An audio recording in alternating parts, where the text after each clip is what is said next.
Welcome to Loss and Gain by John Henry Newman. The book will begin shortly. Please like and subscribe to support this channel. Thank you.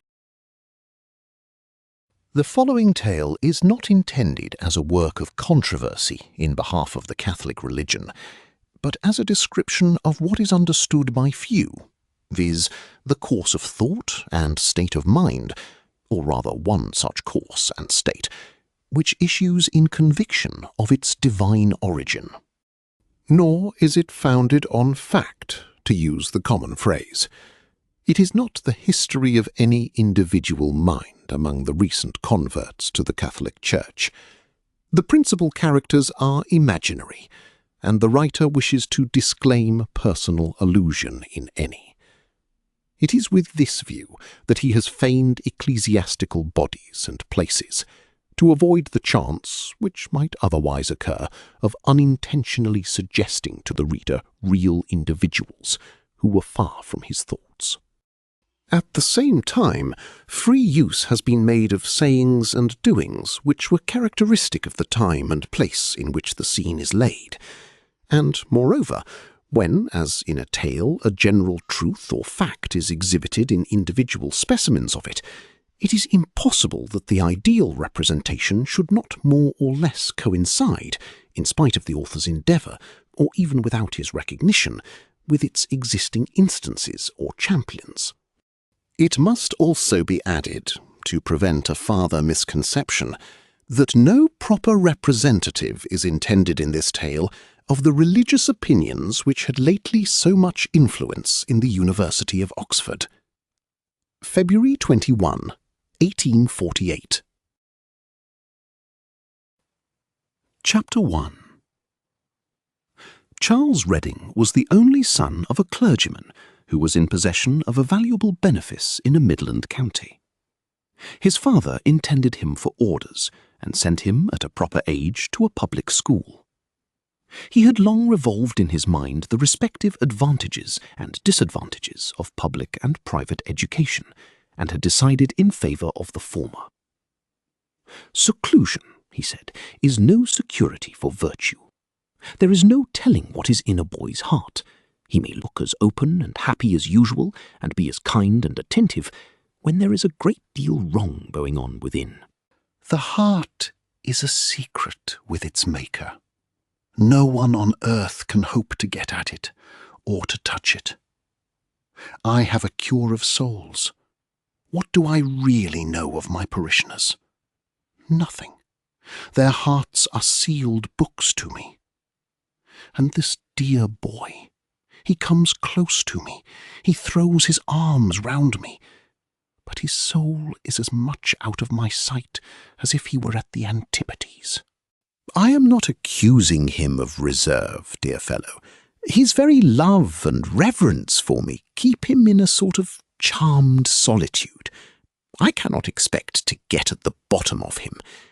Each in his hidden sphere of bliss or woe, our hermit spirits dwell. It is our lot here below. No one on earth can know Charles's secret thoughts. Did I guard him here at home ever so well, yet in due time it would be found that a serpent had crept into the heart of his innocence. Boys do not fully know what is good and what is evil.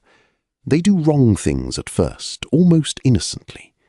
Novelty hides vice from them. There is no one to warn them or give them rules, and they become slaves of sin while they are learning what sin is. They go to the university and suddenly plunge into excesses, the greater in proportion to their inexperience. And besides all this, I am not equal to the task of forming so active and inquisitive a mind as his. He already asks questions which I know not how to answer, so he shall go to a public school. There he will get discipline, at least, even if he has more of trial.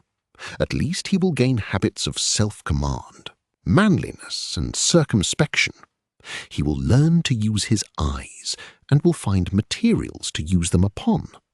and thus will be gradually trained for the liberty which, anyhow, he must have when he goes to college.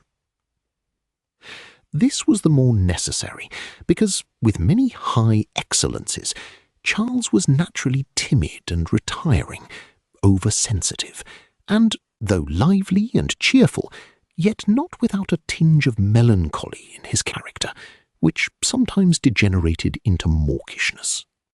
To Eton, then, he went, and there had the good fortune to fall into the hands of an excellent tutor, who, while he instructed him in the old Church of England principles of Mant and D'Oyley, gave his mind a religious impression, which secured him against the allurements of bad company, whether at the school itself or afterwards at Oxford. To that celebrated seat of learning he was in due time transferred, being entered at St. Saviour's College, and he is in his 6th term from matriculation and his 4th of residence at the time our story opens. At Oxford, it is needless to say, he had found a great number of his schoolfellows, but it so happened had found very few friends among them. Some were too gay for him, and he had avoided them. Others, with whom he had been intimate at Eton, having high connections, had fairly cut him on coming into residence, or, being entered at other colleges, had lost sight of him. Almost everything depends at Oxford, in the matter of acquaintance, on proximity of rooms. You choose your friend not so much by your tastes as by your staircase. There is a story of a London tradesman who lost custom after beautifying his premises, because his entrance went up a step, and we all know how great is the difference between open and shut doors when we walk along a street of shops. In a university, a youth's hours are portioned out to him. A regular man gets up and goes to chapel, breakfasts, gets up his lectures, goes to lecture, walks, dines. There is little to induce him to mount any staircase but his own, and if he does so, 10 to 1 he finds the friend from home whom he is seeking. Not to say that freshmen, who naturally have common feelings and interests, as naturally are allotted a staircase in common. And thus it was that Charles Reading was brought across William Sheffield, who had come into residence the same term as himself. The minds of young people are pliable and elastic, and easily accommodate themselves to anyone they fall in with. They find grounds of attraction both where they agree with one another and where they differ. What is congenial to themselves creates sympathy. What is correlative or supplemental creates admiration and esteem. And what is thus begun is often continued in afterlife by the force of habit and the claims of memory.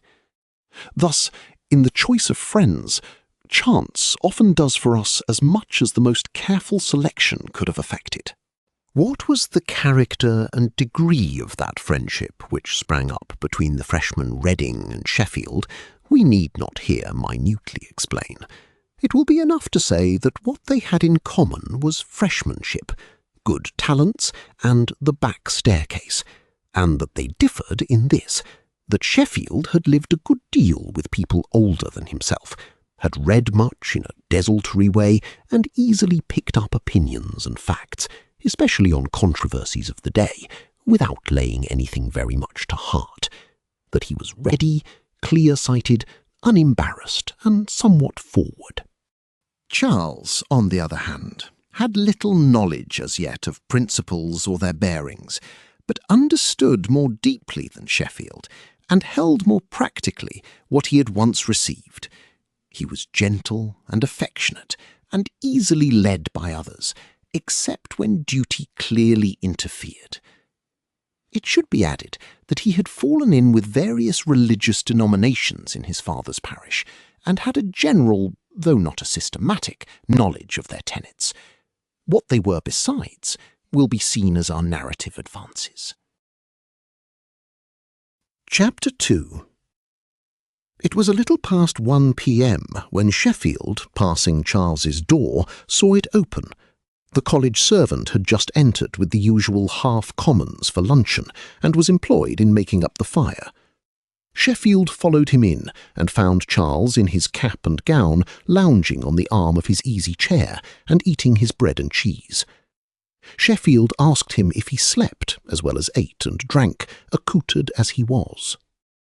"I am just going for a turn into the meadow," said Charles. "This is to me the best time of the year. Nunc formosissimus annus. Everything is beautiful. The laburnums are out, and the may. There is a greater variety of trees there than in any other place I know hereabouts, and the plains are so touching just now, with their small multitudinous green hands half opened, and there are 2 or 3 such fine dark willows stretching over the Cherwell. I think some dryad inhabits them, and as you wind along, just over your right shoulder is the Long Walk, with the Oxford buildings seen between the elms. They say there are dons here who recollect when the foliage was unbroken, nay, when you might walk under it in hard rain and get no wet. I know I got drenched there the other day." Sheffield laughed and said that Charles must put on his beaver and walk with him a different way. He wanted a good walk. His head was stupid from his lectures. That old Jennings prosed so awfully upon Paley, it made him quite ill. He had talked of the apostles as neither deceivers nor deceived, of their sensible miracles, and of their dying for their testimony, till he did not know whether he himself was an ens physiologicum or a totum metaphysicum, when Jennings had cruelly asked him to repeat Paley's argument. And because he had not given it in Jennings' words, friend Jennings had pursed up his lips and gone through the whole again, so intent in his wooden enthusiasm on his own analysis of it, that he did not hear the clock strike the hour, and in spite of the men's shuffling their feet, blowing their noses, and looking at their watches, on he had gone for a good 20 minutes past the chime, and would have been going on even then, he verily believed, but for an interposition only equalled by that of the geese at the Capitol. For that, when he had got about half through his recapitulation, and was stopping at the end of a sentence to see the impression he was making, that uncouth fellow Lively, moved by what happy inspiration he did not know, suddenly broke in, apropos of nothing, nodding his head and speaking in a clear cackle, with, "Pray, sir, what is your opinion of the infallibility of the Pope?" Upon which everyone but Jennings did laugh out, but he, au contraire, began to look very black. And no one can tell what would have happened had he not cast his eyes by accident on his watch, on which he coloured, closed his book, and instanter sent the whole lecture out of the room. Charles laughed in his turn, but added, "Yet I assure you, Sheffield, that Jennings, stiff and cold as he seems, is, I do believe, a very good fellow at bottom. He has before now spoken to me with a good deal of feeling, and has gone out of his way to do me favours. I see poor bodies coming to him for charity continually, and they say that his sermons at Holy Cross are excellent. Sheffield said he liked people to be natural, and hated that donnish manner. What good could it do, and what did it mean?" "That is what I call bigotry," answered Charles. "I am for taking every one for what he is, and not for what he is not. One has this excellence, another that. No one is everything. Why should we not drop what we don't like, and admire what we like? This is the only way of getting through life, the only true wisdom, and surely our duty into the bargain." Sheffield thought this regular prose and unreal. "We must," he said, "have a standard of things, else one good thing is as good as another. But I can't stand here all day," he continued, "when we ought to be walking." And he took off Charles's cap, and, placing his hat on him instead, said, "Come, let us be going." "Then must I give up my meadow?" said Charles. "Of course you must," answered Sheffield. "You must take a beaver walk. I want you to go as far as Oxley, a village some little way out, all the vicars of which, sooner or later, are made bishops. Perhaps even walking there may do us some good." The friends set out, from hat to boot, in the most approved Oxford bandbox cut of trimness and prettiness. Sheffield was turning into the High Street when Redding stopped him. "It always annoys me," he said, "to go down High Street in a beaver. One is sure to meet a proctor." "All those university dresses are great fudge," answered Sheffield. "How are we the better for them? They are mere outside and nothing else. Besides, our gown is so hideously ugly." "Well, I don't go along with your sweeping condemnation," answered Charles. "This is a great place, and should have a dress. I declare, when I first saw the procession of heads at St. Mary's, it was quite moving. First—" "Of course the pokers," interrupted Sheffield. "First the organ, and everyone rising. Then the Vice-Chancellor in red, and his bow to the preacher, who turns to the pulpit. Then all the heads in order, and lastly the proctors. Meanwhile, you see the head of the preacher slowly mounting up the steps. When he gets in, he shuts to the door, looks at the organ loft to catch the psalm, and the voices strike up." Sheffield laughed, and then said, "Well, I confess I agree with you in your instance. The preacher is, or is supposed to be, a person of talent. He is about to hold forth. The divines, the students of a great university, are all there to listen. The pageant does but fitly represent the great moral fact which is before us. I understand this. I don't call this fudge. What I mean by fudge is outside without inside. Now, I must say, the sermon itself, and not the least of all the prayer before it— what do they call it?" "The bidding prayer," said Redding. "Well, both sermon and prayer are often arrant fudge. I don't often go to university sermons, but I have gone often enough not to go again without compulsion. The last preacher I heard was from the country. Oh, it was wonderful. He began at the pitch of his voice, 'Ye shall pray!' What stuff! Ye shall pray. Because old Latimer or Jewell said, 'Ye shall pray,' therefore we must not say, 'Let us pray.' Presently he brought out," continued Sheffield, assuming a pompous and up-and-down tone, "especially for that pure and apostolic branch of it established," here the man rose on his toes, "established in these dominions. Next came, for our sovereign Lady Victoria, Queen, Defender of the Faith, in all causes and over all persons, ecclesiastical as well as civil, within these her dominions, supreme."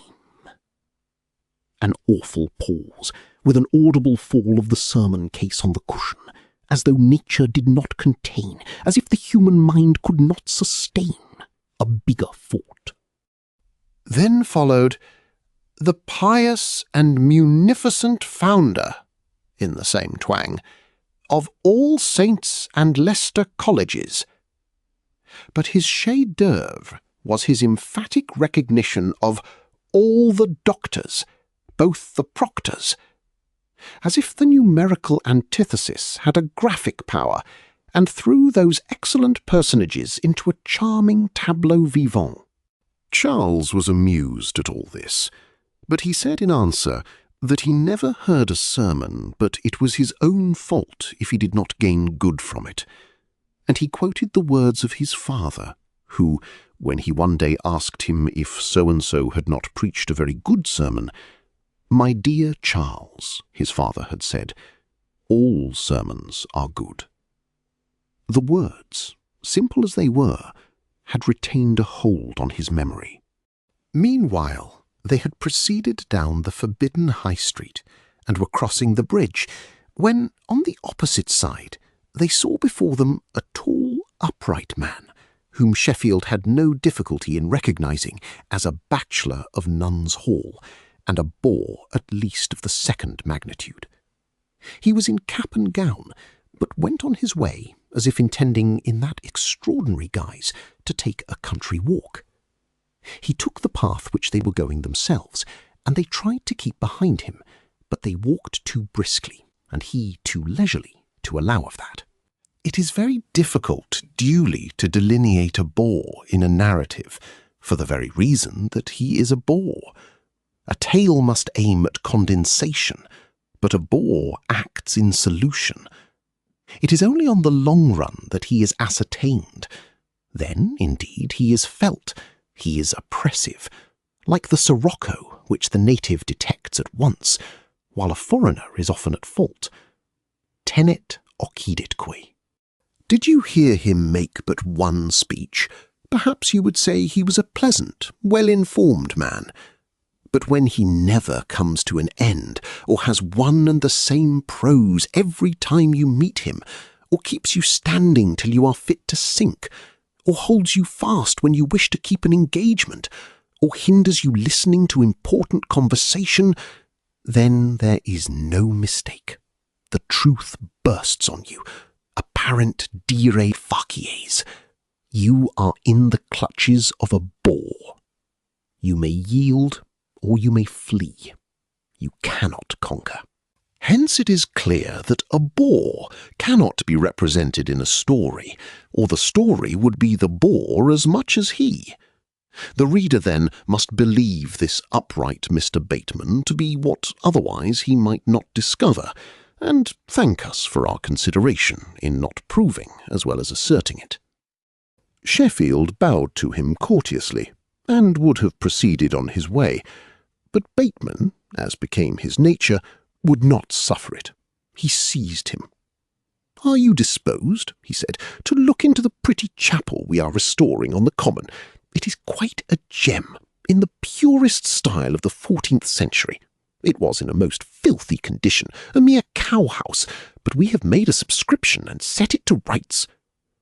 "We are bound for Oxley," Sheffield answered. "You would be taking us out of our way." "Not a bit of it," said Bateman. "It's not a stone's throw from the road. You must not refuse me. I'm sure you'll like it." He proceeded to give the history of the chapel, all it had been, all it might have been, all it was not, all it was to be. "It is to be a real specimen of a Catholic chapel," he said. "We mean to make the attempt of getting the bishop to dedicate it to the royal martyr. Why should not we have our St. Charles as well as the Romanists? And it will be quite sweet to hear the vesper bell tolling over the sullen moor every evening, in all weathers and amid all the changes and chances of this mortal life." Sheffield asked what congregation they expected to collect at that hour. "That's a low view," answered Bateman. "It does not signify at all. In real Catholic churches, the number of the congregation is nothing to the purpose. Service is for those who come, not for those who stay away." "Well," said Sheffield, "I understand what that means when a Roman Catholic says it, for a priest is supposed to offer sacrifice, which he can do without a congregation as well as with one. And again, Catholic chapels often stand over the bodies of martyrs, or on some place of miracle, as a record. But our service is common prayer, and how can you have that without a congregation?" Bateman replied that even if members of the university did not drop in, which he expected, at least the bell would be a memento far and near. "Ah, I see," retorted Sheffield. "The use will be the reverse of what you said just now. It is not for those that come, but for those who stay away. The congregation is outside, not inside. It's an outside concern. I once saw a tall church tower, so it appeared from the road, but on the sides you saw it was but a thin wall, made to look like a tower, in order to give the church an imposing effect. Do run up such a bit of a wall, and put the bell in it." "There's another reason," answered Bateman, "for restoring the chapel, quite independent of the service. It has been a chapel from time immemorial, and was consecrated by our Catholic forefathers." Sheffield argued that this would be as good a reason for keeping up the Mass as for keeping up the chapel.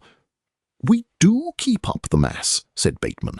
"We offer our Mass every Sunday according to the rite of the English Cyprian, as honest Peter Halin calls him. What would you have more?" Whether Sheffield understood this or no, at least it was beyond Charles. Was the common prayer the English Mass, or the communion service, or the litany, or the sermon, or any part of these? Or were Bateman's words really a confession that there were clergymen who actually said the popish Mass once a week? Bateman's precise meaning, however, is lost to posterity, for they had by this time arrived at the door of the chapel. It had once been the chapel of an almshouse. A small farmhouse stood near, but for population it was plain no church accommodation was wanted. Before entering, Charles hung back and whispered to his friend that he did not know Bateman. An introduction, in consequence, took place. Reading of St. Saviour's, Bateman of Nuns' Hall. After which ceremony, in place of holy water, they managed to enter the chapel in company. It was as pretty a building as Bateman had led them to expect, and very prettily done up. There was a stone altar in the best style, a credence table, a piscina, what looked like a tabernacle, and a couple of handsome brass candlesticks. Charles asked the use of the piscina. He did not know its name, and was told that there was always a piscina in the old churches in England, and that there could be no proper restoration without it. Next he asked the meaning of the beautifully wrought closet or recess above the altar, and received for answer that our sister churches of the Roman obedience always had a tabernacle for reserving the consecrated bread. Here Charles was brought to a stand, on which Sheffield asked the use of the niches, and was told by Bateman that images of saints were forbidden by the canon, but that his friends, in all these matters, did what they could. Lastly, he asked the meaning of the candlesticks, and was told that, Catholically minded as their bishop was, they had some fear lest he would object to altar lights in service, at least at first, but it was plain that the use of the candlesticks was to hold candles. Having had their fill of gazing and admiring, they turned to proceed on their walk, but could not get off an invitation to breakfast in a few days at Bateman's lodgings in the Turl. Chapter 3. Neither of the friends had what are called views in religion, by which expression we do not here signify that neither had taken up a certain line of opinion, though this was the case also, but that neither of them, how could they at their age, had placed his religion on an intellectual basis. It may be as well to state more distinctly what a view is, what it is to be viewy, and what is the state of those who have no views. When, then, men for the first time look upon the world of politics or religion, all that they find there meets their mind's eye as a landscape addresses itself for the first time to a person who has just gained his bodily sight. One thing is as far off as another. There is no perspective. The connection of fact with fact, truth with truth, the bearing of fact upon truth and truth upon fact, what leads to what appoints primary and what secondary, all this they have yet to learn. It is all a new science to them, and they do not even know their ignorance of it. Moreover, the world of today has no connection in their minds with the world of yesterday. Time is not a stream, but stands before them round and full, like the moon. They do not know what happened 10 years ago, much less the annals of a century. The past does not live to them in the present. They do not understand the worth of contested points.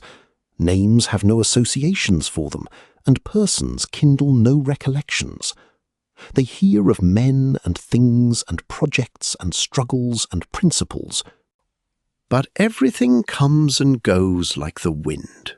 Nothing makes an impression, nothing penetrates, Nothing has its place in their minds. They locate nothing. They have no system. They hear and they forget. Or they just recollect what they have once heard. They can't tell where. Thus they have no consistency in their arguments. That is, they argue one way today, and not exactly the other way tomorrow, but indirectly the other way, at random. Their lines of argument diverge. Nothing comes to a point. There is no one centre in which their mind sits, on which their judgment of men and things proceeds.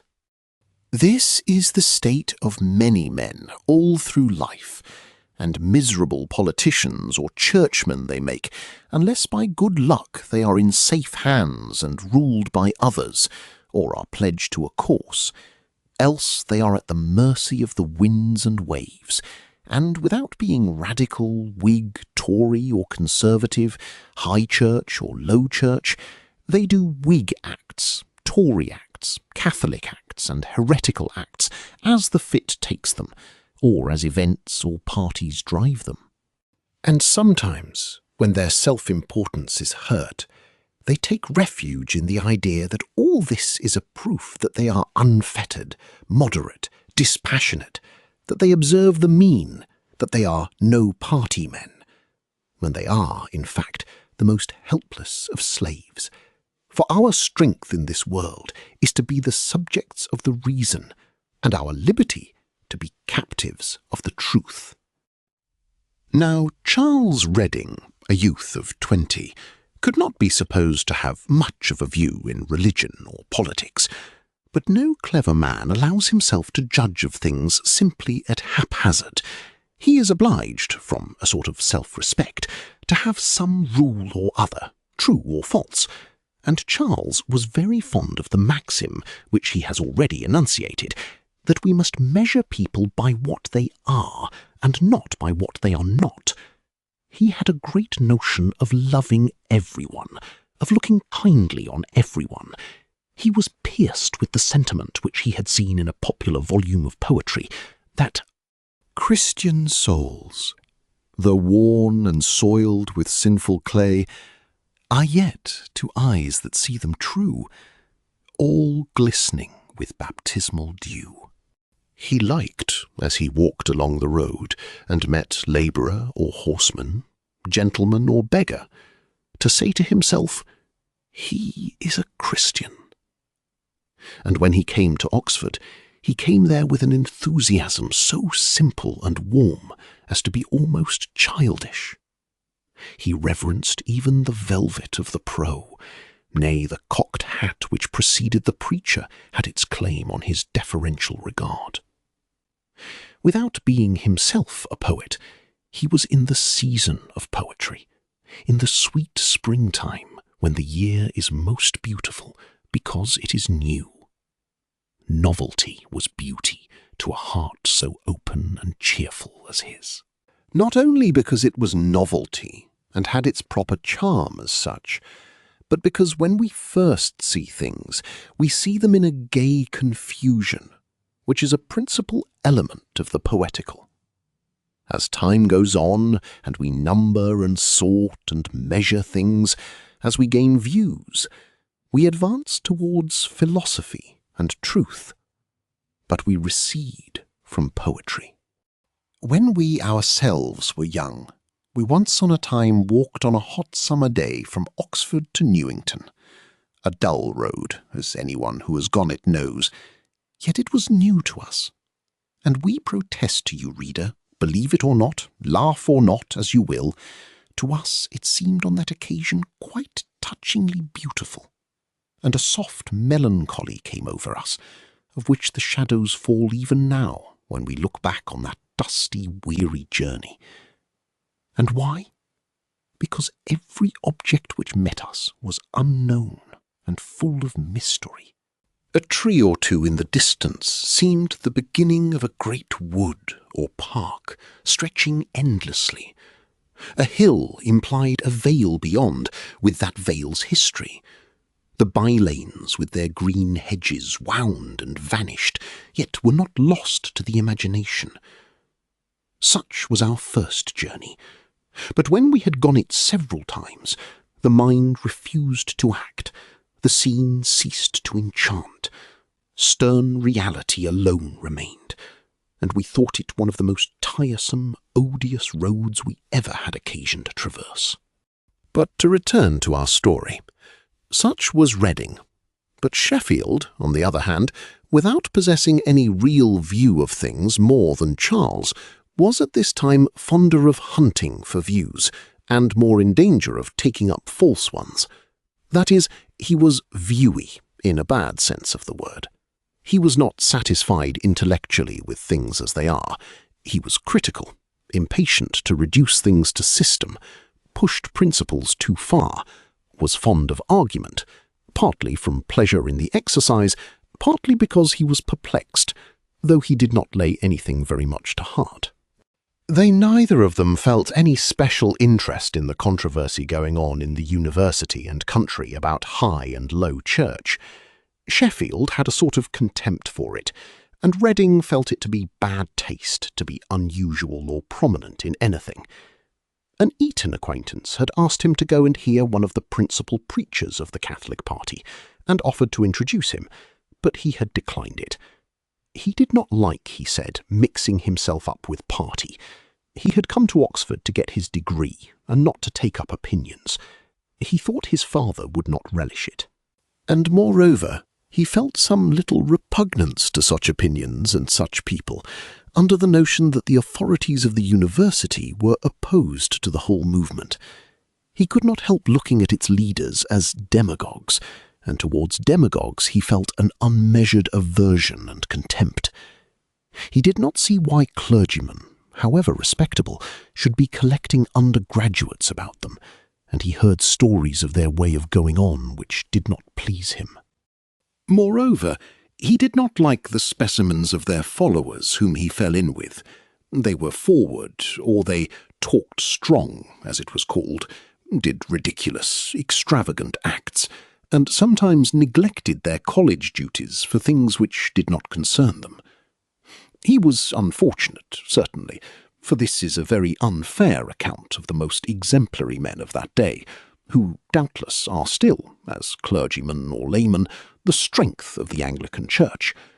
But in all collections of men, the straw and rubbish, as Lord Bacon says, float on the top, while gold and jewels sink and are hidden. Or what is more apposite still, many men, or most men, are a compound of precious and worthless together, and their worthless swims, and their precious lies at the bottom. Chapter 4. Bateman was one of these composite characters. He had much good and much cleverness in him, but he was absurd, and he afforded a subject of conversation to the two friends as they proceeded on their walk. "I wish there was less of fudge and humbug everywhere," said Sheffield. "One might shovel off cartloads from this place and not miss it." "If you had your way," answered Charles, "you would scrape off the roads till there was nothing to walk on. We are forced to walk on what you call humbug. We put it under our feet, but we use it." "I cannot think that. It's like doing evil that good may come. I see shams everywhere. I go into St. Mary's, and I hear men spouting out commonplaces in a deep or a shrill voice, or with slow, clear, quiet emphasis and significant eyes, as that Bampton preacher not long ago, who assured us, apropos of the resurrection of the body, that all attempts to resuscitate the inanimate corpse by natural methods had hitherto been experimentally abortive. I go into the place where degrees are given, the convocation, I think, and there one hears a deal of unmeaning Latin for hours, graces, dispensations, and proctors walking up and down for nothing, all in order to keep up a sort of ghost of things passed away for centuries, while the real work might be done in a quarter of an hour. I fall in with this Bateman, and he talks to me of rood lofts without roods, and piscinae without water, and niches without images, and candlesticks without lights, and masses without popery, till I feel, with Shakespeare, that all the world's a stage. Well, I go to Shaw, Turner, and Brown. Very different men, pupils of Dr. Gloucester. You know whom I mean. And they tell us that we ought to put up crucifixes by the wayside in order to excite religious feeling. Well, I really think you are hard on all these people, said Charles. It is all very much like declamation. You would destroy externals of every kind. You are like the man in one of Miss Edgeworth's novels, who shut his ears to the music that he might laugh at the dancers. What is the music to which I close my ears? Asked Sheffield. To the meaning of those various acts, answered Charles. The pious feeling which accompanies the sight of the image is the music. To those who have the pious feeling, certainly, said Sheffield, but to put up images in England in order to create the feeling is like dancing to create music.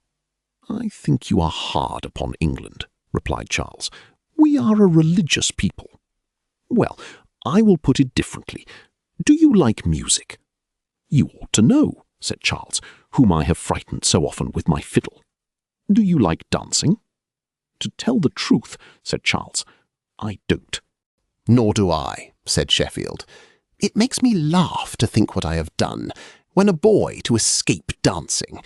There is something so absurd in it, and one had to be civil and to duck to young girls who are either prim or pert. I have behaved quite rudely to them sometimes, and then have been annoyed at my ungentlemanlikeness, and not known how to get out of the scrape. Well, I didn't know we were so like each other in anything, said Charles.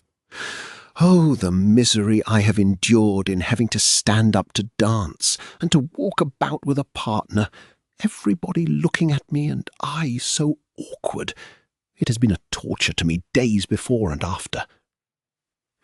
They had by this time come up to the foot of the rough rising ground which leads to the sort of table-land on the edge of which Oxley is placed, and they stood still a while to see some equestrians take the hurdles. They then mounted the hill and looked back upon Oxford. Perhaps you call those beautiful spires and towers a sham, said Charles, because you see their tops and not their bottoms. Whereabouts were we in our argument? Said the other, reminded that they had been wandering from it for the last 10 minutes. Oh, I recollect. I know what I was at. I was saying that you liked music, but didn't like dancing. Music leads another person to dance, but not you, and dancing does not increase, but diminishes the intensity of the pleasure you find in music.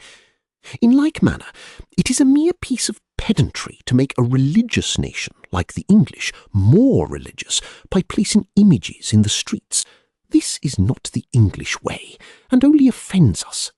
If it were our way, it would come naturally, without anyone telling us. As music incites to dancing, so religion would lead to images.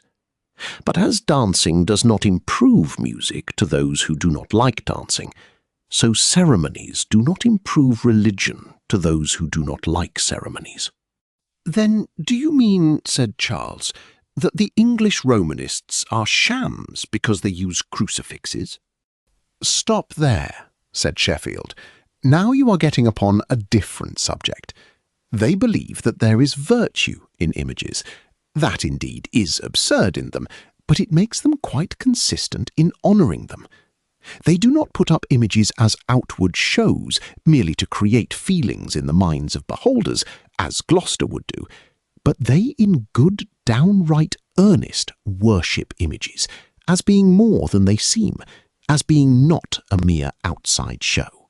They pay them a religious worship, as having been handled by great saints years ago, as having been used in pestilences, as having wrought miracles, as having moved their eyes or bowed their heads, or, at least, as having been blessed by the priest, and been brought into connection with invisible grace. This is superstitious, but it is real. Charles was not satisfied.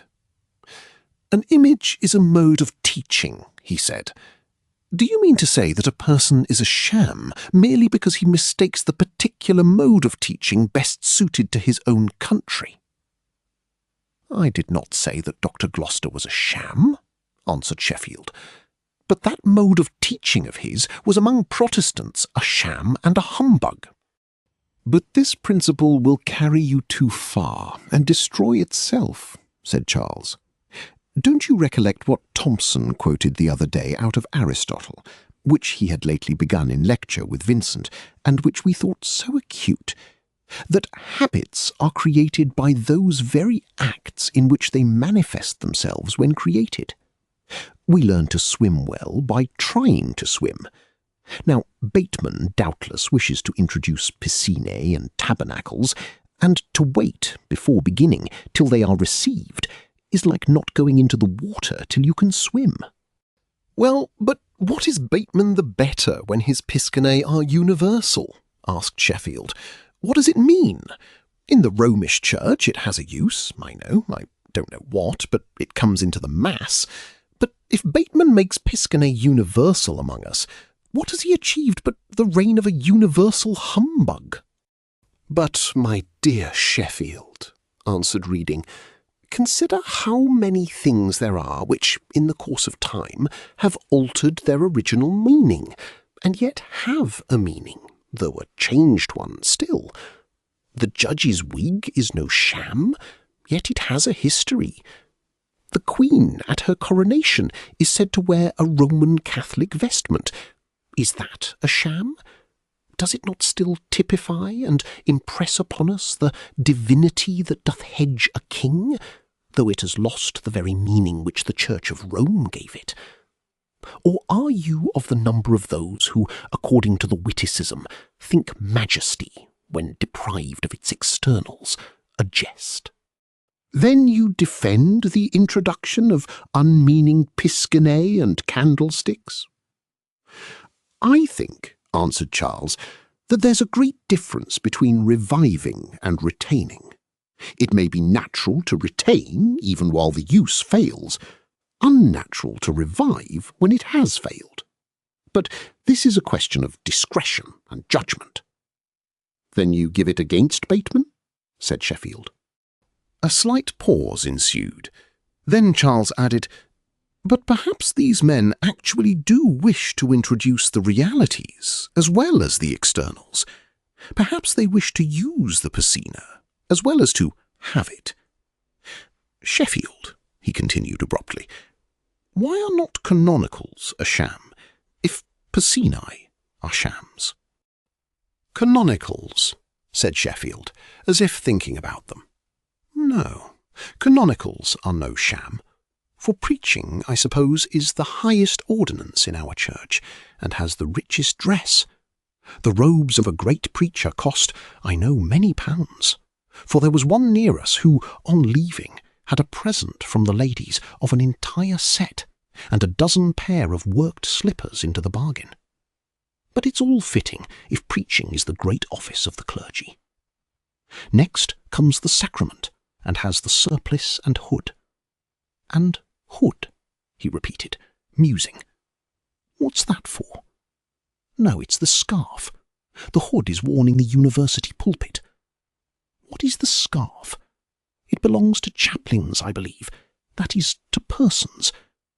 I can't make a view out of it. My dear Sheffield, said Charles, you have cut your own throat. Here you have been trying to give a sense to the clerical dress, and cannot. Are you then prepared to call it a sham? Answer me this single question. Why does a clergyman wear a surplice when he reads prayers? Nay, I will put it more simply. Why can only a clergyman read prayers in church? Why cannot I? Sheffield hesitated and looked serious. Do you know, he said, you have just pitched on Jeremy Bentham's objection. In his Church of Englandism, he proposes, if I recollect rightly, that a parish boy should be taught to read the liturgy. And he asks, why send a person to the university for 3 or 4 years at an enormous expense? Why teach him Latin and Greek on purpose to read what any boy could be taught to read at a dame's school? What is the virtue of a clergyman's reading? Something of this kind, Bentham says. And, he added slowly, to tell the truth, I don't know how to answer him. Reading was surprised and shocked and puzzled too. He did not know what to say when the conversation was, perhaps fortunately, interrupted. Chapter 5. Every year brings changes and reforms. We do not know what is the state of Oxley Church now. It may have rood loft, piscina, sedilia, all new, or it may be reformed backwards, the seats on principle turning from the communion table and the pulpit planted in the middle of the aisle. But at the time when these 2 young men walked through the churchyard, there was nothing very good or very bad to attract them within the building, and they were passing on when they observed, coming out of the church, what Sheffield called an elderly don, a fellow of a college, whom Charles knew. He was a man of family, and had some little property of his own, had been a contemporary of his father's at the university, and had from time to time been a guest at the parsonage. Charles had, in consequence, known him from a boy, and now, since he came into residence, he had, as was natural, received many small attentions from him. Once, when he was late for his own hall, he had given him his dinner in his rooms. He had taken him out on a fishing expedition towards Farringdon, and had promised him tickets for some ladies, lionesses of his, who were coming up to the commemoration.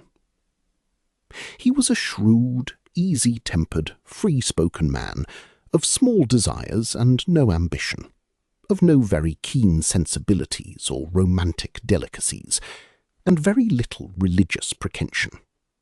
That is, though unexceptionable in his deportment, he hated the show of religion, and was impatient at those who affected it.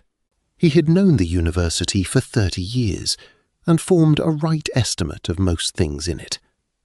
He had come out to Oxley to take a funeral for a friend, and was now returning home. He hallooed to Charles, who, though feeling at first awkward on finding himself with 2 such different friends, and in 2 such different relations, was, after a time, partially restored to himself by the unconcern of Mr. Malcolm, and the 3 walked home together. Yet, even to the last, he did not quite know how and where to walk, and how to carry himself, particularly when they got near Oxford, and he fell in with various parties who greeted him in passing. Charles, by way of remark, said they had been looking in at a pretty little chapel on the common, which was now in the course of repair. Mr. Malcolm laughed. "So, Charles," he said, "you're bit with the new fashion." Charles coloured, and asked, "What fashion?" adding that a friend, by accident, had taken them in. "You ask what fashion?" said Mr. Malcolm. "Why, the newest, latest fashion. This is a place of fashions. There have been many fashions in my time. The greater part of the residents, that is, the boys, change once in 3 years. The fellows and tutors, perhaps in half a dozen, and every generation has its own fashion. There is no principle of stability in Oxford, except the heads, and they are always the same, and always will be the same to the end of the chapter. What is in now, he asked, among you youngsters? Drinking or cigars? Charles laughed modestly, and said he hoped drinking had gone out everywhere. "Worse things may come in," said Mr. Malcolm, "but there are fashions everywhere. There was once a spouting club, perhaps it is in favour still. Before it was the music room. Once geology was all the rage. Now it is theology. Soon it will be architecture, or medieval antiquities, or editions and codices. Each wears out in its turn, all depends on one or two active men, but the secretary takes a wife, or the professor gets a stall, and then the meetings are called irregularly, and nothing is done in them, and so gradually the affair dwindles and dies. Sheffield asked whether the present movement had not spread too widely through the country for such a termination. He did not know much about it himself, but the papers were full of it, and it was the talk of every neighbourhood. It was not confined to Oxford. "I don't know about the country," said Mr. Malcolm. "That is a large question. But it has not the elements of stability here. These gentlemen will take livings and marry, and that will be the end of the business. I am not speaking against them. They are, I believe, very respectable men. But they are riding on the spring tide of a fashion." Charles said it was a nuisance to see the party spirit it introduced. Oxford ought to be a place of quiet and study. Peace and the muses always went together, whereas there was talk in every quarter. A man could not go about his duties in a natural way and take everyone as he came, but was obliged to take part in questions and to consider points which he might wish to put from him, and must sport an opinion when he really had none to give. Mr. Malcolm assented in a half-absent way, looking at the view before him, and seemingly enjoying it. "People call this county ugly," said he, "and perhaps it is, but whether I am used to it or no, I always am pleased with it. The lights are always new, and thus the landscape, if it deserves the name, is always presented in a new dress. I have known shot over there take the most opposite hues, sometimes purple, sometimes a bright saffron or tawny orange." Here he stopped. "Yes, you speak of party spirit. Very true. There's a good deal of it." "No, I don't think there's much," he continued, rousing. "Certainly there is more division just at this minute in Oxford, but there always is division, always rivalry. Their own interests and honour to maintain, and quarrel, as the orders do in the Church of Rome. No, that's too grand a comparison. Rather, Oxford's widows' house for clergymen, self-importance, jealousy, tittle-tattle are the order of the day. It has always been so in my time. Two great ladies, Mrs. Vice-Chancellor and Mrs. Divinity Professor, can't agree, and have followings respectively. Or Vice-Chancellor himself, being a new broom, sweeps all the young masters clean out of Convocation House, to their great indignation. Or Mr. Slaney, Dean of St. Peter's, does not scruple to say in a stagecoach that Mr. Wood is no scholar, on which the said Wood calls him in return slanderous Slaney. Or the elderly Mr. Barge, late senior fellow of St. Michael's, thinks that his pretty bride has not been received with due honours. Or Dr. Crotchet is for years kept out of his destined bishopric by a sinister influence. Or Mr. Professor Carraway has been infamously shown up in the Edinburgh by an idle fellow whom he plucked in the schools. Or Majora Movemus, 3 colleges interchange a mortal vow of opposition to a 4th. Or the young working masters conspire against the heads. Now, however, we are improving. If we must quarrel, let it be the rivalry of intellect and conscience, rather than of interest or temper. Let us contend for things, not for shadows." Sheffield was pleased at this, and ventured to say that the present state of things was more real, and therefore more healthy. Mr. Malcolm did not seem to hear him, for he did not reply, and as they were now approaching the bridge again, the conversation stopped. Sheffield looked slyly at Charles as Mr. Malcolm proceeded with them up High Street, and both of them had the triumph and the amusement of being convoyed safely past a proctor who was patrolling it, under the protection of a master. Chapter 6. The walk to Oxley had not been the first or the second occasion on which Charles had, in one shape or other, encountered Sheffield's views about realities and shams, and his preachments had begun to make an impression on him. That is, he felt that there was truth in them at bottom, and a truth new to him. He was not a person to let a truth sleep in his mind. Though it did not vegetate very quickly, it was sure ultimately to be pursued into its consequences and to affect his existing opinions. In the instance before us, he saw Sheffield's principle was more or less antagonistic to his own favourite maxim, that it was a duty to be pleased with everyone. Contradictions could not both be real. When an affirmative was true, a negative was false. All doctrines could not be equally sound. There was a right and a wrong. The theory of dogmatic truth, as opposed to latitudinarianism, he did not know their names or their history, or suspect what was going on within him, had in the course of these his first terms gradually begun to energize in his mind.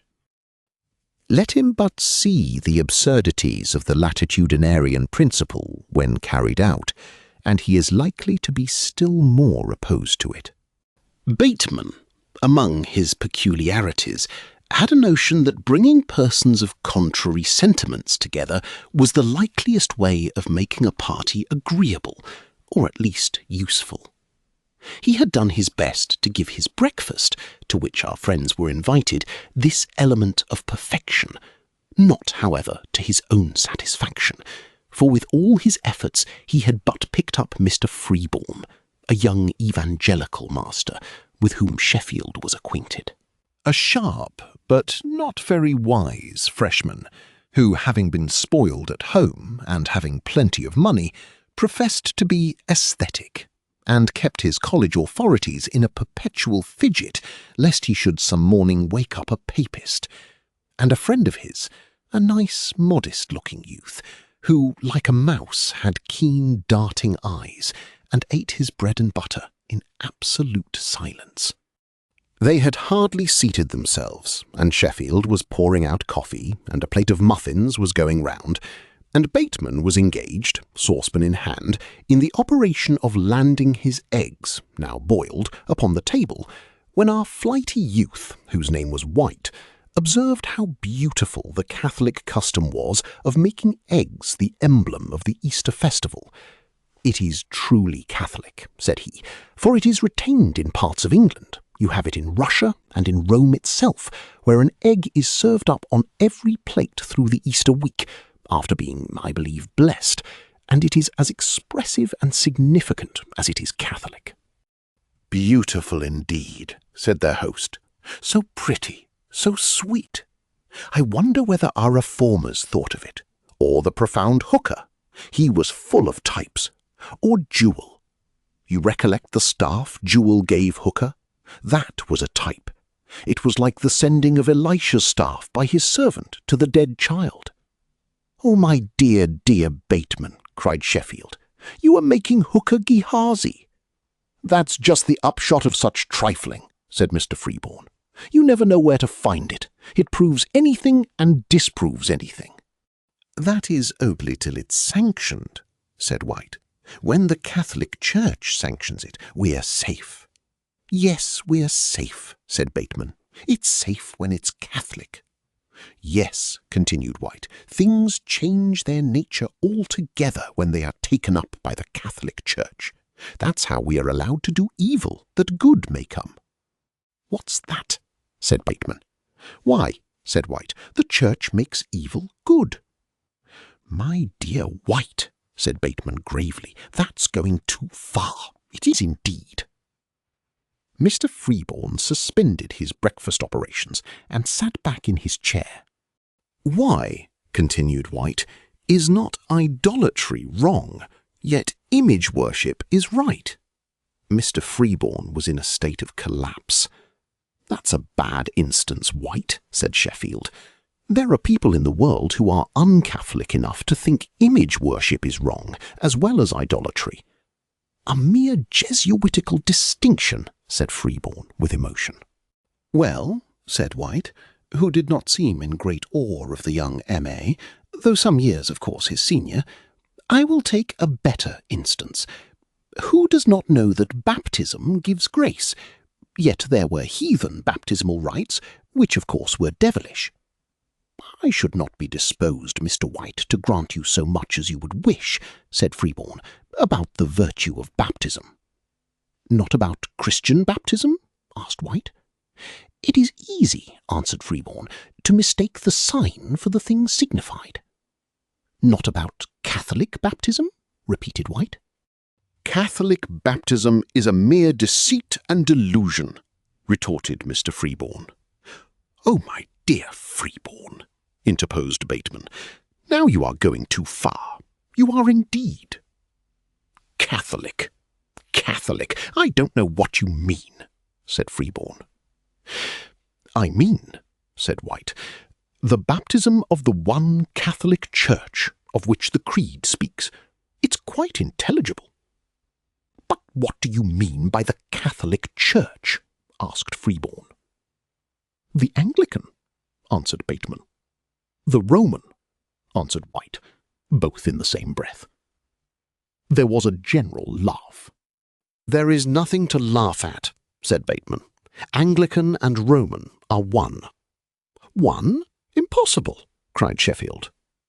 "Much worse than impossible," observed Mr. Freeborn. "I should make a distinction," said Bateman. "I should say they are one, except the corruptions of the Romish Church." "That is, they are one, except where they differ," said Sheffield. "Precisely so," said Bateman. "Rather, I should say," objected Mr. Freeborn, "two, except where they agree." "That's just the issue," said Sheffield. "Bateman says that the churches are one, except when they are two, and Freeborn says that they are two, except when they are one." It was a relief at this moment that the cook's boy came in with a dish of hot sausages. But though a relief, it was not a diversion. The conversation proceeded. Two persons did not like it: Freeborn, who was simply disgusted at the doctrine, and Reading, who thought it a bore. Yet it was the bad luck of Freeborn forthwith to set Charles against him, as well as the rest, and to remove the repugnance which he had to engage in the dispute. Freeborn, in fact, thought theology itself a mistake, as substituting, as he considered, worthless intellectual notions for the vital truths of religion. So he now went on to observe, putting down his knife and fork, that it really was to him inconceivable that real religion should depend on metaphysical distinctions or outward observances, that it was quite a different thing in Scripture, that Scripture said much of faith and holiness, but hardly a word about churches and forms. He proceeded to say that it was the great and evil tendency of the human mind to interpose between itself and its Creator some self-invented mediator, and it did not matter at all whether that human device was a rite, or a creed, or a form of prayer, or good works, or communion with particular churches. All were but flattering unctions to the soul, if they were considered necessary.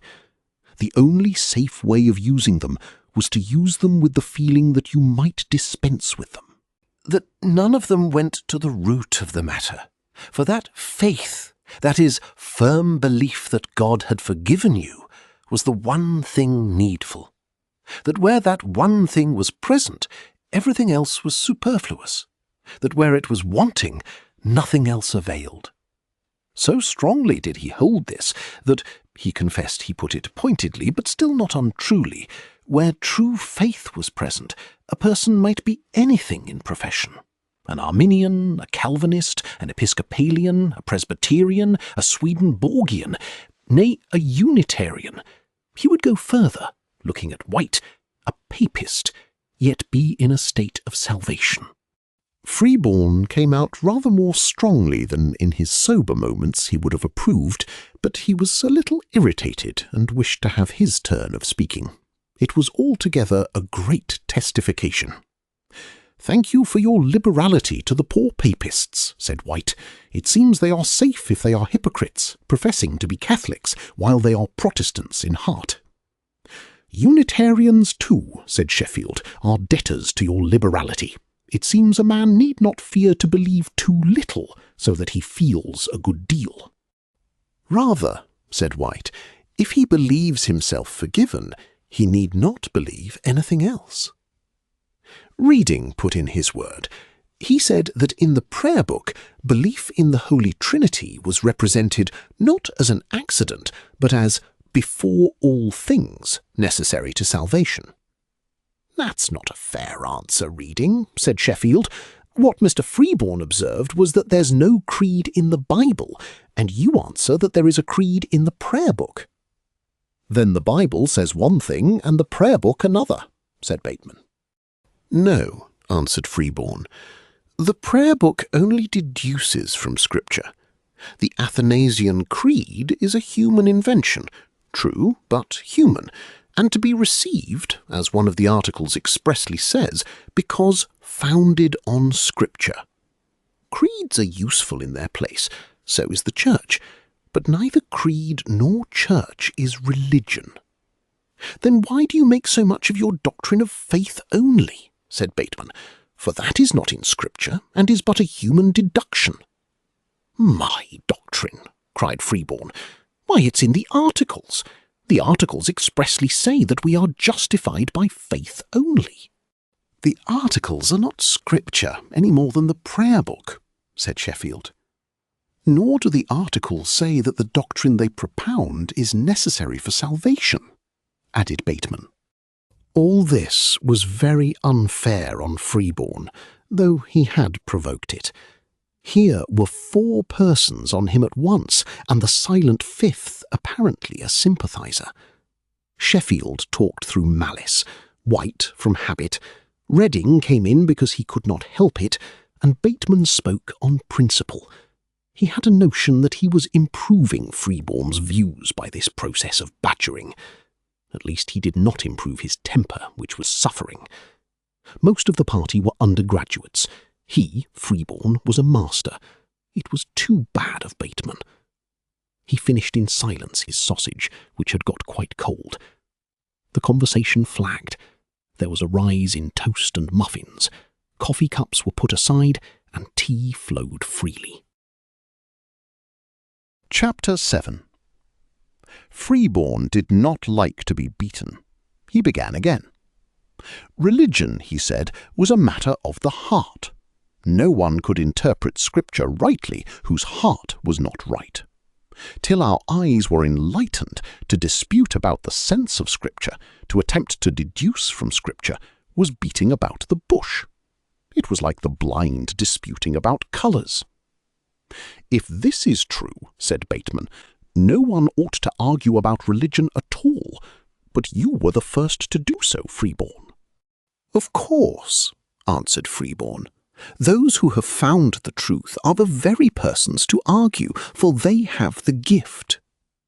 "And the very last persons to persuade," said Sheffield, "for they have the gift all to themselves." "Therefore true Christians should argue with each other, and with no one else," said Bateman. "But those are the very persons who don't want it," said Sheffield. "Reasoning must be for the unconverted, not for the converted. It is the means of seeking." Freeborn persisted that the reason of the unconverted was carnal, and that such could not understand Scripture. "I have always thought," said Reading, "that reason was a general gift, though faith is a special and personal one. If faith is really rational, all ought to see that it is rational. Else, from the nature of the case, it is not rational."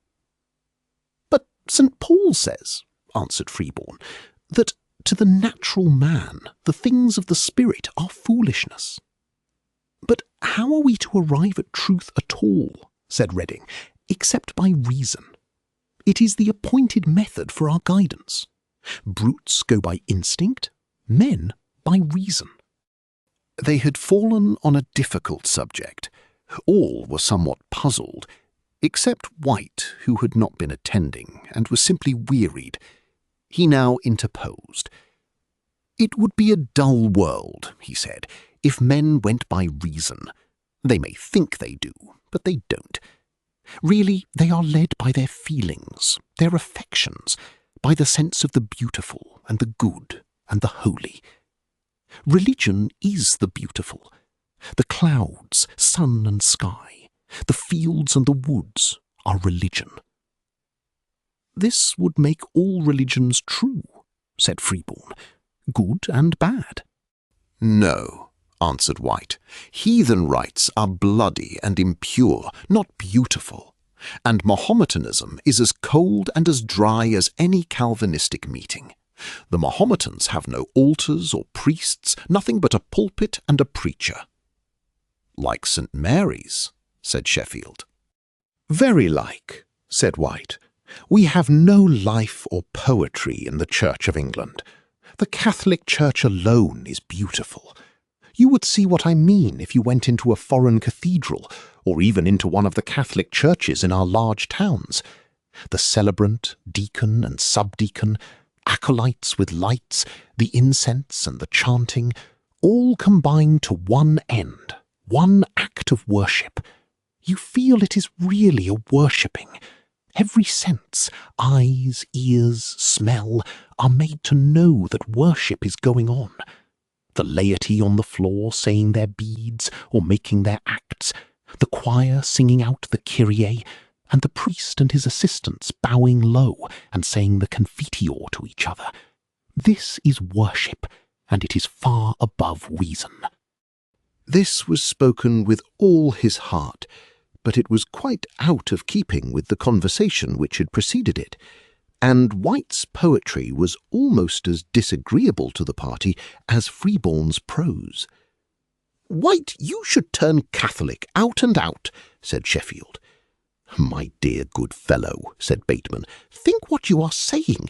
You can't really have gone to a schismatical chapel. Oh, for shame." Freeborn observed gravely that if the two churches were one, as had been maintained, he could not see, do what he would, why it was wrong to go to and fro from one to the other. "You forget," said Bateman to White, "you have, or might have, all this in your own church, without the Romish corruptions."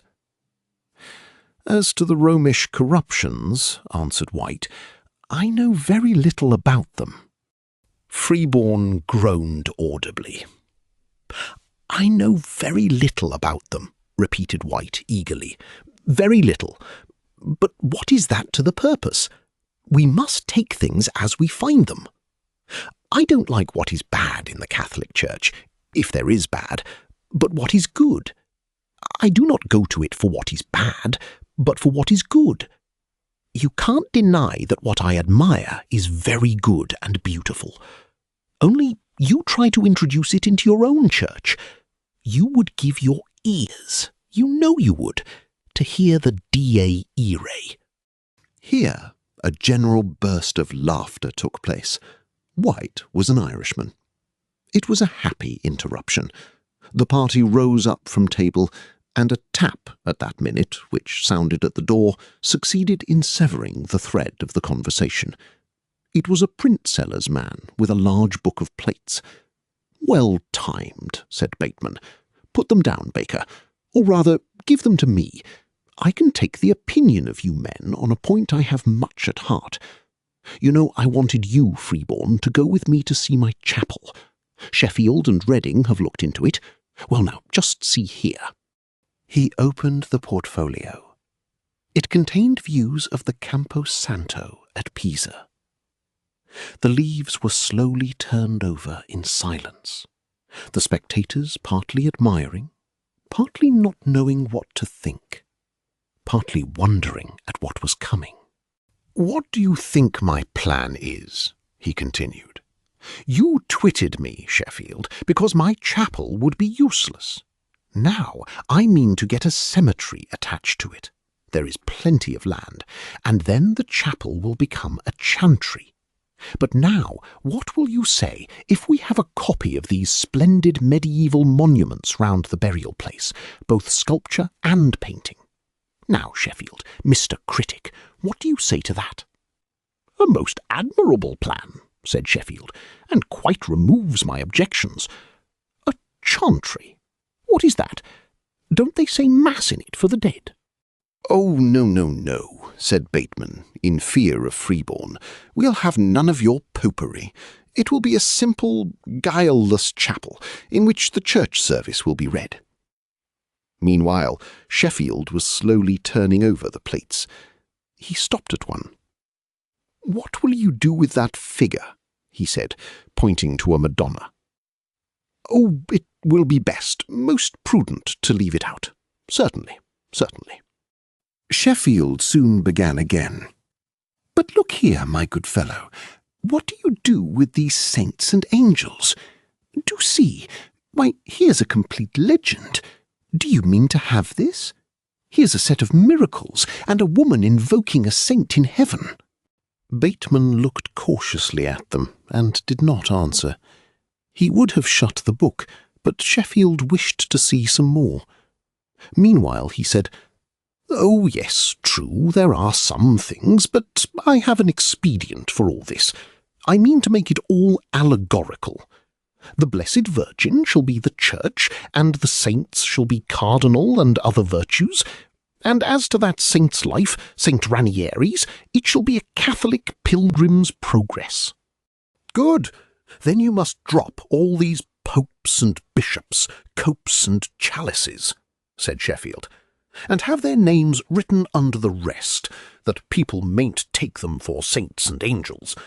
Perhaps you had better have scrolls from their mouths, in Old English. This St. Thomas is stout. Make him say, 'I am Mr. Dreadnought,' or 'I am Giant Despair.' And since this beautiful saint bears a sort of dish, make her Mrs. Creature Comfort. But look here," he continued, "a whole set of devils. Are these to be painted up?" Bateman attempted forcibly to shut the book. Sheffield went on, "St. Anthony's Temptations. What's this? Here's the fiend in the shape of a cat on a wine barrel." Really," said Bateman, disgusted, and getting possession of it. "You are quite offensive, quite. We will look at them when you are more serious." Sheffield, indeed, was very provoking, and Bateman more good-humoured than many persons would have been in his place. Meanwhile, Freeborn, who had had his gown in his hand the last 2 minutes, nodded to his host and took his departure by himself, and White and Willis soon followed in company. "Really," said Bateman to Sheffield when they were gone, "you and White, each in his own way, are so very rash in your mode of speaking, and before other people, too. I wished to teach Freeborn a little good Catholicism, and you have spoilt all.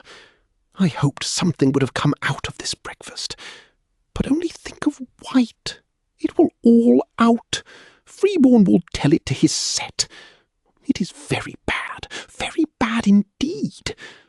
And you, my friend, are not much better, never serious. What could you mean by saying that our church is not one with the Romish? It was giving Freeborn such an advantage." Sheffield looked provokingly easy, and, leaning with his back against the mantelpiece, and his coat-tail almost playing with the spout of the kettle, replied, "You had a most awkward team to drive." Then he added, looking sideways at him with his head back, "And why had you, O most correct of men, the audacity to say that the English Church and the Romish Church were one?" "It must be so," answered Bateman. "There is but one church. The creed says so. Would you make two?" "I don't speak of doctrine," said Sheffield, "but of fact. I didn't mean to say that there were two churches, nor to deny that there was one church. I but denied the fact that what are evidently two bodies were one body." Bateman thought a while, and Charles employed himself in scraping down the soot from the back of the chimney with the poker. He did not wish to speak, but he was not sorry to listen to such an argument. "My good fellow," said Bateman, in a tone of instruction, "you are making a distinction between a church and a body which I don't quite comprehend. You say that there are two bodies, and yet but one church. If so, the church is not a body, but something abstract, a mere name, a general idea. Is that your meaning? If so, you are an honest Calvinist." "You are another," answered Sheffield, "for if you make two visible churches, English and Romish, to be one church, that one church must be invisible, not visible. Thus, if I hold an abstract church, you hold an invisible one." "I do not see that," said Bateman. "Prove the two churches to be one," said Sheffield, "and then I'll prove something else." "Some paradox?" said Bateman. "Of course," answered Sheffield, "a huge one. But yours, not mine. Prove the English and Romish churches to be in any sense one, and I will prove by parallel arguments that in the same sense we and the Wesleyans are one." This was a fair challenge. Bateman, however, suddenly put on a demure look and was silent. "We are on sacred subjects," he said at length in a subdued tone. "We are on very sacred subjects. We must be reverent." And he drew a very long face. Sheffield laughed out, nor could Reading stand it. "What is it?" cried Sheffield. "Don't be hard on me. What have I done? Where did the sacredness begin? I eat my words." "Oh, he meant nothing," said Charles. "Indeed he did not. He's more serious than he seems. Do answer him. I am interested." "Really, I do wish to treat the subject gravely," said Sheffield. "I will begin again. I am very sorry. Indeed I am. Let me put the objection more reverently." Bateman relaxed. "My good Sheffield," he said, "the thing is irreverent, not the manner. It is irreverent to liken your Holy Mother to the Wesleyan schismatics." "I repent, I do indeed," said Sheffield. "It was a wavering of faith. It was very unseemly, I confess it. What can I say more? Look at me. Won't this do? But now tell me, do tell me, how are we one body with the Romanists, yet the Wesleyans not one body with us?" Bateman looked at him, and was satisfied with the expression of his face. "It's a strange question for you to ask," he said. "I fancied you were a sharper fellow. Don't you see that we have the apostolical succession as well as the Romanists?" "But Romanists say," answered Sheffield, "that that is not enough for unity, that we ought to be in communion with the Pope."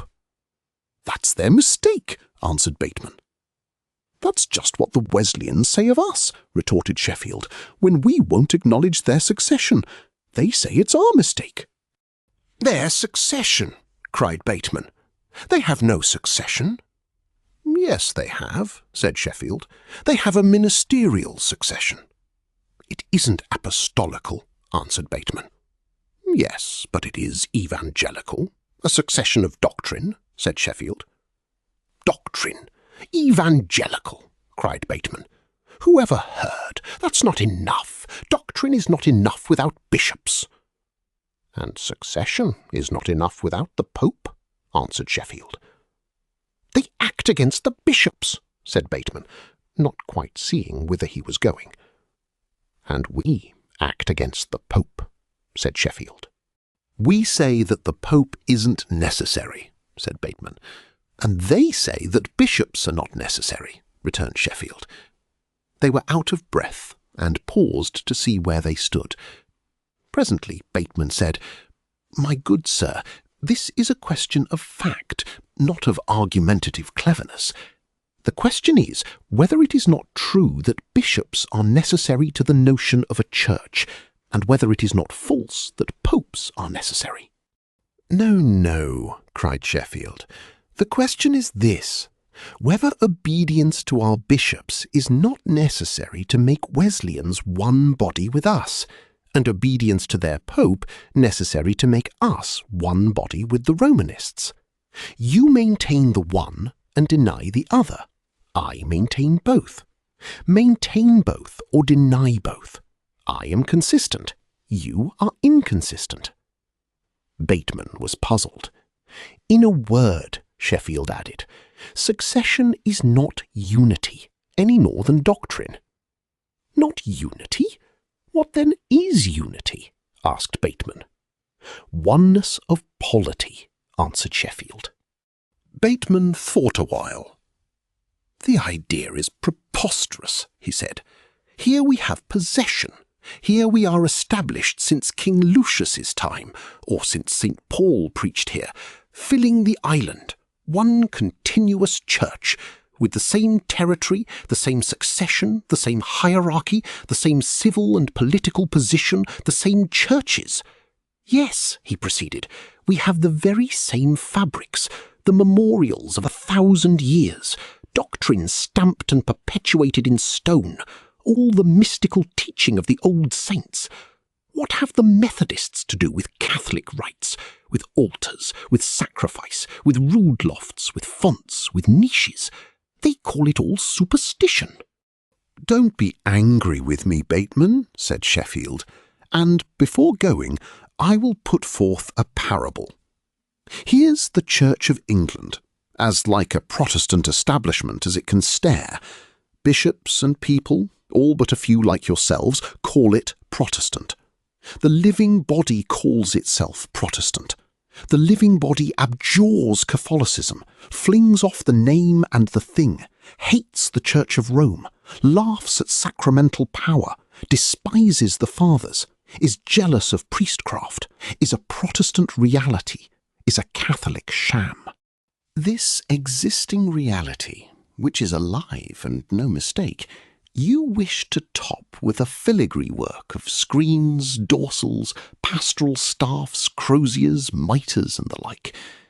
Now, most excellent Bateman, will you hear my parable? Will you be offended at it? Silence gave consent, and Sheffield proceeded. Why, once on a time, a Negro boy, when his master was away, stole into his wardrobe, and determined to make himself fine at his master's expense. So he was presently seen in the streets, naked as usual, but strutting up and down with a cocked hat on his head and a pair of white kid gloves on his hands. "Away with you! Get out, you graceless, hopeless fellow!" said Bateman, discharging the sofa bolster at his head. Meanwhile, Sheffield ran to the door and quickly found himself with Charles in the street below. Chapter 8. Sheffield and Charles may go their way, but we must follow White and Willis out of Bateman's lodgings. It was a saint's day, and they had no lectures. They walked arm in arm along Broad Street, evidently very intimate, and Willis found his voice. "I can't bear that freeborn," said he. "He's such a prig, and I like him the less because I am obliged to know him."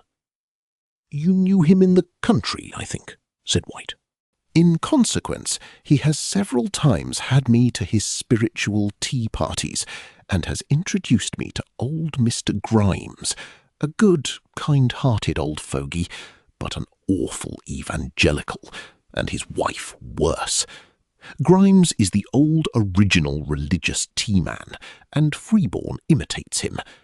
They get together as many men as they can, perhaps 20 freshmen, bachelors and masters, who sit in a circle with cups and saucers in their hands and hassocks at their knees. Some insufferable person of Capel Hall or St. Mark's, who hardly speaks English, under pretence of asking Mr. Grimes some divinity question, holds forth on original sin, or justification, or assurance, monopolizing the conversation. Then tea things go, and a portion of scripture comes instead, and old Grimes expounds. Very good it is, doubtless, though he is a layman. He's a good old soul, but no one in the room can stand it.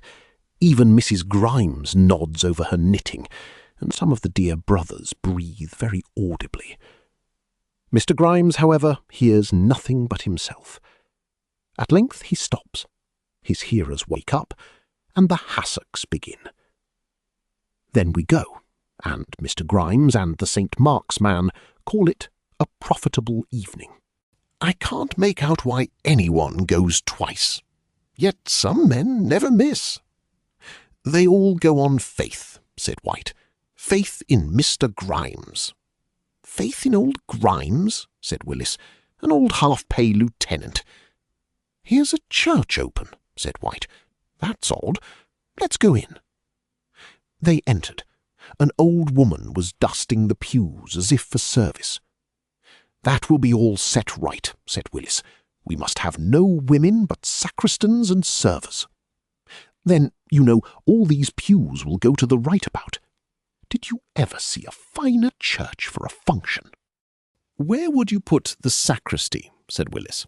That closet is meant for the vestry, but would never be large enough. That depends on the number of altars the church admits, answered White. Each altar must have its own dresser and wardrobe in the sacristy. One, said Willis, counting, where the pulpit stands, that'll be the high altar. One quite behind, that may be Our Lady's. 2, one on each side of the chancel. 4 already. To whom do you dedicate them? The church is not wide enough for those side ones, objected White. Oh, but it is, said Willis. I have seen abroad altars with only one step to them, and they need not be very broad. I think, too, this wall admits of an arch. Look at the depth of the window. That would be a gain of room. No, persisted White. The chancel is too narrow. And he began to measure the floor with his pocket handkerchief. What would you say is the depth of an altar from the wall? He asked. On looking up, he saw some ladies in the church whom he and Willis knew, the pretty Miss Boltons. Very Catholic girls, and really kind, charitable persons into the bargain.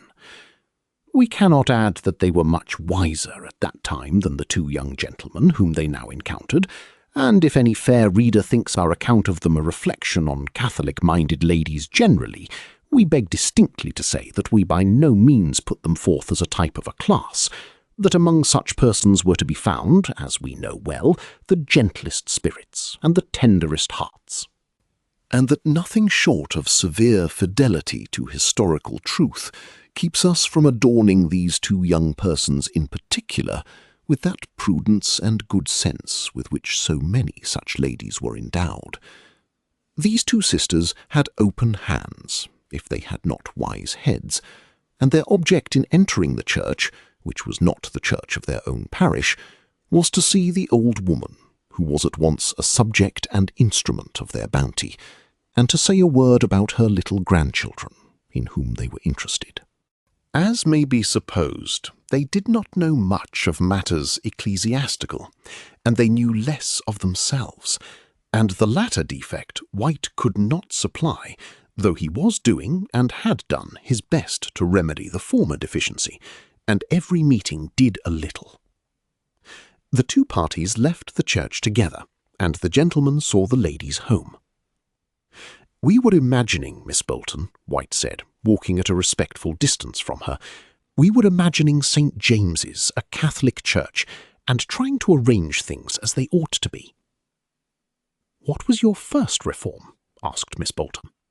I fear, answered White, it would fare hard with your protégée, the old lady who dusts out the pews.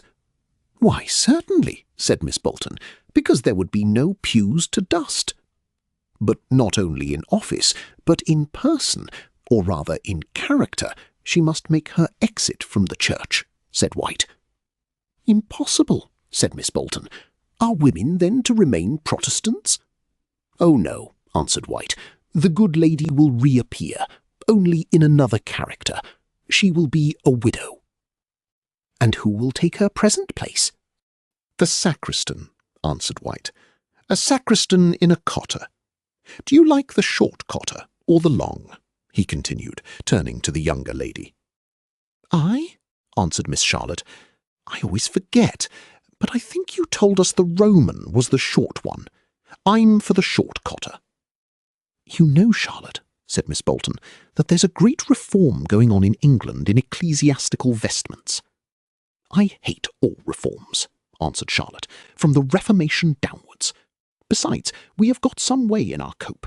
You have seen it, Mr. White. It's such a sweet pattern." "Have you determined what to do with it?" asked Willis. "Time enough to think of that," said Charlotte. "It'll take 4 years to finish." "4 years!" cried White. "We shall be all real Catholics by then. England will be converted." "It will be done just in time for the bishop," said Charlotte. "Oh, it's not good enough for him," said Miss Bolton. "But it may do in church for the Asperges. How different all things will be," continued she. "I don't quite like, though, the idea of a cardinal in Oxford. Must we be so very Roman? I don't see why we might not be quite Catholic without the Pope." "Oh, you need not be afraid," said White sagely. "Things don't go so apace. Cardinals are not so cheap." "Cardinals have so much state and stiffness," said Miss Bolton. "I hear they never walk without 2 servants behind them, and they always leave the room directly dancing begins." "Well, I think Oxford must be just cut out for cardinals," said Miss Charlotte. "Can anything be duller than the president's parties? I can fancy Dr. Bone a cardinal as he walks round the parks." "Oh, it's the genius of the Catholic Church," said White. "You will understand it better in time. No one is his own master. Even the Pope cannot do as he will. He dines by himself and speaks by precedent." "Of course he does," said Charlotte, "for he is infallible." "Nay, if he makes mistakes in the functions," continued White, "he is obliged to write them down and confess them, lest they should be drawn into precedents. And he is obliged during a function to obey the master of ceremonies against his own judgment," said Willis. "Didn't you say the Pope confessed, Mr. White?" asked Miss Bolton. "It has always puzzled me whether the Pope was obliged to confess like another man." "Oh, certainly," answered White. "Everyone confesses." "Well," said Charlotte, "I can't fancy Mr. Hurst of St. Peter's, who comes here to sing glees, confessing, or some of the grave heads of houses who bow so stiffly." "They will all have to confess," said White. "All?" asked Miss Bolton. "You don't mean converts confess? I thought it was only old Catholics." There was a little pause. "And what will the heads of houses be?" asked Miss Charlotte. "Abbots or superiors," answered White. "They will bear crosses, and when they say Mass, there will be a lighted candle in addition." "What a good portly abbot the Vice-Chancellor will make," said Miss Bolton. "Oh, no, he's too short for an abbot," said her sister.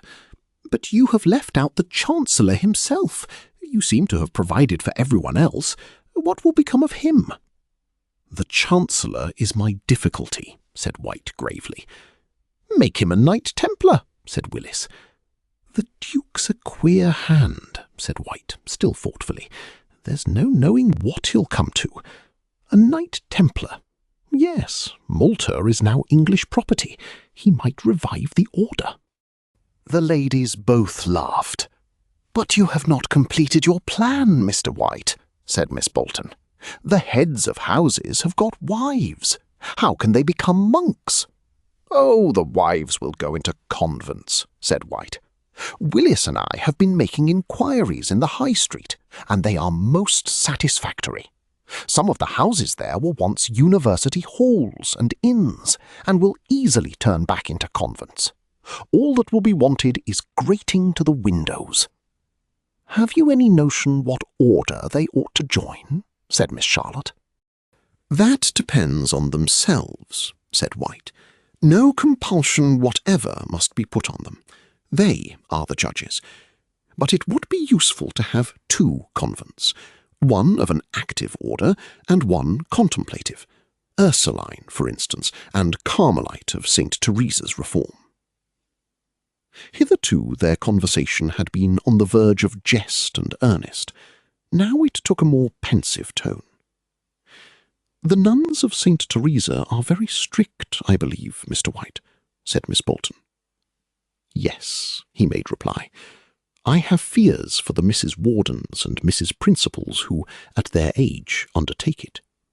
They had got home, and White politely rang the bell.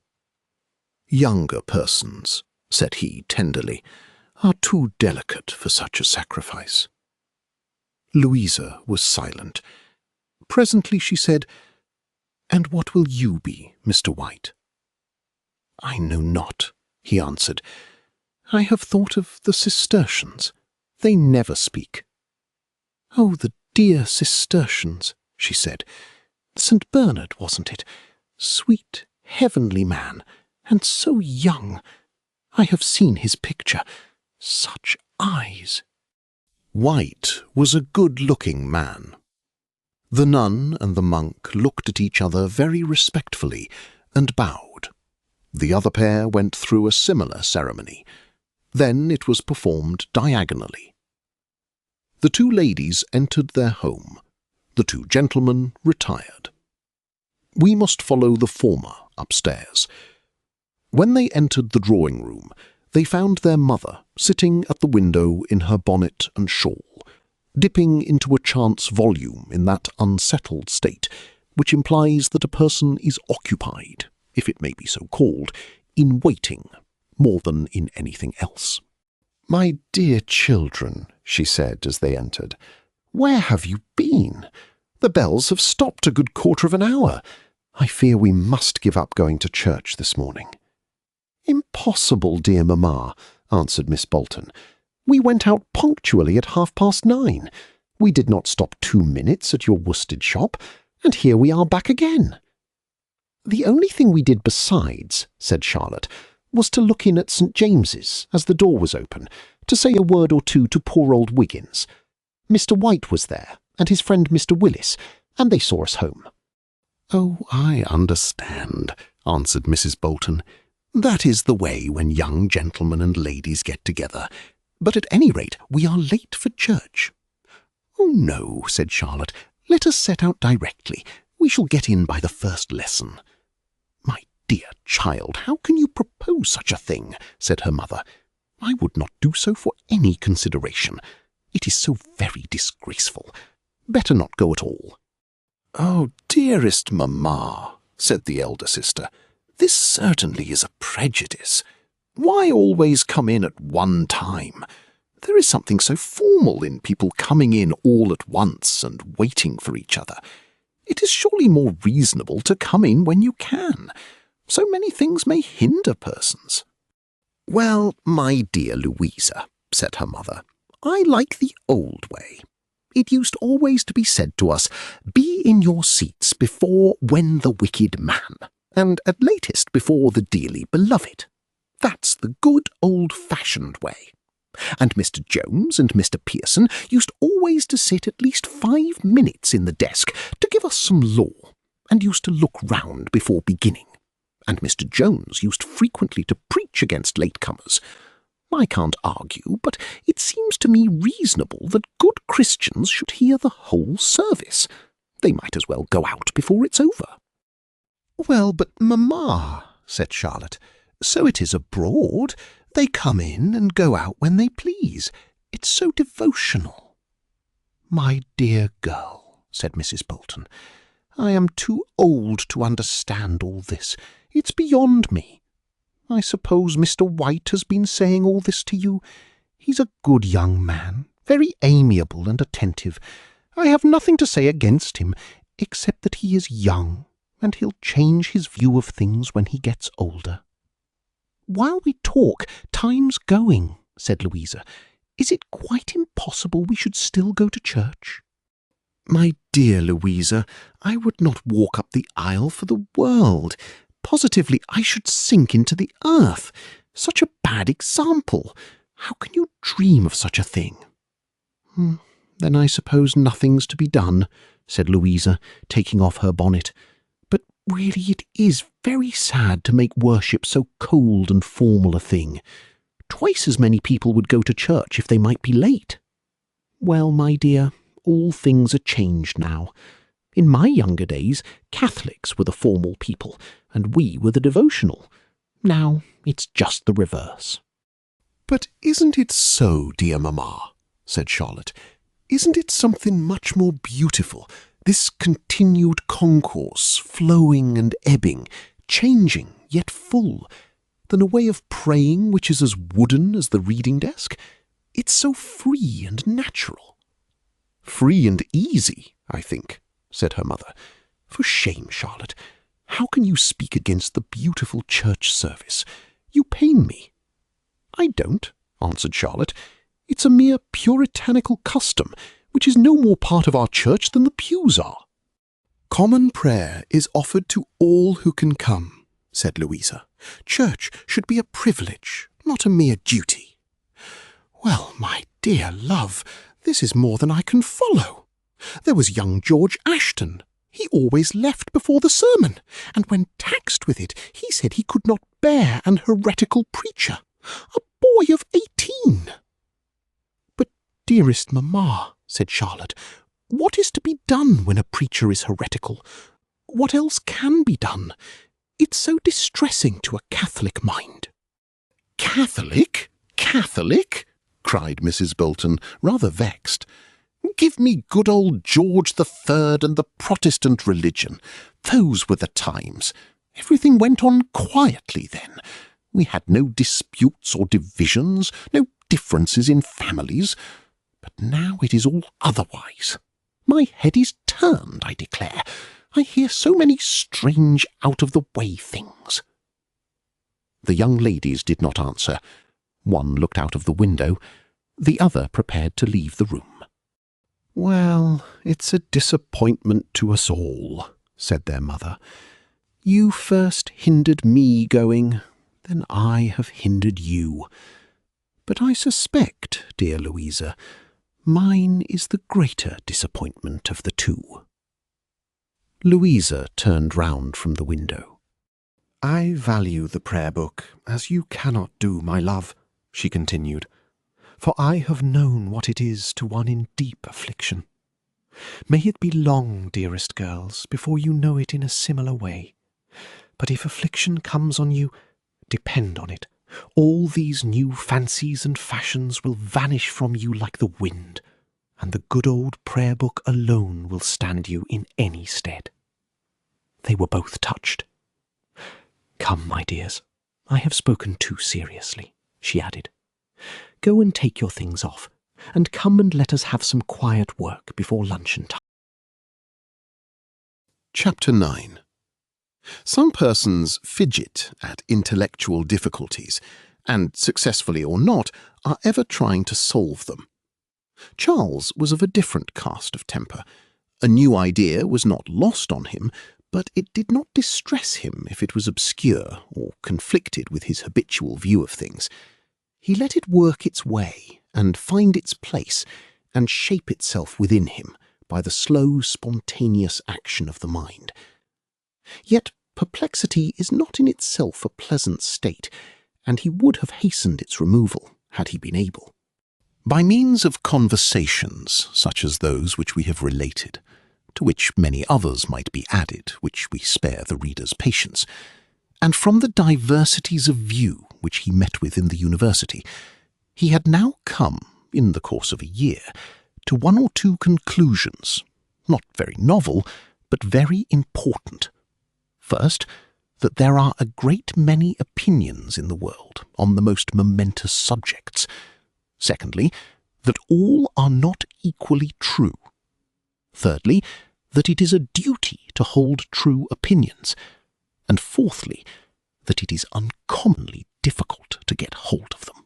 He had been accustomed, as we have seen, to fix his mind on persons, not on opinions, and to determine to like what was good in everyone.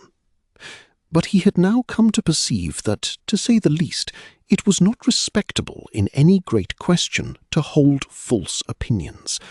It did not matter that such false opinions were sincerely held. he could not feel that respect for a person who held what Sheffield called a sham, with which he regarded him who held a reality. White and Bateman were cases in point.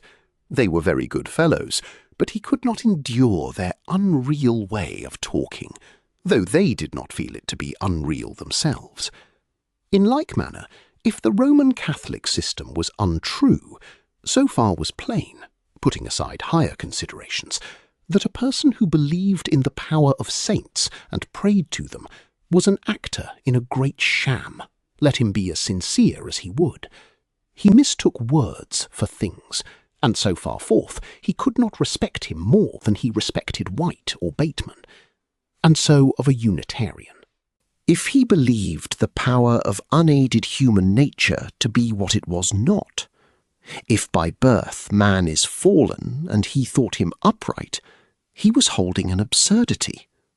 He might redeem and cover this blot by 1,000 excellencies, but a blot it would remain, just as we should feel a handsome man disfigured by the loss of an eye or a hand. And so, again, if a professing Christian made the Almighty a being of simple benevolence, and he was, on the contrary, what the Church of England teaches, a God who punishes for the sake of justice, such a person was making an idol, or unreality, the object of his religion, and, apart from more serious thoughts about him, so far he could not respect him. Thus, the principle of dogmatism gradually became an essential element in Charles's religious views. Gradually, and imperceptibly to himself, for the thoughts which we have been tracing only came on him at spare times, and were taken up at intervals from the point at which they were laid down. His lectures and other duties of the place, his friends and recreations, were the staple of the day, but there was this undercurrent ever in motion, and sounding in his mental ear as soon as other sounds were hushed. As he dressed in the morning, as he sat under the beeches of his college garden, when he strolled into the meadow, when he went into the town to pay a bill or make a call, when he threw himself on his sofa after shutting his oak at night, thoughts cognate with those which have been described were busy within him. Discussions, however, and inquiries, as far as Oxford could afford matter for them, were for a while drawing to an end, for Trinity Sunday was now past, and the commemoration was close at hand. On the Sunday before it, the university sermon happened to be preached by a distinguished person, whom that solemnity brought up to Oxford, no less a man than the very Reverend Dr. Brownside, the new Dean of Nottingham, sometime Huntingdonian Professor of Divinity, and one of the acutest, if not soundest, academical thinkers of the day. He was a little, prim, smirking, bespectacled man, bald in front, with curly black hair behind, somewhat pompous in his manner, with a clear musical utterance which enabled one to listen to him without effort. As a divine, he seemed never to have had any difficulty on any subject. He was so clear, or so shallow, that he saw to the bottom of all his thoughts. Or, since Dr. Johnson tells us that all shallows are clear, we may perhaps distinguish him by both epithets. Revelation to him, instead of being the abyss of God's counsels, with its dim outlines and broad shadows, was a flat, sunny plain, laid out with straight macadamized roads. Not, of course, that he denied the divine incomprehensibility itself with certain heretics of old, but he maintained that in Revelation all that was mysterious had been left out, and nothing given us but what was practical and directly concerned us. It was, moreover, to him a marvel that everyone did not agree with him in taking this simple, natural view, which he thought almost self-evident.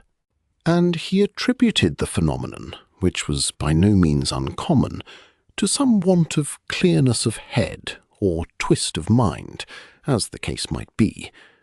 He was a popular preacher. That is, though he had few followers, he had numerous hearers, and on this occasion the church was overflowing with the young men of the place. He began his sermon by observing that it was not a little remarkable that there were so few good reasoners in the world, considering that the discursive faculty was one of the characteristics of man's nature, as contrasted with brute animals. It had indeed been said that brutes reasoned, but this was an analogical sense of the word reason, and an instance of that very ambiguity of language, or confusion of thought, on which he was animadverting. In like manner, we say that the reason why the wind blows is that there is a change of temperature in the atmosphere. And the reason why the bells ring is because the ringers pull them. But who would say that the wind reasons, or that bells reason? There was, he believed, no well-ascertained fact, an emphasis on the word fact, of brutes reasoning. It had been said, indeed, that that sagacious animal, the dog, if in tracking his master he met 3 ways, after smelling the 2, boldly pursued the 3rd without any such previous investigation, which, if true, would be an instance of a disjunctive hypothetical syllogism.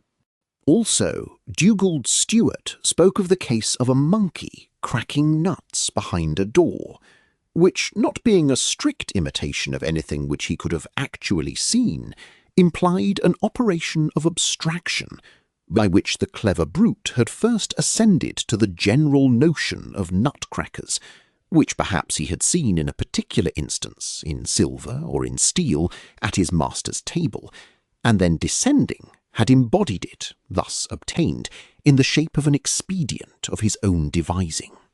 This was what had been said. However, he might assume on the present occasion that the faculty of reasoning was characteristic of the human species, and this being the case, it certainly was remarkable that so few persons reasoned well. After this introduction, he proceeded to attribute to this defect the number of religious differences in the world.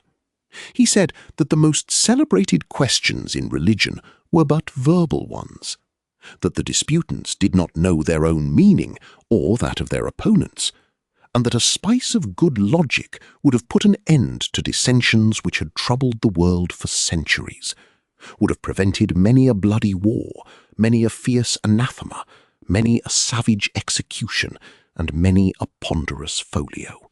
He went on to imply that in fact there was no truth or falsehood in the received dogmas in theology, that they were modes, neither good nor bad in themselves, but personal, national, or periodic, in which the intellect reasoned upon the great truths of religion, that the fault lay not in holding them, but in insisting on them, which was like insisting on a Hindu dressing like a Finn, or a regiment of dragoons using the boomerang. He proceeded to observe that, from what he had said, it was plain in what point of view the Anglican formularies were to be regarded, viz., they were our mode of expressing everlasting truths, which might be as well expressed in other ways, as any correct thinker would be able to see. Nothing then was to be altered in them. They were to be retained in their integrity, but it was ever to be borne in mind that they were Anglican theology, not theology in the abstract, and that though the Athanasian Creed was good for us, it did not follow that it was good for our neighbours.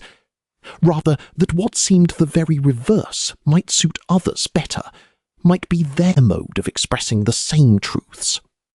He concluded with 1 word in favour of Nestorius, 2 for Abelard, 3 for Luther, that great mind, as he worded it, who saw that churches, creeds, rites, persons were naught in religion, and that the inward spirit, faith, as he himself expressed it, was all in all.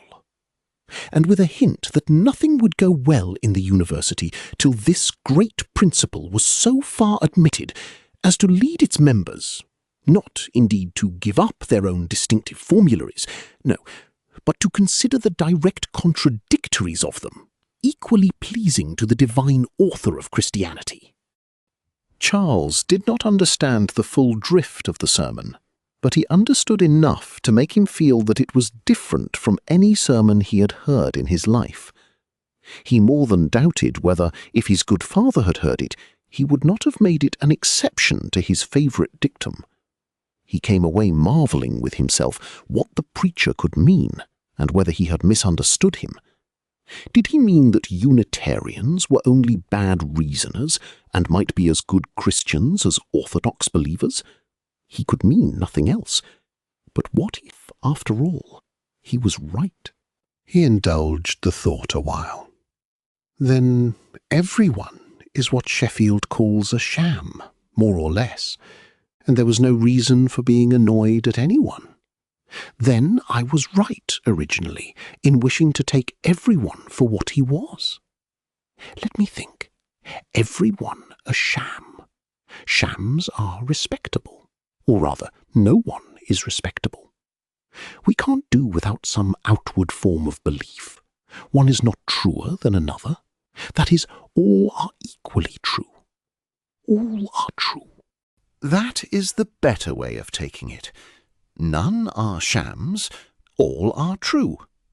All are true. Impossible. One as true as another? Why then it is as true that our Lord is a mere man as that he is God. He could not possibly mean this. What did he mean? So Charles went on, painfully perplexed. Yet out of this perplexity, two convictions came upon him. The first of them painful too, that he could not take for gospel everything that was said, even by authorities of the place and divines of name.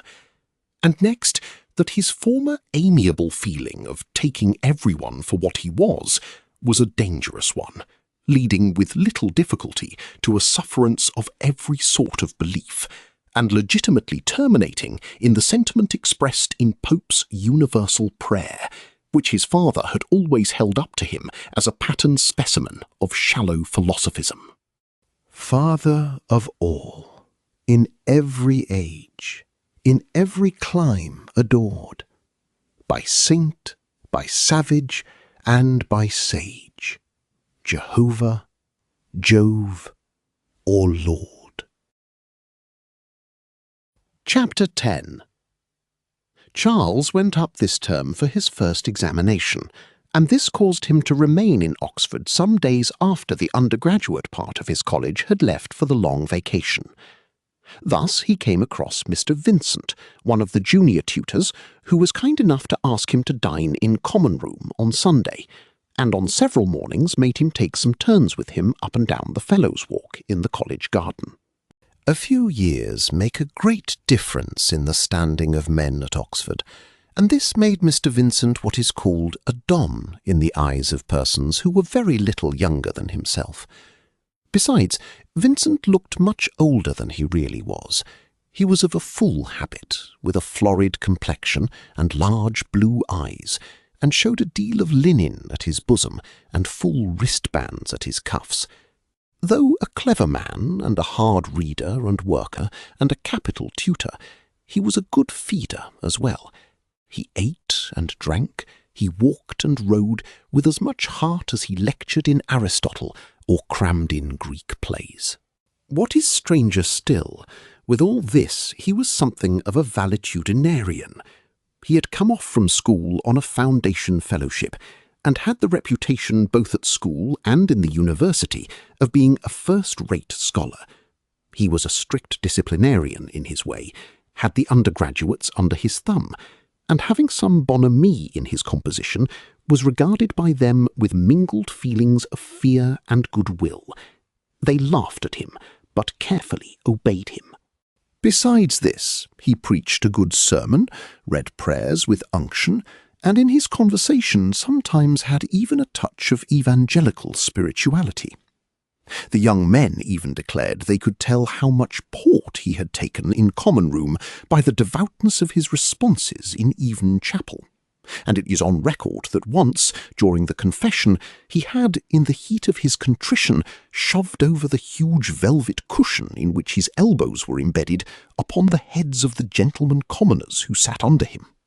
He had just so much originality of mind as gave him an excuse for being his own party in religion, or what he himself called being no party man, and just so little that he was ever mistaking shams for truths and converting pompous nothings into oracles. He was oracular in his manner, denounced parties and party spirit, and thought to avoid the one and the other by eschewing all persons and holding all opinions. He had a great idea of the via media being the truth, and to obtain it thought it enough to flee from extremes without having any very definite mean to flee to. He had not clearness of intellect enough to pursue a truth to its limits, nor boldness enough to hold it in its simplicity, but he was always saying things and unsaying them, balancing his thoughts in impossible attitudes and guarding his words by unintelligible limitations. As to the men and opinions of the day and place, he would, in the main, have agreed with them, had he let himself alone, but he was determined to have an intellect of his own, and this put him to great shifts when he would distinguish himself from them. Had he been older than they, he would have talked of young heads, hot heads, and the like. But since they were grave and cool men, and outran him by 14 or 15 years, he found nothing better than to shake his head, mutter against party spirit, refuse to read their books, lest he should be obliged to agree with them, and make a boast of avoiding their society. At the present moment he was on the point of starting for a continental tour to recruit himself after the labours of an Oxford year. Meanwhile he was keeping hall and chapel open for such men as were waiting either for responsions or for their battle money, and he took notice of Reading as a clever, modest youth of whom something might be made. Under this view of him, he had, among other civilities, asked him to breakfast a day or two before he went down. A tutor's breakfast is always a difficult affair, both for host and guests, and Vincent piqued himself on the tact with which he managed it. The material part was easy enough. There were rolls, toast, muffins, eggs, cold lamb, strawberries on the table, and in due season the college servant brought in mutton cutlets and broiled ham, and everyone ate to his heart's, or rather his appetite's, content. It was a more arduous undertaking to provide the running accompaniment of thought, or at least of words, without which the breakfast would have been little better than a pig trough. The conversation, or rather monopolylogue, as some great performer calls it, ran in somewhat of the following strain. "Mr. Bruton," said Vincent, "what news from Staffordshire? Are the potteries pretty quiet now? Our potteries grow in importance. You need not look at the cup and saucer before you, Mr. Catley. Those came from Derbyshire. But you find English crockery everywhere on the continent. I myself found half a willow-patterned saucer in the crater of Vesuvius. Mr. Sykes, I think you have been in Italy." "No, sir," said Sykes. "I was near going. My family set off a fortnight ago, but I was kept here by these confounded Smalls." "Your responsiones," answered the tutor in a tone of rebuke. "An unfortunate delay for you, for it is to be an unusually fine season if the meteorologists of the sister university are right in their predictions. Who is in the responsion schools, Mr. Sykes?" "Butson of Leicester is the strict one, sir. He plucks 1 man in 3. He plucked last week Patch of St. George's, and Patch has taken his oath he'll shoot him, and Butson has walked about ever since with a bulldog." "These are reports, Mr. Sykes, which often flit about, but must not be trusted. Mr. Patch could not have given a better proof that his rejection was deserved." A pause, during which poor Vincent hastily gobbled up 2 or 3 mouthfuls of bread and butter, the knives and forks meanwhile clinking upon his guests' plates. "Sir, is it true," began one of his guests at length, "that the old principal is going to be married?" "These are matters, Mr. Atkins," answered Vincent, "which we should always inquire about at the fountain-head. Antiquam exquirite matrum, or rather, Bartram. Take some more tea, Mr. Redding. It won't hurt your nerves. I am rather choice in my tea. This comes overland through Russia. The sea air destroys the flavour of our common tea. Talking of air, Mr. Tenby, I think you are a chemist. Have you paid attention to the recent experiments on the composition and resolution of air? Not? I am surprised at it. They are well worth your most serious consideration. It is now pretty well ascertained that inhaling gases is the cure for all kinds of diseases. People are beginning to talk of the gas cure as they did of the water cure. The great foreign chemist, Professor Scaramouche, has the credit of the discovery. The effects are astounding, quite astounding, and there are several remarkable coincidences. You know, medicines are always unpleasant, and so these gases are always fetid. The professor cures by stenches, and has brought his science to such perfection that he actually can classify them. There are 6 elementary stenches, and these spread into a variety of subdivisions. What do you say, Mr. Redding? Distinctive? Yes, there is something very distinctive in smells. But what is most gratifying of all, and is the great coincidence I spoke of, his ultimate resolution of fetid gases assigns to them the very same precise number as is given to existing complaints in the latest treatises on pathology. Each complaint has its gas. And, what is still more singular, an exhausted receiver is a specific for certain desperate disorders. For instance, it has effected several cures of hydrophobia. Mr. Seaton, he continued to a freshman who, his breakfast finished, was sitting uncomfortably on his chair, looking down and playing with his knife. Mr. Seaton, you are looking at that picture. It was almost behind Seaton's back. I don't wonder at it. It was given me by my good old mother, who died many years ago. It represents some beautiful Italian scenery. Vincent stood up, and his party after him, and all crowded round the picture. I prefer the green of England, said Redding. England has not that brilliant variety of colour, said Tenby, but there is something so soothing in green. You know, of course, Mr. Redding, said the tutor, that there is plenty of green in Italy, and in winter even more than in England, only there are other colours too. But I can't help fancying, said Charles, that mixture of colours takes off from it the repose of English scenery. The repose, for instance, said Tenby, of Binsey Common, or Port Meadow in winter. Say in summer, said Redding. If you choose place, I will choose time. I think the university goes down just when Oxford begins to be most beautiful. The walks and meadows are so fragrant and bright now, the hay half carried, and the short new grass appearing. Redding ought to live here all through the long, said Tenby. Does anyone live through the vacation, sir, in Oxford?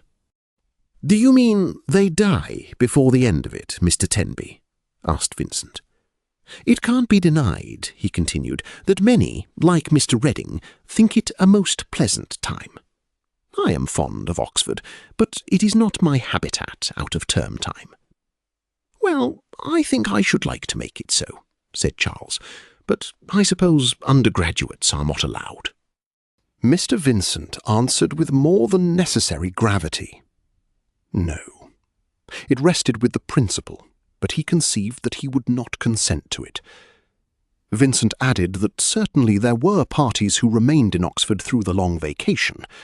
It was said mysteriously. Charles answered that, if it was against college rules, there was no help for it. Else, were he reading for his degree, he should like nothing better than to pass the long vacation in Oxford, if he might judge by the pleasantness of the last 10 days. That is a compliment, Mr. Reading, to your company, said Vincent. At this moment the door opened, and in came the Monsiple with the dinner paper, which Mr. Vincent had formerly to run his eye over. Watkins, he said, giving it back to him, I almost think today is one of the fasts of the Church. Go and look, Watkins, and bring me word." The astonished Manciple, who had never been sent on such a commission in his whole career before, hastened out of the room to task his wits how best to fulfil it. The question seemed to strike the company as forcibly, for there was a sudden silence, which was succeeded by a shuffling of feet and a leave-taking, as if, though they had secured their ham and mutton at breakfast, they did not like to risk their dinner. Watkins returned sooner than could have been expected. He said that Mr. Vincent was right. Today he had found was the Feast of the Apostles. "The Vigil of St. Peter, you mean, Watkins," said Mr. Vincent. "I thought so. Then let us have a plain beef steak and a saddle of mutton. No Portugal onions, Watkins, or currant jelly, and some simple pudding. Charlotte pudding, Watkins. That will do." Watkins vanished. By this time Charles found himself alone with the college authority, who began to speak to him in a more confidential tone. "Mr. Redding," said he, "I did not like to question you before the others, but I conceive you had no particular meaning in your praise of Oxford in the long vacation. In the mouths of some it would have been suspicious." Charles was all surprise.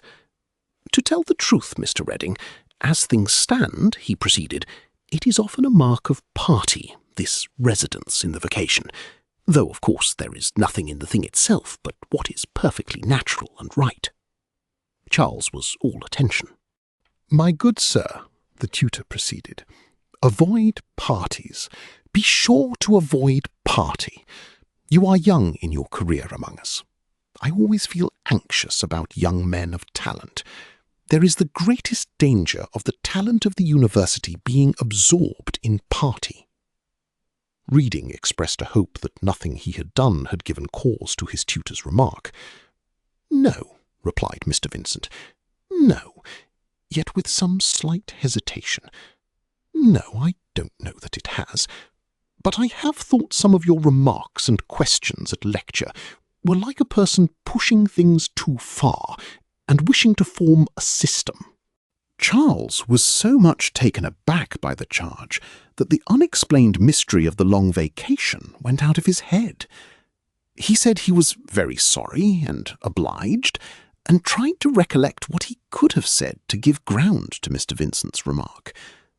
Not being able at the moment to recollect, he went on, "I assure you, sir, I know so little of parties in the place, but I hardly know their leaders. I have heard persons mentioned, but if I tried, I think I should in some cases mismatch names and opinions." "I believe it," said Vincent. "But you are young. I am cautioning you against tendencies. You may suddenly find yourself absorbed before you know where you are." Charles thought this a good opportunity of asking some questions in detail about points which puzzled him. He asked whether Dr. Brownside was considered a safe divine to follow. "I hold, do you see," answered Vincent, "that all errors are counterfeits of truth. Clever men say true things, Mr. Redding, true in their substance, but," sinking his voice to a whisper, "they go too far. It might even be shown that all sects are in one sense but parts of the Catholic Church. I don't say true parts, that is a further question, but they embody great principles. The Quakers represent the principle of simplicity and evangelical poverty. They even have a dress of their own, like monks. The Independents represent the rights of the laity. The Wesleyans cherish the devotional principle, the Irvingites the symbolical and mystical, the High Church party the principle of obedience. The Liberals are the guardians of reason. No party, then, I conceive, is entirely right or entirely wrong. As to Dr. Brownside, there certainly have been various opinions entertained about his divinity. Still, he is an able man, and I think you will gain good from his teaching. But mind, I don't recommend him, yet I respect him, and I consider that he says many things very well worth your attention. I would advise you then to accept the good which his sermons offer, without committing yourself to the bad. That, depend upon it, Mr. Redding, is the golden, though the obvious, rule in these matters. Charles said in answer that Mr. Vincent was overrating his powers, that he had to learn before he could judge, and that he wished very much to know whether Vincent could recommend him any book in which he might see at once what the true Church of England doctrine was on a number of points which perplexed him. Mr. Vincent replied he must be on his guard against dissipating his mind with such reading, at a time when his university duties had a definite claim upon him. He ought to avoid all controversies of the day, all authors of the day. He would advise him to read no living authors. Read dead authors alone, he continued. Dead authors are safe. Our great divines, and he stood upright, were models. There were giants on the earth in those days, as King George III had once said of them to Dr. Johnson. They had that depth and power and gravity and fullness and erudition. And they were so racy, always racy, and what might be called English. They had that richness, too, such a mine of thought, such a world of opinion, such activity of mind, such inexhaustible resource, such diversity, too. Then they were so eloquent, the majestic Hooker, the imaginative Taylor, the brilliant Hall, the learning of Barrow, the strong sense of South, the keen logic of Chillingworth, good honest old Burnet, etc., etc. There did not seem much reason why he should stop at one moment more than another. At length, however, he did stop. It was prose, but it was pleasant prose to Charles. He knew just enough about these writers to feel interested in hearing them talked about, and to him Vincent seemed to be saying a good deal, when in fact he was saying very little. When he stopped, Charles said he believed that there were persons in the university who were promoting the study of these authors. Mr. Vincent looked grave. "It is true," he said, "but my young friend, I have already hinted to you that indifferent things are perverted to the purposes of party. At this moment, the names of some of our greatest divines are little better than a watchword by which the opinions of living individuals are signified." "Which opinions, I suppose," Charles answered, "are not to be found in those authors." "I'll not say that," said Mr. Vincent. "I have the greatest respect for the individuals in question, and I am not denying that they have done good to our Church by drawing attention in this lax day to the old Church of England divinity. But it is one thing to agree with these gentlemen, another," laying his hand on Charles's shoulder, "another to belong to their party. Do not make man your master. Get good from all. Think well of all persons, and you will be a wise man." Reading inquired, with some timidity, if this was not something like what Dr. Brownside had said in the university pulpit, but perhaps the latter advocated a toleration of opinions in a different sense. Mr. Vincent answered rather shortly that he had not heard Dr. Brownside's sermon, but for himself he had been speaking only of persons in our own communion. "Our Church," he said, "admitted of great liberty of thought within her pale. Even our greatest divines differed from each other in many respects. Nay, Bishop Taylor differed from himself. It was a great principle in the English Church. Her true children agree to differ.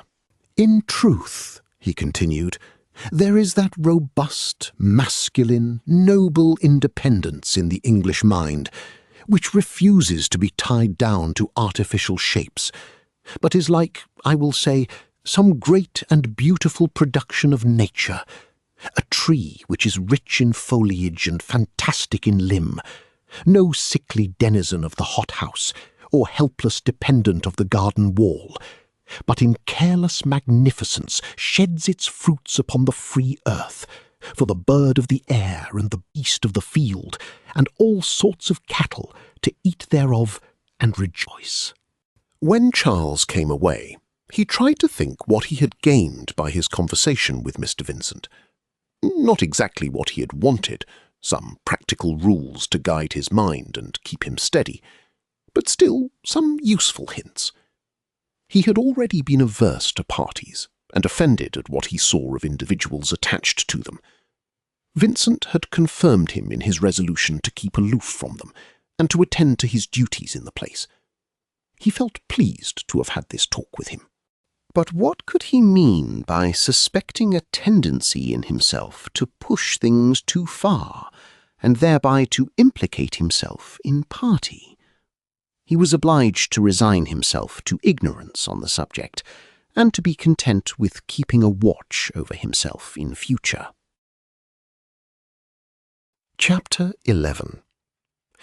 No opportunity has occurred of informing the reader that during the last week or two Charles had accidentally been a good deal thrown across Willis, the umbra of white at Bateman's breakfast party.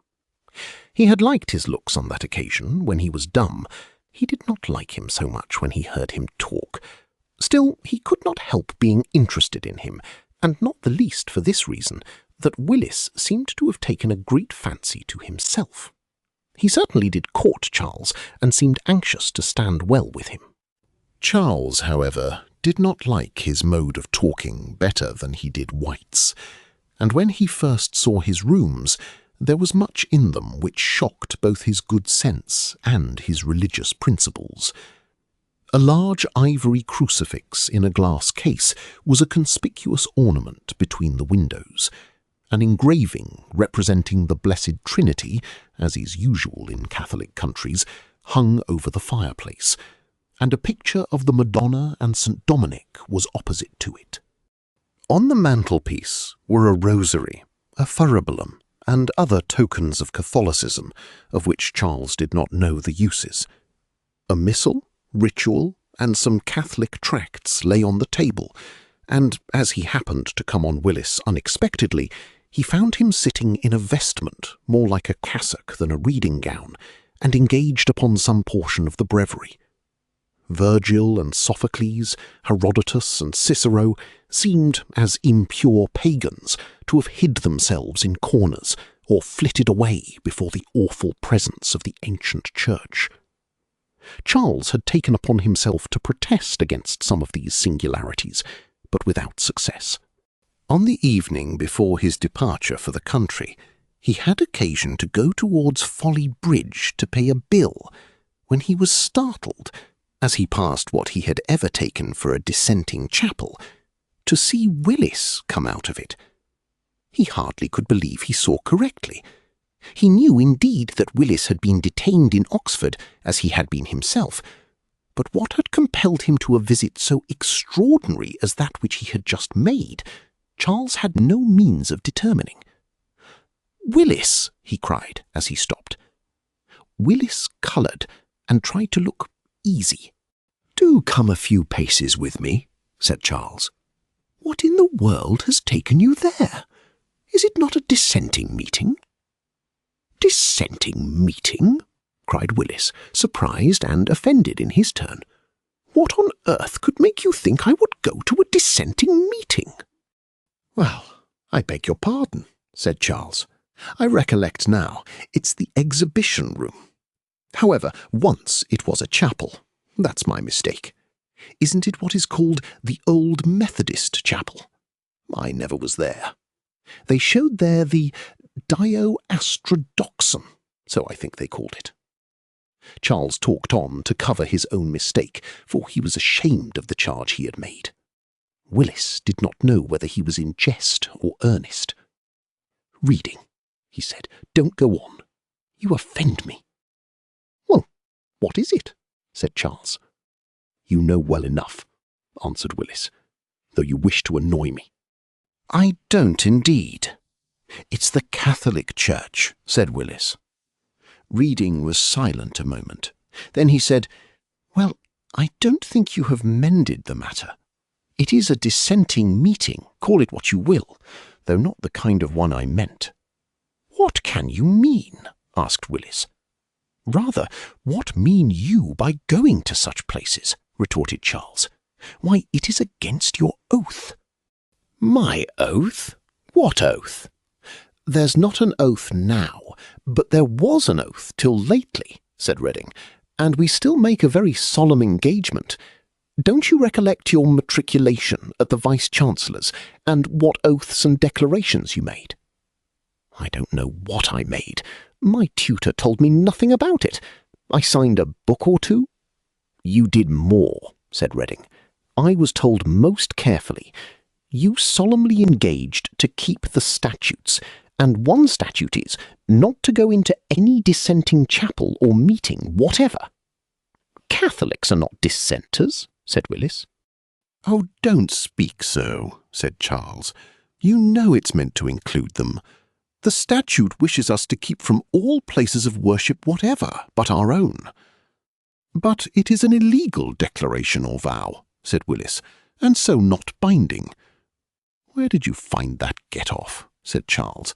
"The priest put that into your head." "I don't know the priest. I never spoke a word to him," answered Willis. "Well, anyhow, it's not your own answer," said Redding, "and does not help you. I am no casuist, but if it is an illegal engagement, you should not continue to enjoy the benefit of it." "What benefit?" "Your cap and gown, a university education, the chance of a scholarship or fellowship. Give up these, and then plead, if you will, and lawfully, that you are quit of your engagement.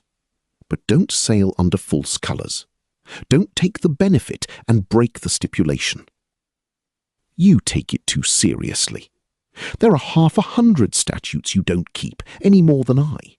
You are most inconsistent."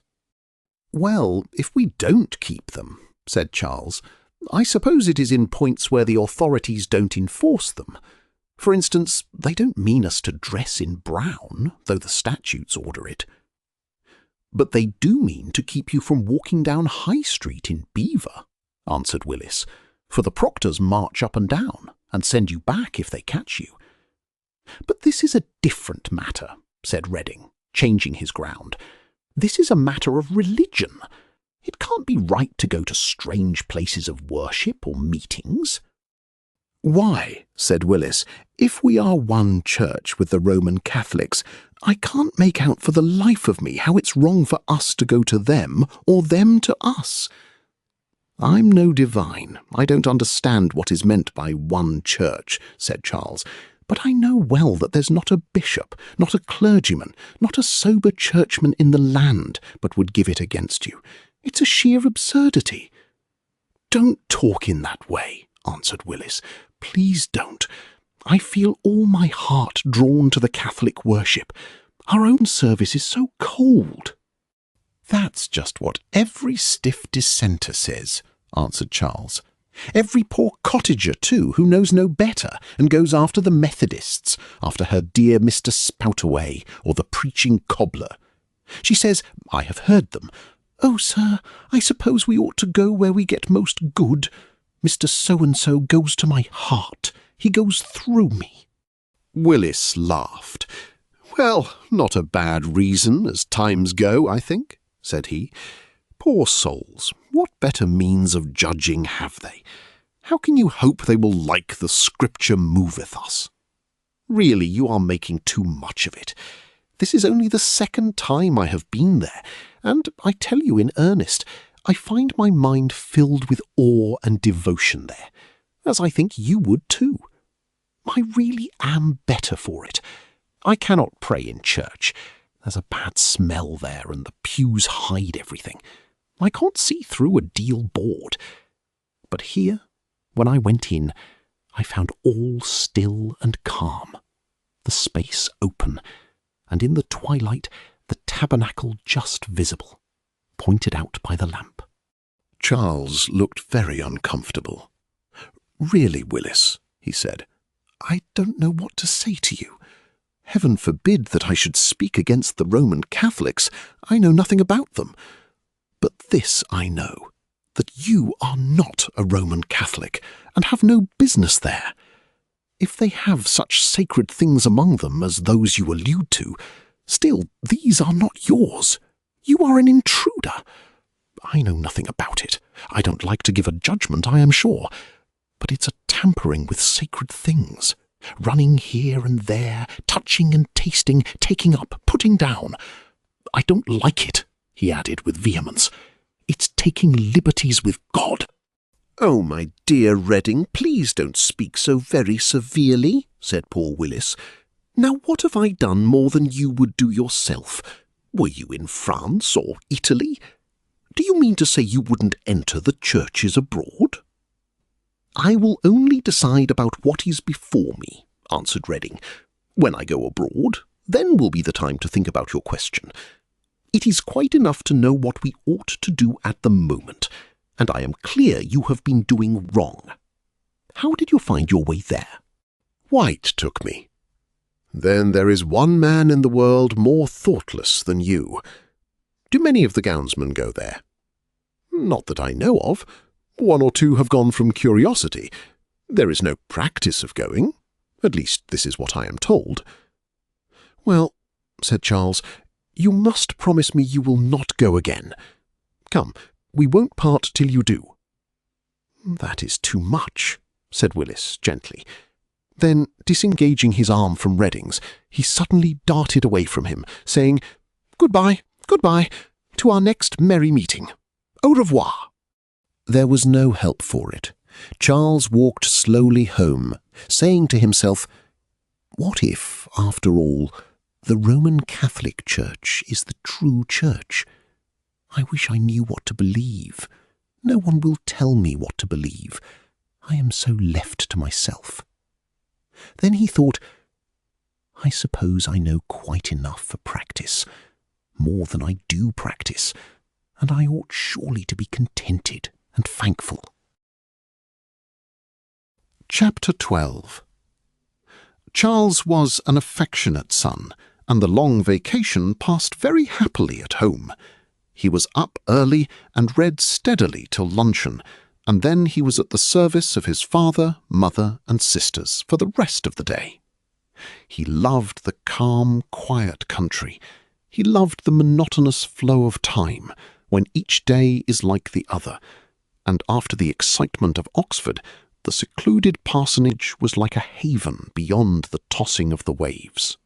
The whirl of opinions and perplexities which had encircled him at Oxford now were like the distant sound of the ocean. They reminded him of his present security. The undulating meadows, the green lanes, the open heath, the common with its wide-spreading dusky elms, the high timber which fringed the level path from village to village, ever and anon broken and thrown into groups, or losing itself in copses. Even the gate and the stile and the turnpike road had the charm not of novelty, but of long familiar use. They had the poetry of many recollections. Nor was the dilapidated, deformed church, with its outside staircases, its unsightly galleries, its wide intruded windows, its uncouth pews, its low nunting table, its forlorn vestry, and its damp earthy smell, without its pleasant associations to the inner man. For there it was that for many a year, Sunday after Sunday, he had heard his dear father read and preach.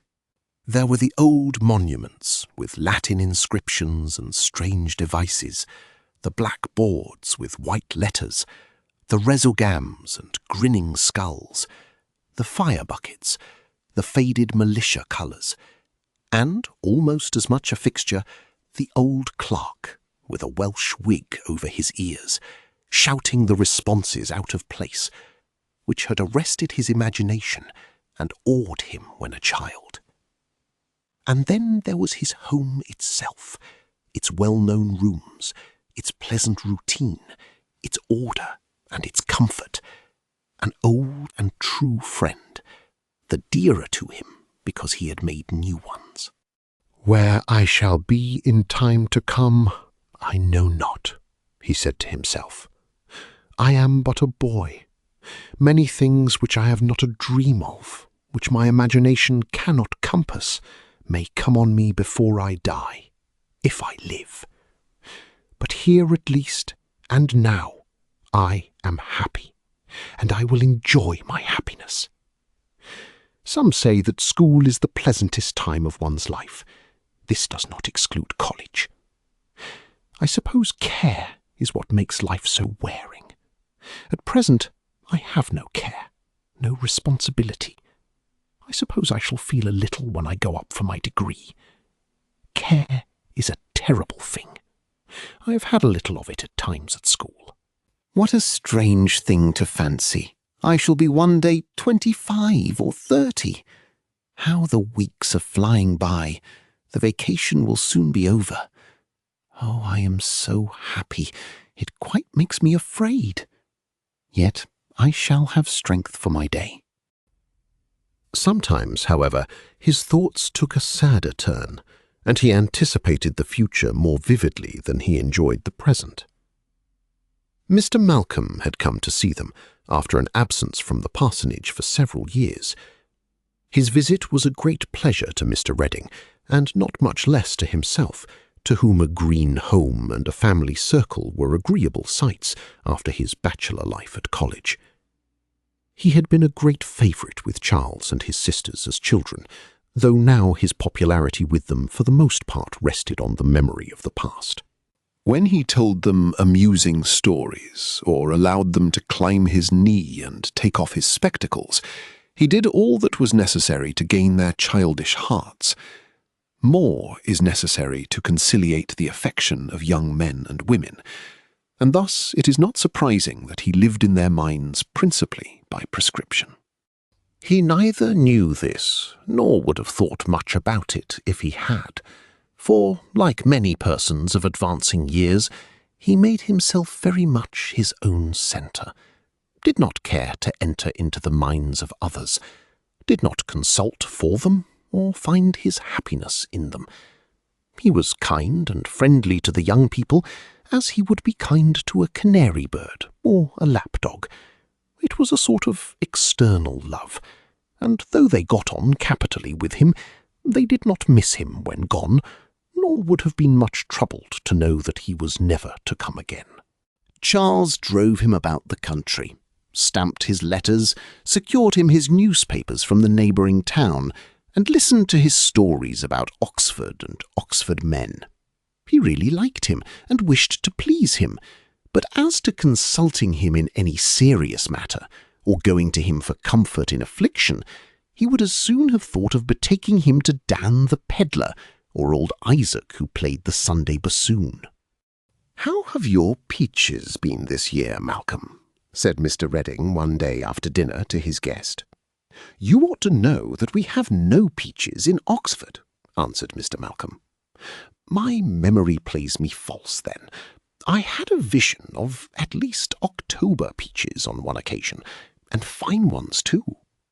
"Ah, you mean at old Tom Spindle's, the jockey's," answered Mr. Malcolm. "It's true, he had a bit of a brick wall, and was proud of it.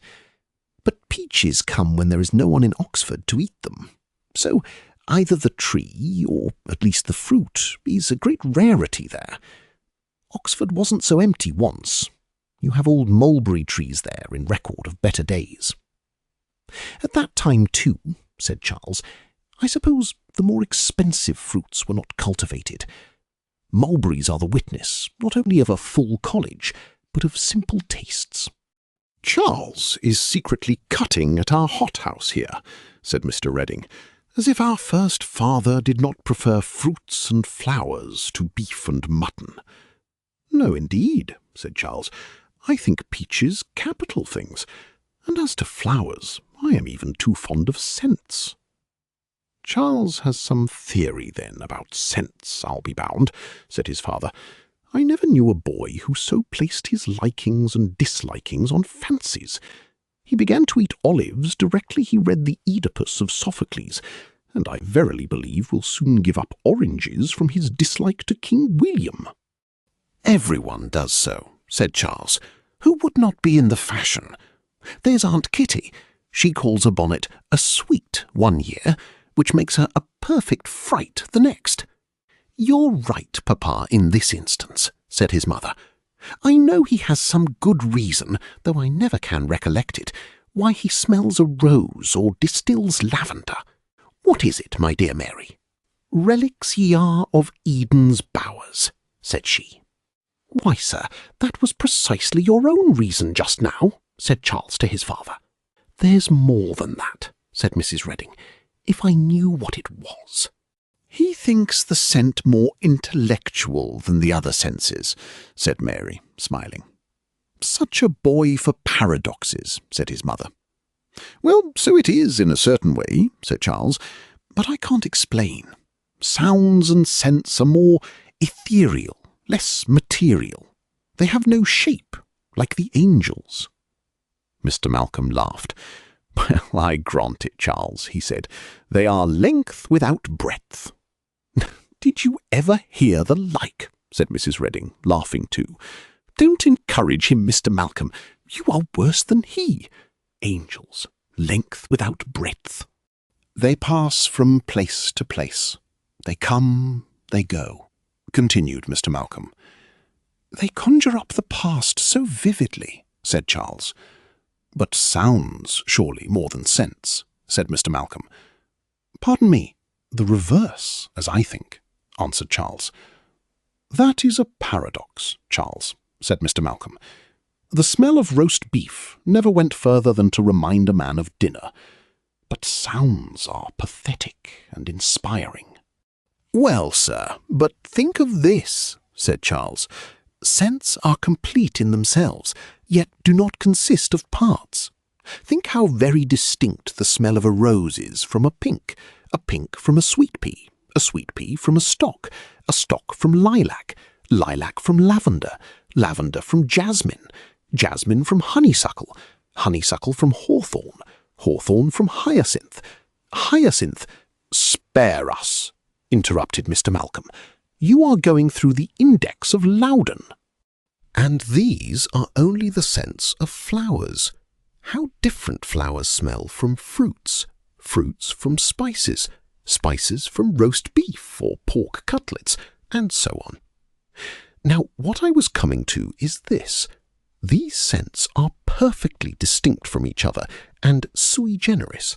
They never can be confused, yet each is communicated to the apprehension in an instant. Sights take up a great space. A tune is a succession of sounds, but scents are at once specific and complete, yet indivisible.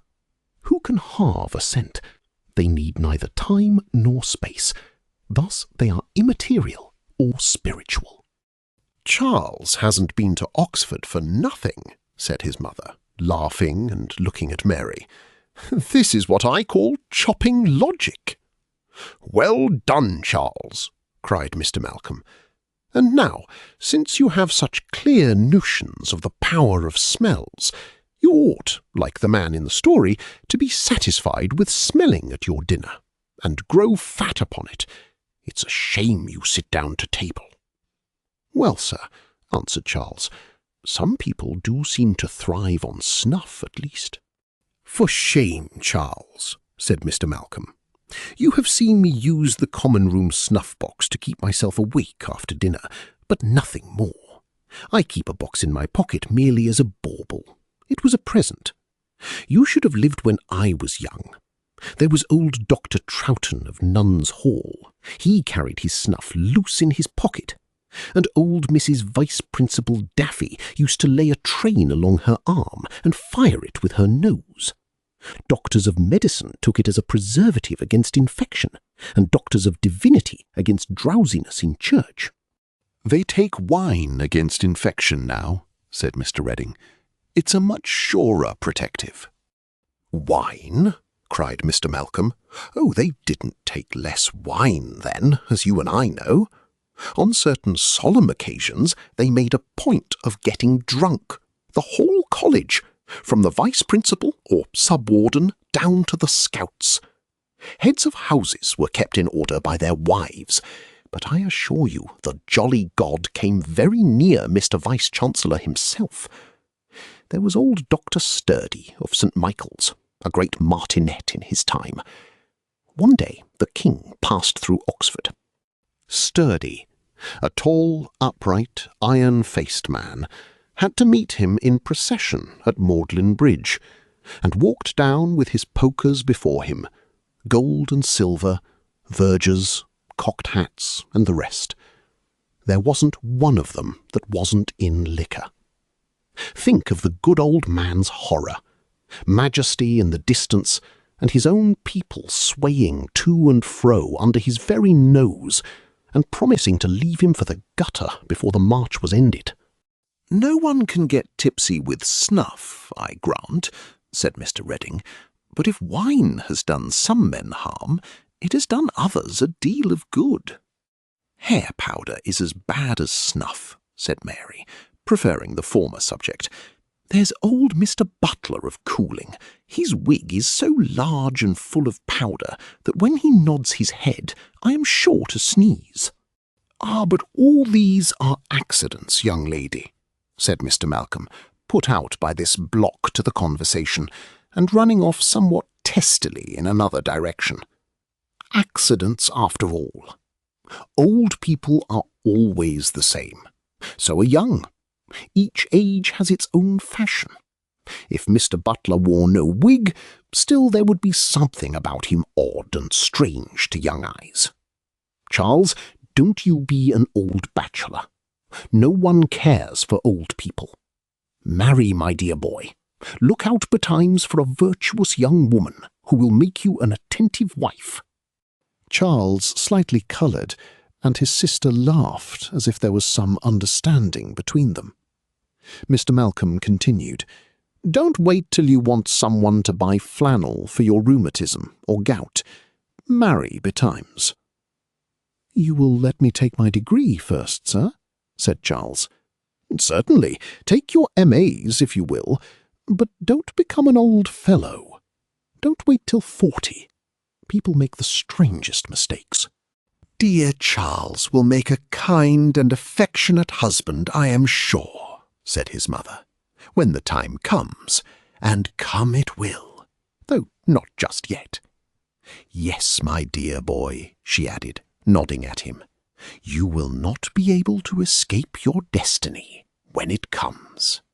"Charles, you must know," said Mr. Redding to his guest, "is romantic in his notions just now. I believe it is that he thinks no one good enough for him. Oh, my dear Charlie, don't let me pain you. I meant nothing serious, but somehow he has not hit it off very well with some young ladies here, who expected more attention than he cared to give." "I am sure," said Mary, "Charles is most attentive whenever there is occasion, and always has his eyes about him to do a service. Only he's a bad hand at small talk." "All will come in time, my dear," said his mother. "A good son makes a good husband." "And a very loving papa," said Mr. Malcolm. "Oh, spare me, sir," said poor Charles. "How have I deserved this?" "Well," proceeded Mr. Malcolm, "and young ladies ought to marry betimes too." "Come, Mary, your turn is coming," cried Charles, and taking his sister's hand, he threw up the sash and escaped with her into the garden. They crossed the lawn and took refuge in a shrubbery. "How strange it is," said Mary, as they strolled along the winding walk. "We used to like Mr. Malcolm so as children, but now I like him still, but he is not the same." "We are older," said her brother. "Different things take us now." "He used to be so kind," continued she. "When he was coming, the day was looked out for, and Mamma said, 'Take care you be good when Mr. Malcolm comes,' and he was sure to bring a 12th cake or a Noah's Ark or something of the sort, and then he romped with us and let us make fun of him." "Indeed, it isn't he that is changed," said Charles, "but we. We are in the time of life to change. We have changed already, and shall change still." "What a mercy it is," said his sister, "that we are so happy among ourselves as a family. If we change, we shall change together, as apples of one stock. If one fails, the other does. Thus we are always the same to each other." "It is a mercy indeed," said Charles. "We are so blessed that I am sometimes quite frightened." His sister looked earnestly at him. He laughed a little to turn off the edge of his seriousness. "You would know what I mean, dear Mary, if you had read Herodotus. A Greek tyrant feared his own excessive prosperity, and therefore made a sacrifice to fortune. I mean, he gave up something which he held most precious. He took a ring from his finger and cast it into the sea, lest the deity should afflict him if he did not afflict himself." "My dear Charles," she answered, "if we do but enjoy God's gifts thankfully, and take care not to set our hearts on them, or to abuse them, we need not fear for their continuance." "Well," said Charles, "there's one text which has ever dwelt on my mind. Rejoice with trembling. I can't take full, unrestrained pleasure in anything." "Why not, if you look at it as God's gift?" asked Mary. "I don't defend it," he replied. "It's my way. It may be a selfish prudence, for what I know, but I am sure that did I give my heart to any creature, I should be withdrawing it from God. How easily could I idolize these sweet walks, which we have known for so many years?" They walked on in silence. "Well," said Mary, "whatever we lose, no change can affect us as a family. While we are we are to each other what nothing external can be to us, whether is given or is taken away." Charles made no answer. "What has come to you, dear Charles?" she said, stopping and looking at him. Then, gently removing his hair and smoothing his forehead, "You are so sad today." "Dearest Mary," he made answer, "nothing's the matter, indeed. I think it is Mr. Malcolm who has put me out. It's so stupid to talk of the prospects of a boy like me. Don't look so. I mean nothing, only it annoys me." Mary smiled. "What I mean is," continued Charles, "that we can rely on nothing here, and are fools if we build on the future." "We can rely on each other," she repeated. "Oh, dear Mary, don't say so. It frightens me." She looked round at him, surprised, and almost frightened herself. "Dearest," he continued, "I mean nothing, only everything is so uncertain here below." "We are sure of each other, Charles."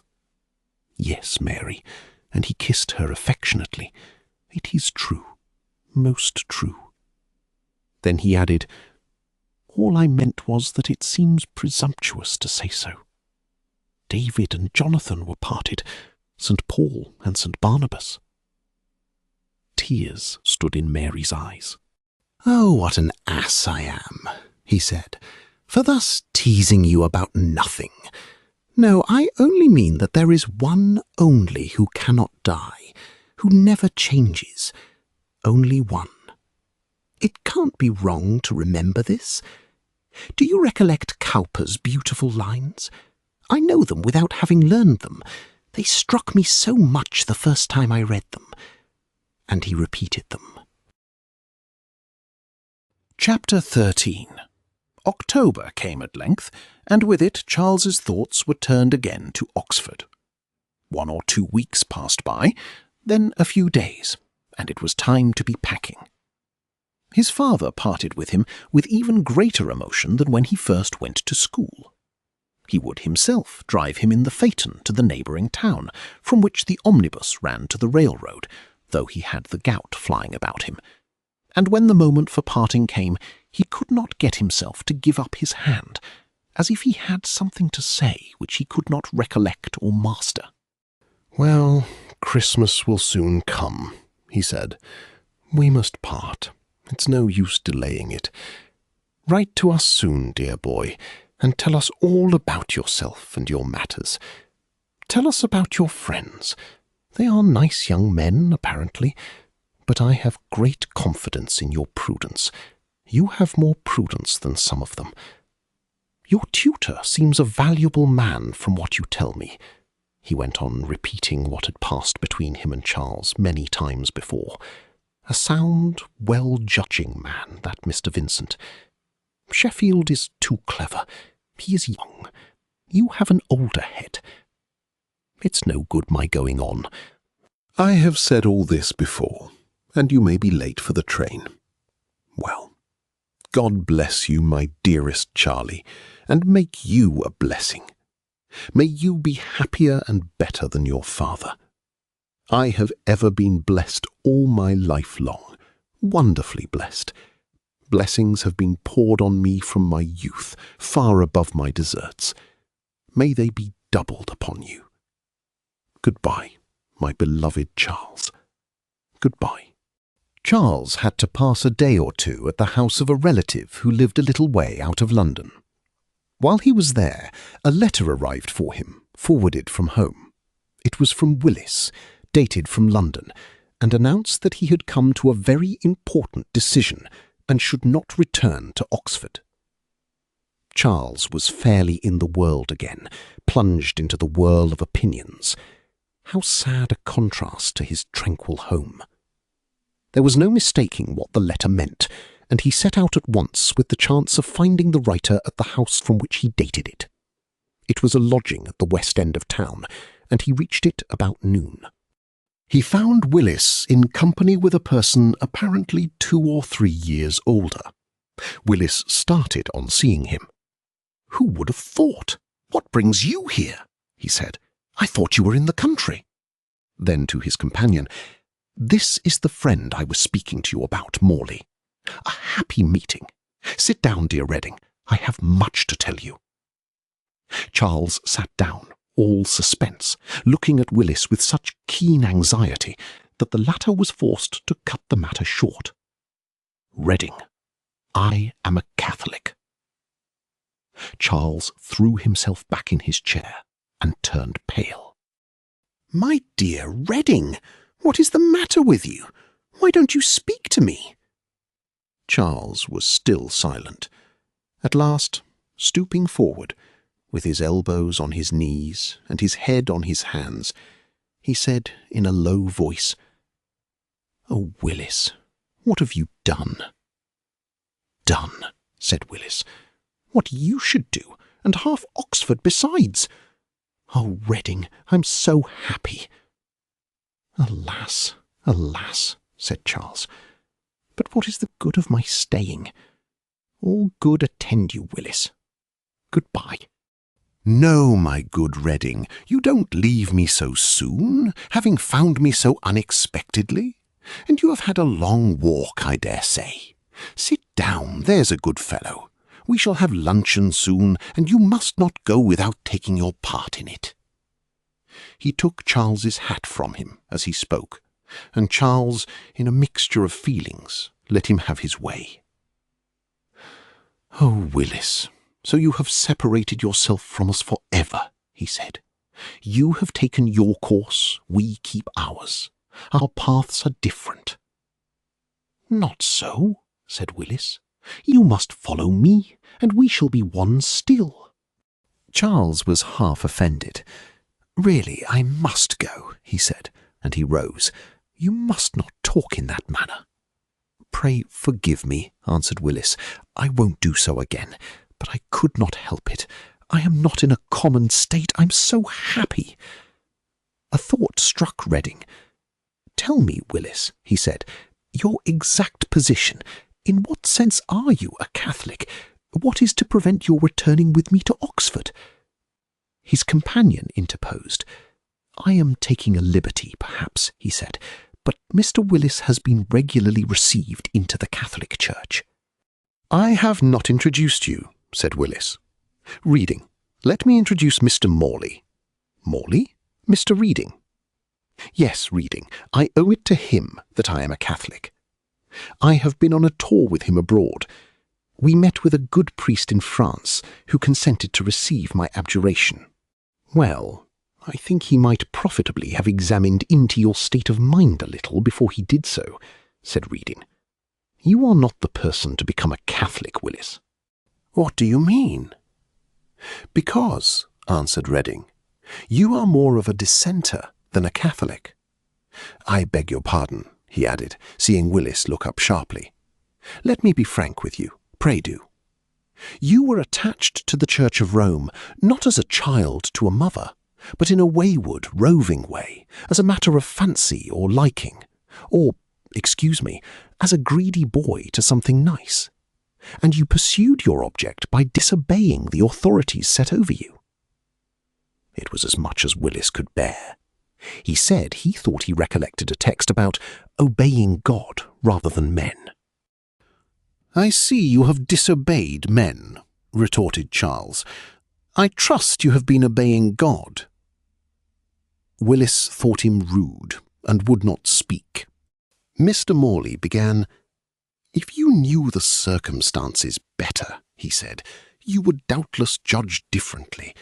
I consider Mr. Willis to be just the very person on whom it was incumbent to join the Church, and who will make an excellent Catholic. You must blame not the venerable priest who received him, but me.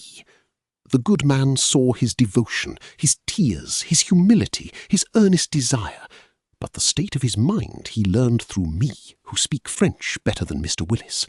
However, he had quite enough conversation with him in French and Latin. He could not reject a postulant for salvation. It was impossible. Had you been he, you would have done the same. Well, sir, perhaps I have been unjust to him and you, said Charles. However, I cannot augur well of this. You are judging, sir, answered Mr. Morley. Let me say it, of things you do not know. You do not know what the Catholic religion is. You do not know what its grace is, or the gift of faith. The speaker was a layman. He spoke with earnestness, the more intense because quiet. Charles felt himself reproved by his manner. His good taste suggested to him that he had been too vehement in the presence of a stranger, yet he did not feel the less confidence in his cause. He paused before he answered. Then he said briefly that he was aware that he did not know the Roman Catholic religion, but he knew Mr. Willis. He could not help giving his opinion that good would not come of it. I have ever been a Catholic, said Mr. Morley. So far I cannot judge of members of the Church of England, but this I know, that the Catholic Church is the only true Church. I may be wrong in many things. I cannot be wrong in this. This too I know, that the Catholic faith is one, and that no other church has faith. The Church of England has no faith. You, my dear sir, have not faith. This was a home thrust. The controversies of Oxford passed before Reading's mind, but he instantly recovered himself. You cannot expect, said he, smiling, that I, almost a boy, should be able to argue with yourself, or to defend my church, or to explain her faith. I am content to hold that faith, to hold what she holds, without professing to be a divine. This is the doctrine which I have been taught at Oxford. I am under teaching there. I am not yet taught. Excuse me, then, if I decline an argument with you. With Mr. Willis, it is natural that I should argue. We are equals and understand each other.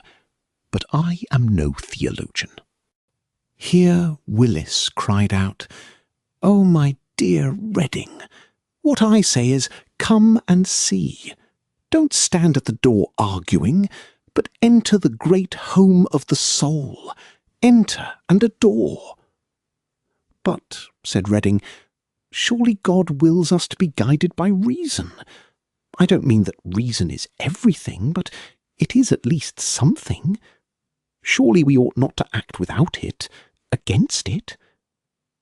"But is not doubt a dreadful state?" said Willis, "a most perilous state. No state is safe but that of faith. Can it be safe to be without faith?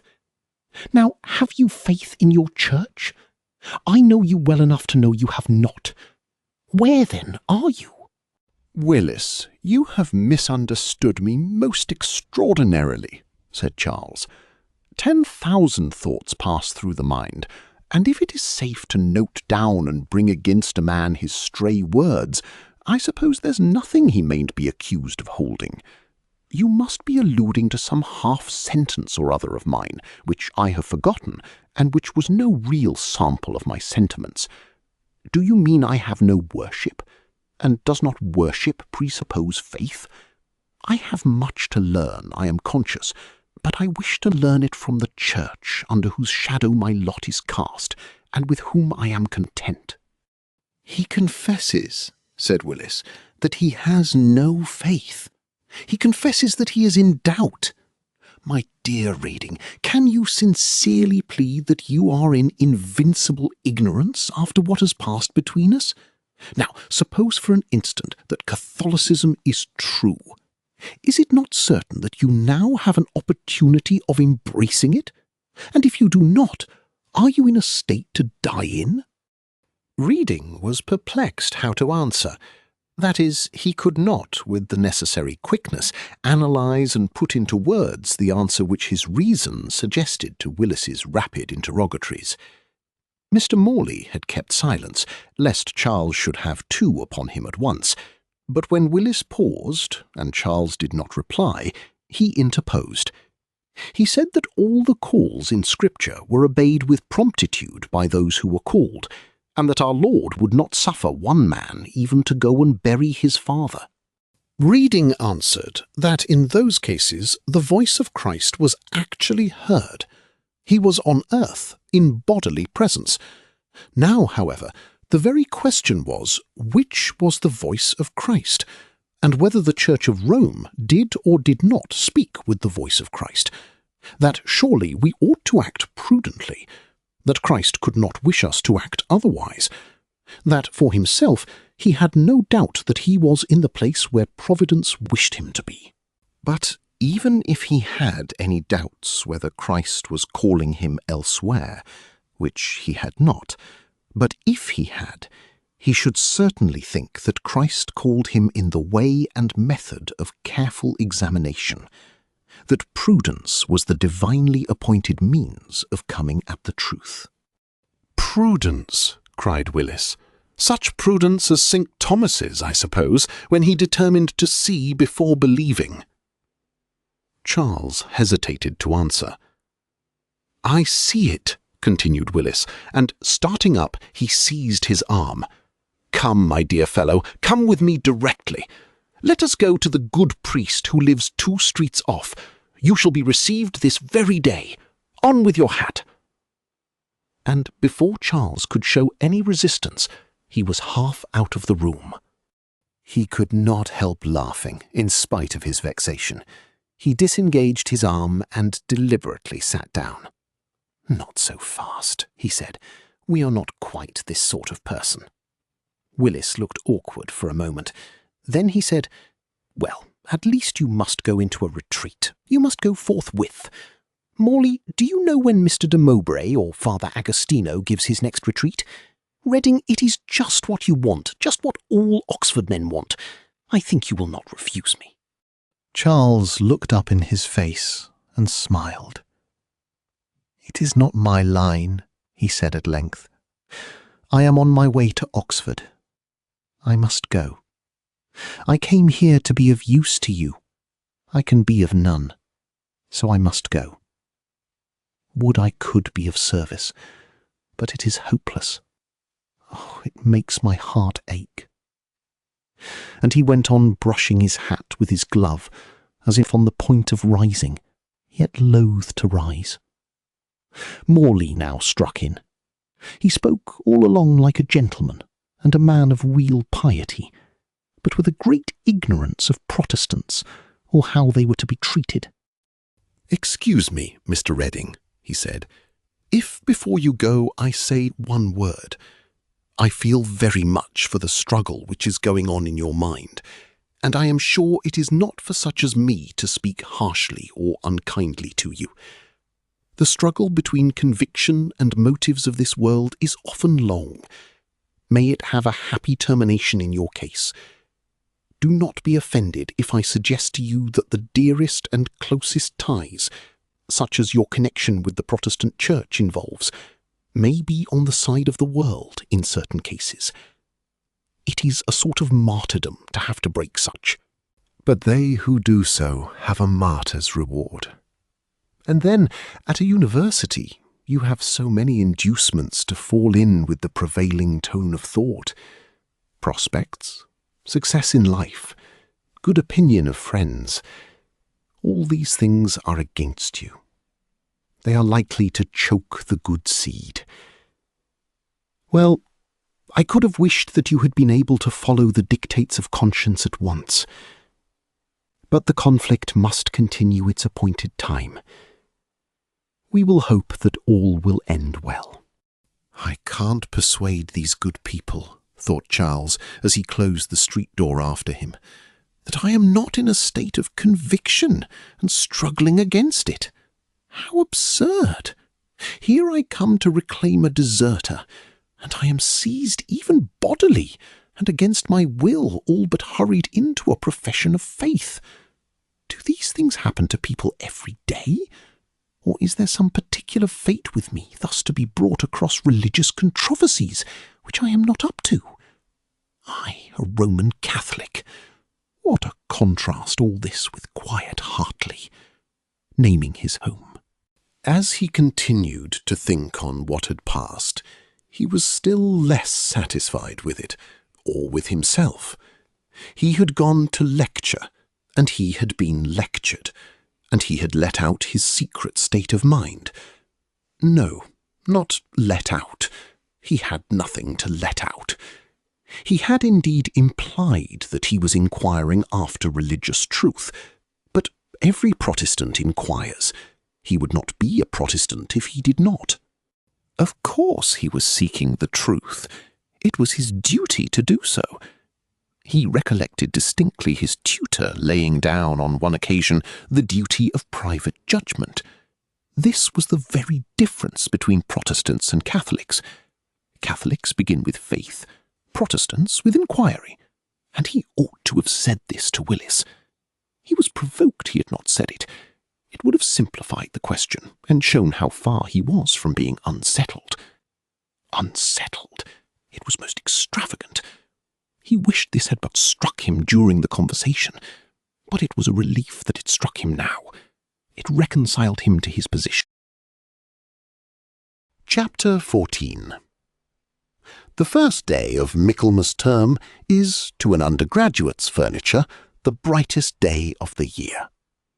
Much as Charles regretted home, he rejoiced to see old Oxford again.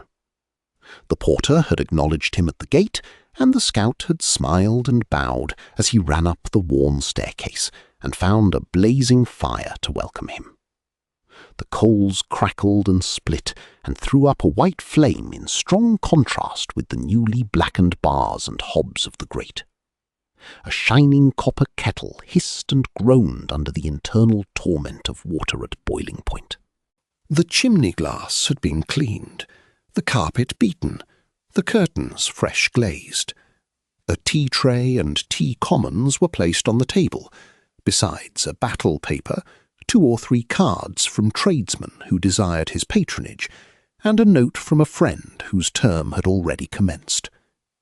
The porter came in with his luggage, and had just received his too ample remuneration, when, through the closing door, in rushed Sheffield in his travelling dress. "Well, old fellow, how are you?" he said, shaking both of Charles's hands, or rather arms, with all his might. "Here we are all again. I am just come like you. Where have you been all this time? Come, tell us all about yourself. Give me some tea, and let's have a good jolly chat." Charles liked Sheffield. He liked Oxford. He was pleased to get back. Yet he had some remains of homesickness on him, and was not quite in cue for Sheffield's good-natured boisterousness. Willis's matter, too, was still on his mind. "Have you heard the news?" said Sheffield. "I have been long enough in college to pick it up. The kitchen man was full of it as I passed along. Jack's a particular friend of mine, a good, honest fellow, and has all the gossip of the place. I don't know what it means, but Oxford has, just now, a very bad inside. The report is that some of the men have turned Romans, and they say that there are strangers going about Oxford whom no one knows anything of. Jack, who is a bit of a divine himself, says he heard the principal say that for certain there were Jesuits at the bottom of it, and I don't know what he means, but he declares he saw with his own eyes the Pope walking down High Street with the priest. I asked him how he knew it. He said he knew the Pope by his slouching hat and his long beard, and the porter told him it was the Pope. The Dons have met several times, and several tutors are to be discommoned and their names stuck up against the buttery door." Meanwhile, the Marshal, with 2 bulldogs, is keeping guard before the Catholic chapel, and, to complete it, that old drunken fellow Topham is reported, out of malice, when called in to cut the warden of St. Mary's hair, to have made a clean white tonsure atop of him. "My dear Sheffield, how you run on," said Redding. "Well, do you know, I can tell you a piece of real news bearing on these reports, and not of the pleasantest. Did you know Willis of St. George's? I think I once saw him at wine in your rooms, a modest, nice-looking fellow who never spoke a word." "Ah, I assure you he has a tongue in his head when it suits him," answered Charles. "Yet I do think," he added musingly, "he's very much changed, and not for the better." "Well, what's the upshot?" asked Sheffield. "He has turned Catholic," said Charles. "What a fool!" cried Sheffield. There was a pause. Charles felt awkward. Then he said, "I can't say I was surprised, yet I should have been less surprised at White." "Oh, White won't turn Catholic," said Sheffield. "He hasn't it in him. He's a coward." "Fools and cowards," answered Charles. "Thus you divide the world, Sheffield? Poor Willis," he added. "One must respect a man who acts according to his conscience." "What can he know of conscience?" said Sheffield. "The idea of his swallowing, of his own free will, the heap of rubbish which every Catholic has to believe, in cold blood tying a collar round his neck and politely putting the chain into the hands of a priest. And then the confessional.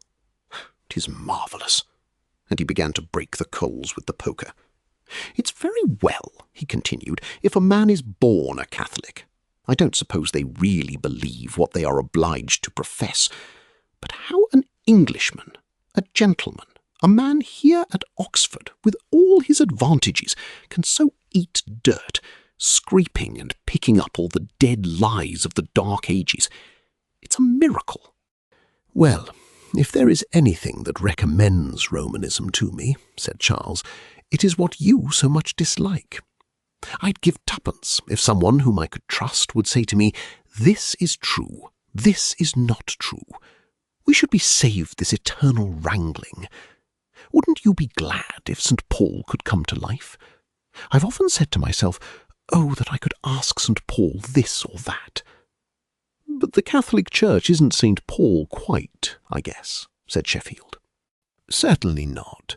But supposing you did think it had the inspiration of an apostle, as the Roman Catholics do, what a comfort it would be to know, beyond all doubt, what to believe about God, and how to worship and please him. I mean, you said, 'I can't believe this or that.' Now, you ought to have said, 'I can't believe the Pope has power to decide this or that.' If he had, you ought to believe it, whatever it is, and not to say, 'I can't believe.'" Sheffield looked hard at him. "We shall have you a papist some of these fine days," said he. "Nonsense," answered Charles. "You shouldn't say such things, even in jest." "I don't jest. I am in earnest. You are plainly on the road." "Well, if I am, you have put me on it," said Reading, wishing to get away from the subject as quick as he could. "For you are ever talking against shams, and laughing at King Charles, and Lord, Bateman, White, Rudelofts, and Piscinas." "Now you are a Puseyite," said Sheffield in surprise. "You give me the name of a very good man whom I hardly know by sight," said Reading. "But I mean that nobody knows what to believe. No one has a definite faith but the Catholics and the Puseyites. No one says, this is true, that is false. This comes from the apostles, that does not." "Then would you believe a Turk," asked Sheffield, "who came to you with his one Allah and Mohammed his prophet?" "I did not say a creed was everything," answered Reading, "or that a religion could not be false which had a creed. But a religion can't be true which has none." "Well, somehow that doesn't strike me," said Sheffield. "Now, there was Vincent at the end of term, after you had gone down," continued Charles. "You know I stayed up for Littlegoe, and he was very civil indeed. I had a talk with him about Oxford parties, and he pleased me very much at the time. But afterwards, the more I thought of what he said, the less was I satisfied. That is, I had got nothing definite from him." He did not say, "This is true, that is false," but be true, be good, be good. Don't go too far, keep in the mean, have your eyes about you, eschew parties, follow our divines, all of them. All which was but putting salt on the bird's tail. I want some practical direction, not abstract truths. "Vincent is a humbug," said Sheffield. Dr. Pusey, on the other hand, continued Charles, is said always to be decisive. He says, this is apostolic, that's in the Fathers. St. Cyprian says this, St. Augustine denies that. This is safe, that's wrong. I bid you, I forbid you. I understand all this, but I don't understand having duties put on me which are too much for me. I don't understand, I dislike, having a will of my own when I have not the means to use it justly. In such a case, to tell me to act of myself is like Pharaoh setting the Israelites to make bricks without straw, setting me to inquire, to judge, to decide, forsooth. It's absurd. Who has taught me? "But the Puseyites are not always so distinct," said Sheffield. "There's Smith. He never speaks decidedly in difficult questions. I know a man who was going to remain in Italy for some years, at a distance from any English chapel. He could not help it, and who came to ask him if he might communicate in the Catholic churches. He could not get an answer from him. He would not say yes or no." "Then he won't have many followers, that's all," said Charles. "But he has more than Dr. Pusey," answered Sheffield. "Well, I can't understand it," said Charles. "He ought not. Perhaps they won't stay." "The truth is," said Sheffield, "I suspect he is more of a sceptic at bottom." "Well, I honour the man who builds up," said Reading, "and I despise the man who breaks down." "I am inclined to think you have a wrong notion of building up and pulling down," answered Sheffield. "Coventry, in his Dissertations, makes it quite clear that Christianity is not a religion of doctrines." Who is Coventry? Not know Coventry? He is one of the most original writers of the day. He's an American, and I believe a Congregationalist. Oh, I assure you, you should read Coventry, although he is wrong on the question of church government. You are not well au courant with the literature of the day unless you do. He is no party man, he is a correspondent of the first men of the day. He stopped with the Dean of Oxford when he was in England, who has published an English edition of his dissertations with a preface, and he and Lord Newlights were said to be the two most witty men at the meeting of the British Association 2 years ago. "I don't like Lord Newlights," said Charles. "He seems to me to have no principle, that is, no fixed, definite religious principle. You don't know where to find him. This is what my father thinks. I have often heard him speak of him." "It's curious you should use the word principle," said Sheffield, "for it is that which Coventry lays such stress on. He says that Christianity has no creed, that this is the very point in which it is distinguished from other religions, that you will search the New Testament in vain for a creed, but that Scripture is full of principles. The view is very ingenious, and seemed to me true when I read the book. According to him, then, Christianity is not a religion of doctrines or mysteries, and if you are looking for dogmatism in Scripture, it's a mistake." Charles was puzzled. "Certainly," he said.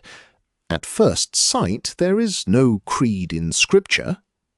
"No creed in Scripture," he said slowly, as if thinking aloud. "No creed in Scripture. Therefore there is no creed. But the Athanasian Creed," he added quickly, "is that in Scripture?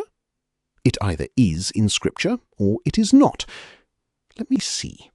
It either is there or it is not. What was it that Freeborn said last term?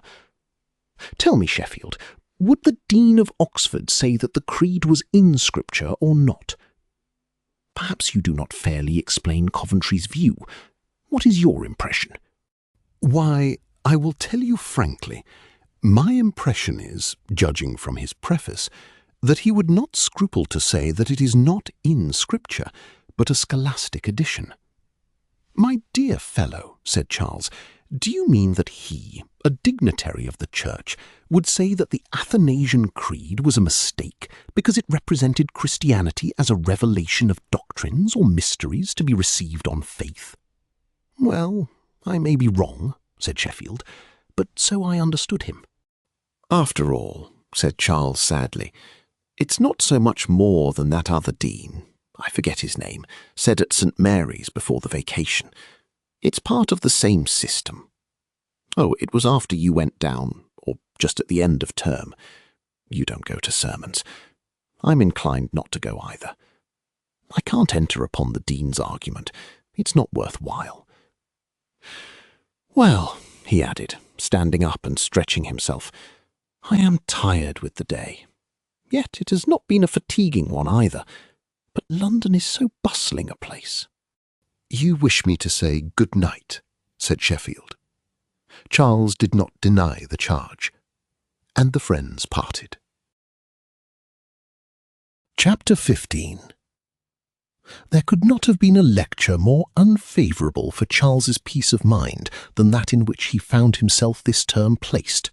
Yet, so blind are we to the future, he hailed it with great satisfaction, as if it was to bring him an answer to the perplexities into which Sheffield, Bateman, Freeborn, White, Willis, Mr. Morley, Dr. Brownside, Mr. Vincent, and the general state of Oxford had all, in one way or other, conspired to throw him. He had shown such abilities in the former part of the year, and was reading so diligently, that his tutors put him prematurely into the lecture upon the articles. It was a capital lecture, so far as this, that the tutor who gave it had got up his subject completely. He knew the whole history of the articles, how they grew into their present shape, with what fortunes, what had been added, and when, and what omitted. With this, of course, was joined an explanation of the text, as deduced, as far as could be, from the historical account thus given. Not only the British, but the foreign reformers were introduced, and nothing was wanting, at least in the intention of the lecturer, for fortifying the young inquirer in the doctrine and discipline of the Church of England. It did not produce this effect on reading. Whether he had expected too much, or whatever was the cause, so it was that he did but feel more vividly the sentiment of the old father in the comedy after consulting the lawyers, incertio sum multo quam ante. He saw that the profession of faith contained in the articles was but a patchwork of bits of orthodoxy, Lutheranism, Calvinism, and Zwinglism, and this too on no principle, that it was but the worker's accident, if there be such a thing as accident. That it had come down in the particular shape in which the English Church now receives it, when it might have come down in any other shape, that it was but a toss-up that Anglicans at this day were not Calvinists, or Presbyterians, or Lutherans, equally well as Episcopalians. This historical fact did but clench the difficulty, or rather impossibility, of saying what the faith of the English Church was. On almost every point of dispute, the authoritative standard of doctrine was vague or inconsistent, and there was an imposing weight of external testimony in favour of opposite interpretations. He stopped after lecture once or twice, and asked information of Mr. Upton, who was quite ready to give it. But nothing came of these applications as regards the object which led him to make them. One difficulty which Charles experienced was to know whether, according to the articles, divine truth was directly given us, or whether we had to seek it for ourselves from Scripture. Several articles led to this question, and Mr. Upton, who was a high churchman, answered him that the saving doctrine neither was given nor was to be sought, but that it was proposed by the Church and proved by the individual. Charles did not see this distinction between seeking and proving, for how can we prove except by seeking in Scripture for reasons? He put the question in another form, and asked if the Christian religion allowed of private judgment. This was no abstruse question, and a very practical one. Had he asked a Wesleyan or Independent, he would have had an unconditional answer in the affirmative. Had he asked a Catholic, he would have been told that we used our private judgment to find the Church, and then in all matters of faith the Church superseded it. But from this Oxford divine he could not get a distinct answer. First, he was told that doubtless we must use our judgment in the determination of religious doctrine. But next he was told that it was sin, as it undoubtedly is, to doubt the dogma of the blessed Trinity. Yet, while he was told that to doubt of that doctrine was a sin, he was told in another conversation that our highest state here is one of doubt. What did this mean? Surely certainty was simply necessary on some points, as on the object of worship. How could we worship what we doubted of? The two acts were contrasted by the evangelist. When the disciples saw our Lord after the resurrection, they worshipped him, but some doubted. Yet, in spite of this, he was told that there was impatience in the very idea of desiring certainty. At another time, he asked whether the anathemas of the Athanasian Creed applied to all its clauses, for instance, whether it is necessary to salvation to hold that there is unus aeternus, as the Latin has it, or such as the Father, such the Holy Ghost, or that the Holy Ghost is by himself God and Lord, or that Christ is one by the taking of the manhood into God. He could get no answer. Mr. Upton said that he did not like extreme questions, that he could not and did not wish to answer them, that the creed was written against heresies which no longer existed, as a sort of protest. Reading asked whether this meant that the creed did not contain a distinctive view of its own, which alone was safe, but was merely a negation of error. The clauses, he observed, were positive, not negative. He could get no answer farther than that the creed taught that the doctrines of the Trinity and the Incarnation were necessary to salvation, it being apparently left uncertain what those doctrines consisted in. One day he asked how grievous sins were to be forgiven which were committed after baptism, whether by faith or not at all in this life. He was answered that the articles said nothing on the subject, that the Romish doctrine of pardon and purgatory was false, and that it was well to avoid both curious questions and subtle answers. Another question turned up at another lecture, viz. Whether the real presence meant a presence of Christ in the elements or in the soul, i.e. in the faith of the recipient. In other words, whether the presence was really such or a mere name. Mr. Upton pronounced it an open question. Another day, Charles asked whether Christ was present in fact or only in effect. Mr. Upton answered decidedly, in effect, which seemed to reading to mean no real presence at all. He had had some difficulty in receiving the doctrine of eternal punishment. It had seemed to him the hardest doctrine of revelation. Then he said to himself, "But what is faith in its very notion but an acceptance of the word of God when reason seems to oppose it? How is it faith at all if there is nothing to try it?" This thought fully satisfied him. The only question was, is it part of the revealed word? "I can believe it," he said, "if I know for certain that I ought to believe it. But if I am not bound to believe it, I can't believe it." Accordingly, he put the question to Mr. Colsey. Upton, whether it was a doctrine of the Church of England, that is, whether it came under the subscription to the Articles. He could obtain no answer. Yet if he did not believe this doctrine, he felt the whole fabric of his faith shake under him. Close upon it came the doctrine of the atonement.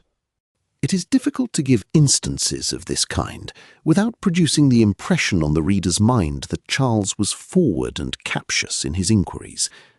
Certainly Mr. Upton had his own thoughts about him, but he never thought his manner inconsistent with modesty and respect towards himself.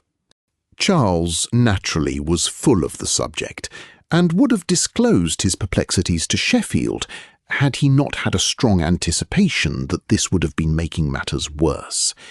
He thought Bateman, however, might be of some service, and he disburdened himself to him in the course of a country walk. What was he to do? For on his entrance he had been told that when he took his degree he should have to sign the articles, not on faith as then, but on reason. Yet they were unintelligible, and how could he prove what he could not construe? Bateman seemed unwilling to talk on the subject. At last he said, "Oh, my dear Redding, you really are in an excited state of mind. I don't like to talk to you just now, for you will not see things in a straightforward way and take them naturally. What a bugbear you are conjuring up! You are in an article lecture in your second year, and hardly have you commenced but you begin to fancy what you will or will not think at the end of your time. Don't ask about the articles now. Wait at least till you have seen the lecture through." "It really is not my way to be fussed or to fidget," said Charles, "though I own I am not so quiet as I ought to be. I hear so many different opinions in conversation. Then I go to church, and one preacher deals his blows at another. Lastly, I betake myself to the articles, and really I cannot make out what they would teach me. For instance, I cannot make out their doctrine about faith, about the sacraments, about predestination, about the church, about the inspiration of Scripture. And their tone is so unlike the prayer book. Upton has brought this out in his lectures most clearly." "Now, my most respectable friend," said Bateman, "do think for a moment what men have signed the articles. Perhaps King Charles himself, certainly Laud, and all the great bishops of his day, and of the next generation. Think of the most orthodox Bull, the singularly learned Pearson, the eloquent Taylor, Montague, Barrow, Thorndyke, good dear Bishop Horn, and Jones of Nayland. Can't you do what they did?" "The argument is a very strong one," said Charles. I have felt it. You mean then I must sign on faith? Yes, certainly, if necessary, said Bateman. And how am I to sign as a master, and when I am ordained? Asked Charles. That's what I mean by fidgeting, answered Bateman. You are not content with your day. You are reaching forward to live years hence. Charles laughed. It isn't quite that, he said. I was but testing your advice. However, there's some truth in it. And he changed the subject. They talked a while on indifferent matters, but on a pause, Charles's thoughts fell back again to the articles. Tell me, Bateman, he said, as a mere matter of curiosity, how you subscribed when you took your degree. Oh, I had no difficulty at all, said Bateman. The examples of Bull and Pearson were enough for me. Then you signed on faith? Not exactly, but it was that thought which smoothed all difficulties. Could you have signed without it? How can you ask me the question? Of course. Well, do tell me then, what was your ground? Oh, I had many grounds. I can't recollect in a moment what happened some time ago. Oh, then it was a matter of difficulty. Indeed, you said so just now. Not at all. My only difficulty was, not about myself, but how to state the matter to other people. What? Someone suspected you? No, you are quite mistaken. I mean, for instance, the article says that we are justified by faith only. Now, the Protestant sense of this statement is point-blank opposite to our standard divines. The question was what I was to say when asked my sense of it. I understand, said Charles. Now, tell me how you solved the problem. Well, I don't deny that the Protestant sense is heretical, answered Bateman, and so is the Protestant sense of many other things in the articles. But then we need not take them in the Protestant sense. Then in what sense? Why, first, said Bateman, we need not take them in any sense at all. Don't smile, listen. Great authorities, such as Laud or Bramhall, seem to have considered that we only sign the articles as articles of peace, not as really holding them, but as not opposing them. Therefore, when we sign the articles, we only engage not to preach against them. Reading thought. Then he said, Tell me, Bateman, would not this view of subscription to the articles let the Unitarians into the church? Bateman allowed it would, but the liturgy would still keep them out. Charles then went on to suggest that they would take the liturgy as a liturgy of peace, too. Bateman began again. If you want some tangible principle, he said, for interpreting articles and liturgy, I can give you one.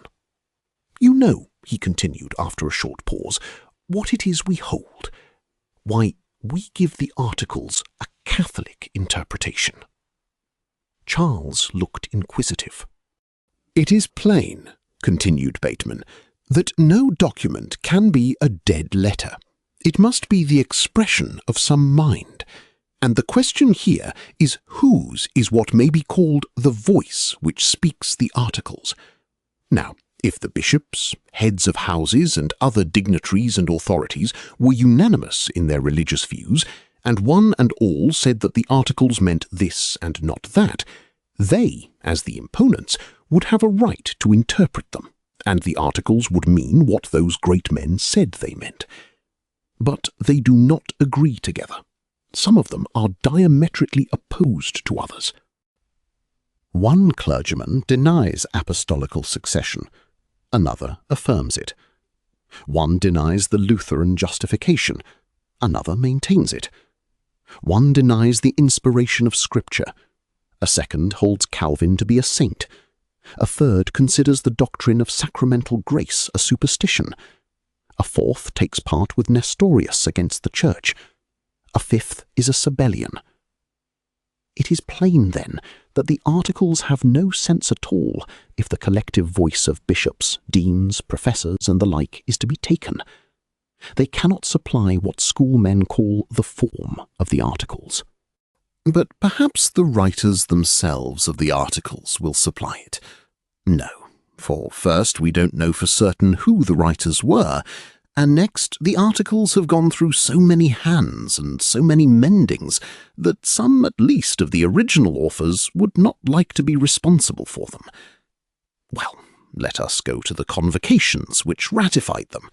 But they too were of different sentiments. The 17th century did not hold the doctrine of the 16th. Such is the state of the case. On the other hand, we say that if the Anglican Church be a part of the one Church Catholic, it must, from the necessity of the case, hold Catholic doctrine. Therefore the whole Catholic creed, the acknowledged doctrine of the Fathers, of St. Ignatius, St. Cyprian, St. Augustine, St. Ambrose, is the form, is the one true sense and interpretation of the articles. They may be ambiguous in themselves, they may have been worded with various intentions by the individuals concerned in their composition, but these are accidents. The Church knows nothing of individuals. She interprets herself. Reading took some time to think over this. All this, he said, proceeds on the fundamental principle that the Church of England is an integral part of that visible body of which St. Ignatius, St. Cyprian, and the rest were bishops. According to the words of Scripture, one body, one faith. Bateman assented. Charles proceeded. Then the articles must not be considered primarily as teaching. They have no one sense in themselves. They are confessedly ambiguous. They are compiled from heterogeneous sources. But all this does not matter, for all must be interpreted by the teaching of the Catholic Church. Bateman agreed in the main, except that Reading had stated the case rather too strongly. But what if their letter contradicts a doctrine of the Fathers? Am I to force the letter? If such a case actually happened, the theory would not hold, answered Bateman. It would only be a gross quibble. You can in no case sign an article in a sense which its words will not bear. But, fortunately, or rather providentially, this is not the case. We have merely to explain ambiguities and harmonize discrepancies. The Catholic interpretation does no greater violence to the text than any other rule of interpretation will be found to do. Well, but I know nothing of the Fathers, said Charles. Others too are in the same condition. How am I to learn practically to interpret the articles? By the prayer book. The prayer book is the voice of the Fathers. How so? Because the prayer book is confessedly ancient, while the articles are modern. Charles kept silence again. It is very plausible, he said. He thought on. Presently he asked, Is this a received view? No view is received, said Bateman. The articles themselves are received, but there is no authoritative interpretation of them at all. That's what I was saying just now. Bishops and professors don't agree together. Well, said Charles, is it a tolerated view? It has certainly been strongly opposed, answered Bateman, but it has never been condemned. That is no answer, said Charles, who saw by Bateman's manner how the truth lay. Does any one bishop hold it? Did any one bishop ever hold it? Has it ever been formally admitted as tenable by any one bishop? Is it a view got up to meet existing difficulties, or has it an historical existence? Bateman could give but one answer to these questions, as they were successively put to him. I thought so, said Charles when he had made his answer. I know, of course, whose view you are putting before me, though I never heard it drawn out before. It is specious, certainly. I don't see but it might have done, had it been tolerably sanctioned. But you have no sanction to show me. It is, as it stands, a mere theory struck out by individuals. Our Church might have adopted this mode of interpreting the articles, but from what you tell me, It certainly has not done so. I am where I was. Chapter 16. The thought came across Reading whether perhaps, after all, what is called evangelical religion was not the true Christianity. Its professors, he knew, were active and influential, and in past times had been much persecuted. Freeborn had surprised and offended him at Bateman's breakfast party before the vacation, yet Freeborn had a serious manner about him, and perhaps he had misunderstood him. The thought, however, passed away as suddenly as it came, and perhaps would not have occurred to him again when an accident gave him some data for determining the question. One afternoon he was lounging in the parks, gazing with surprise on one of those extraordinary lights for which the neighbourhood of Oxford is at that season celebrated, and which, as the sun went down, was colouring Marston, Elsfield, and their half-denuded groves with a pale golden-brown hue, when he found himself overtaken and addressed by the said Freeborn in propria persona. Freeborn liked a tete-a-tete talk much better than a dispute in a party. He felt himself at more advantage in long, leisurely speeches, and he was soon put out of breath when he had to bolt out or edge in his words amid the ever-varying voices of a breakfast table. He thought the present might be a good opportunity of doing good to a poor youth who did not know chalk from cheese, and who by his means might be, as he would word it, savingly converted. So they got into conversation, talked of Willis's Step, which Freeborn called awful, and before Charles knew where he was, he found himself asking Freeborn what he meant by faith. Faith, said Freeborn, is a divine gift, and is the instrument of our justification in God's sight. We are all by nature displeasing to him, till he justifies us freely for Christ's sake. Faith is like a hand, appropriating personally the merits of Christ, who is our justification. Now, what can we want more, or have more, than those merits? Faith, then, is everything, and does everything for us. You see, then, how important it is to have a right view about justification by faith only. If we are sound on this capital point, everything else may take its chance. We shall at once see the folly of contending about ceremonies, about forms of church government, about, I will even say, sacraments or creeds. External things will, in that case, either be neglected or will find a subordinate place. Reading observed that, of course, Freeborn did not mean to say that good works were not necessary for obtaining God's favour, but if they were, how was justification by faith only? Freeborn smiled and said that he hoped Reading would have clearer views in a little time. It was a very simple matter. Faith not only justified, it regenerated also. It was the root of sanctification as well as of divine acceptance. The same act which was the means of bringing us into God's favour secured our being meet for it. Thus good works were secured, because faith would not be true faith unless it was such as to be certain of bringing forth good works in due time. Reading thought this view simple and clear, though it unpleasantly reminded him of Dr. Brownside. Freeborn added that it was a doctrine suited to the poor, that it put all the gospel into a nutshell, that it dispensed with criticism, primitive ages, teachers, in short, with authority in whatever form. It swept theology clean away. There was no need to mention this last consequence to Charles, but he passed it by, wishing to try the system on its own merits.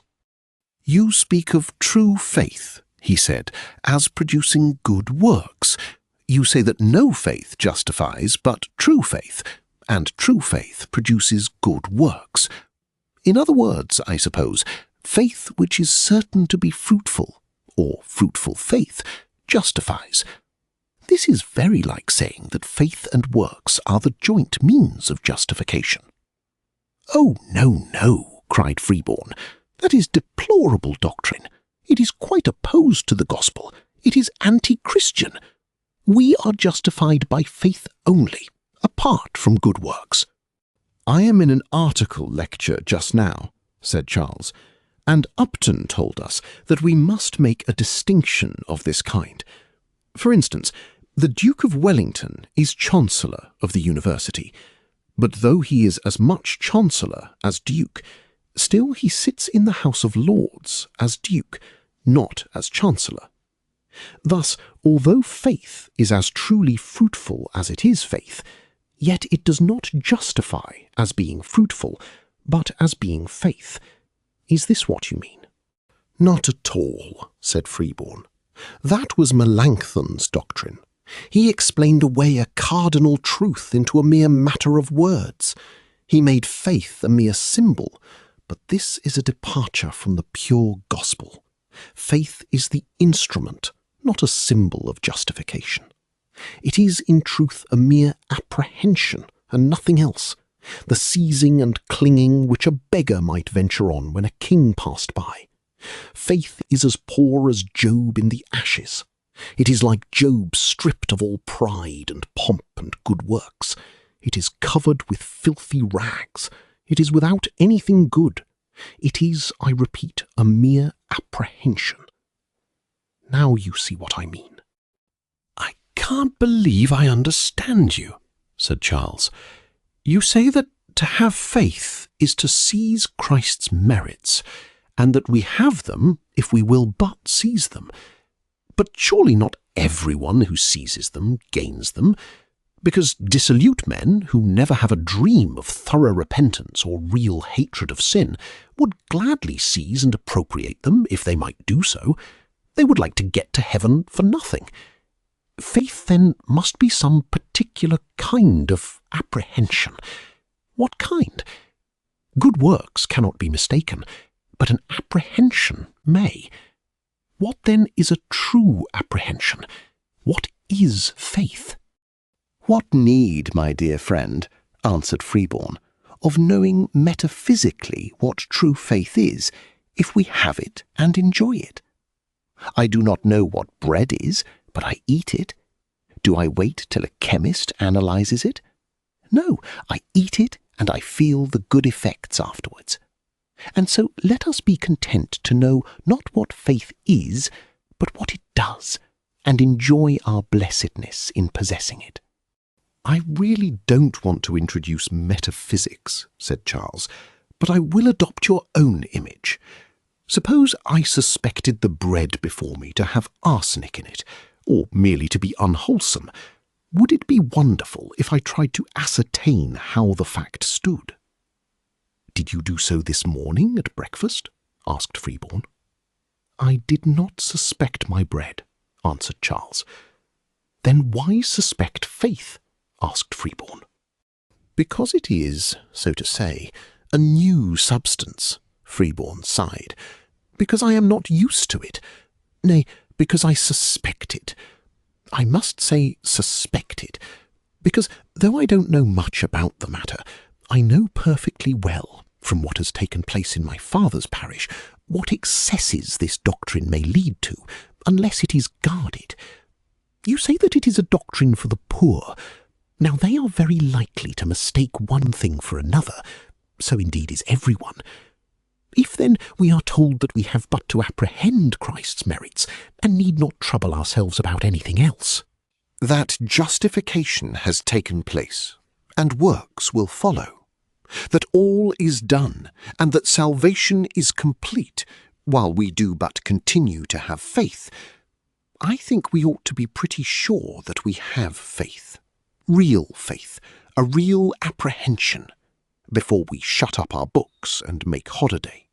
Freeborn was secretly annoyed that he had got into an argument, or pained, as he would express it, at the pride of Charles's natural man, or the blindness of his carnal reason, but there was no help for it. He must give him an answer. "There are, I know, many kinds of faith," he said, "and of course you must be on your guard against mistaking false faith for true faith. Many persons, as you most truly say, make this mistake, and most important is it, all important, I should say, to go right. First, it is evident that it is not mere belief in facts, in the being of a God, or in the historical event that Christ has come and gone. Nor is it the submission of the reason to mysteries, nor again is it that sort of trust which is required for exercising the gift of miracles. Nor is it knowledge and acceptance of the contents of the Bible. I say it is not knowledge. It is not assent of the intellect. It is not historical faith. It is not dead faith. True justifying faith is none of these.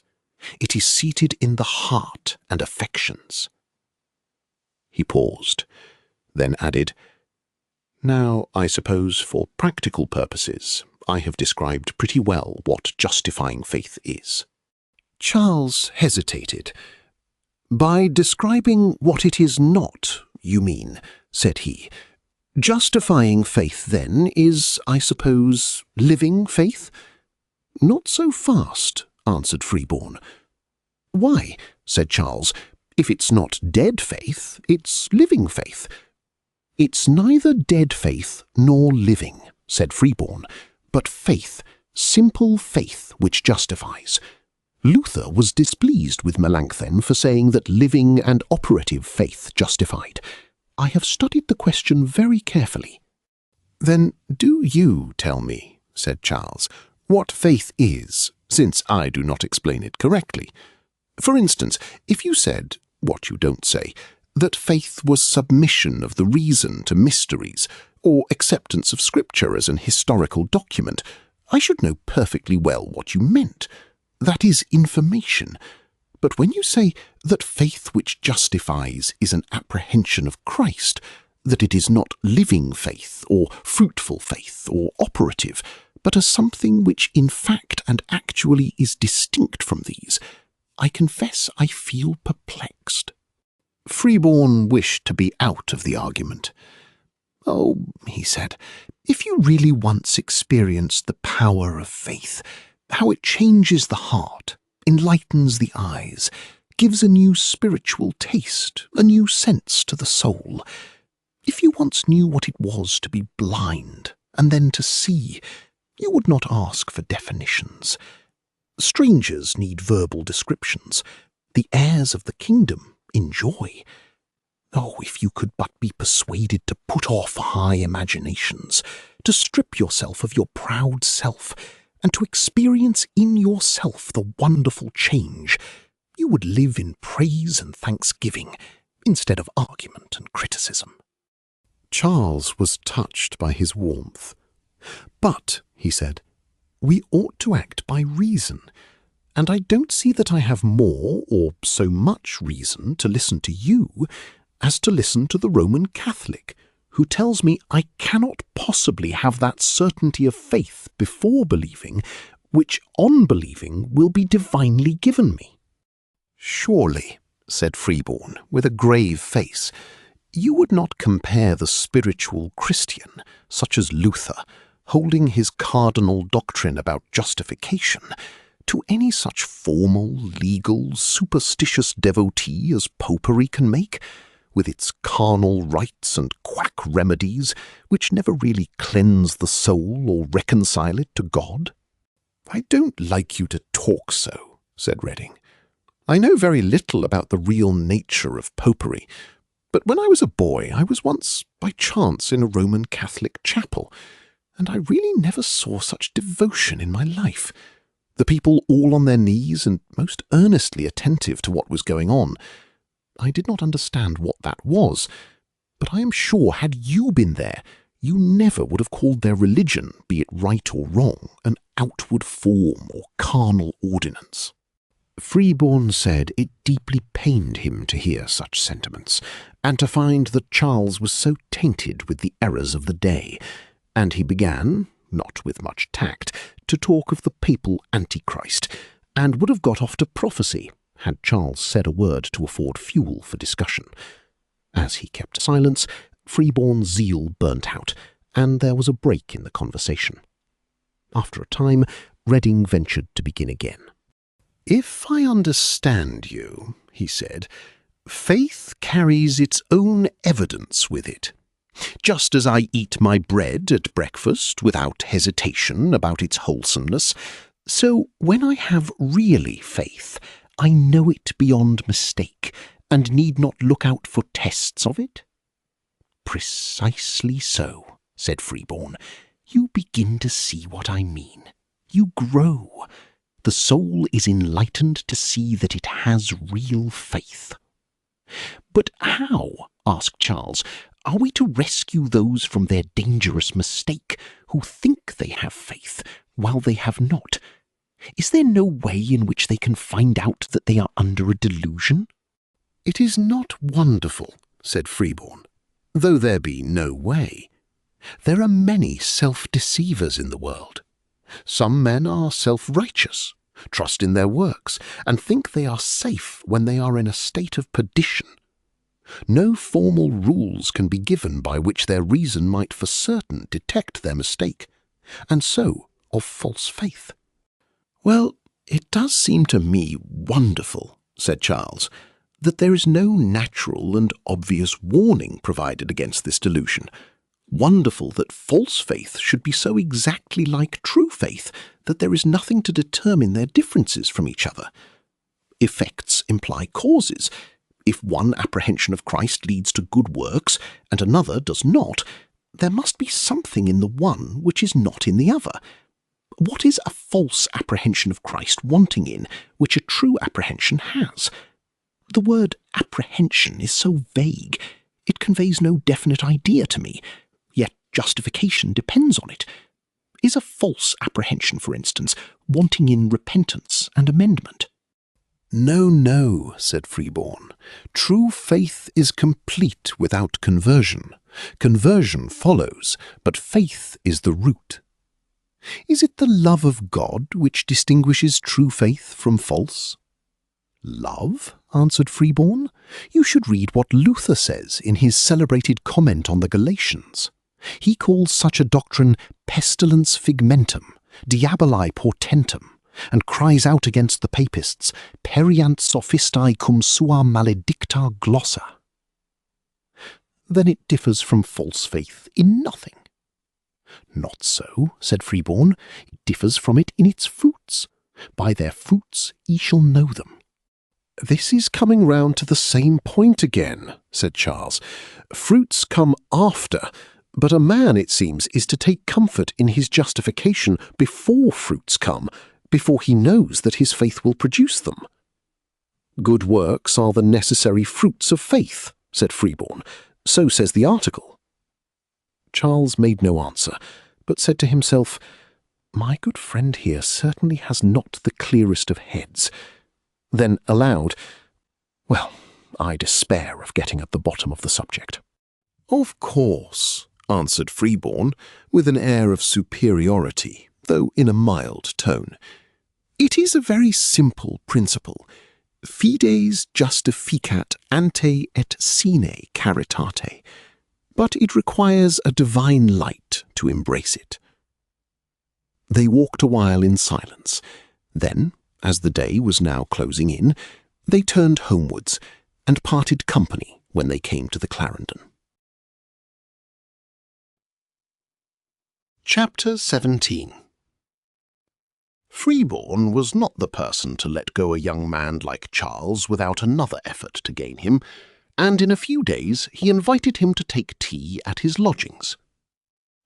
Charles went at the appointed time through the wet and cold of a dreary November evening, and found 5 or 6 men already assembled. He had got into another world. Faces, manners, speeches, all were strange, and savoured neither of Eton, which was his own school, nor of Oxford itself.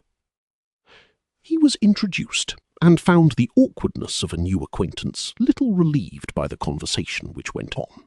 It was a dropping fire of serious remarks, with pauses, relieved only by occasional the sipping of tea, the sound of spoons falling against the saucers, and the blind shifting of chairs as the flurried servant maid of the lodgings suddenly came upon them from behind, with the kettle for the teapot or toast for the table. There was no nature or elasticity in the party, but a great intention to be profitable. "Have you seen the last spiritual journal?" asked number 1 of number 2 in a low voice. Number 2 had just read it. "A very remarkable article, that," said number 1, "upon the deathbed of the Pope." "No one is beyond hope," answered number 2.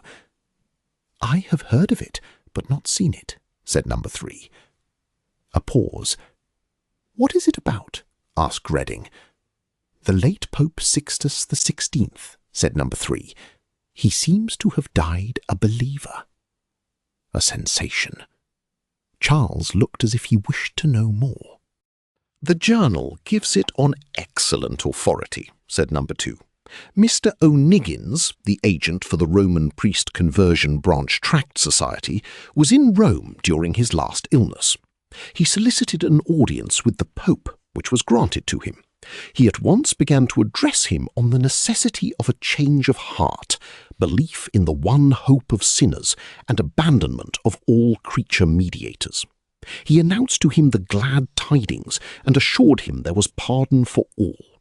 He warned him against the figment of baptismal regeneration.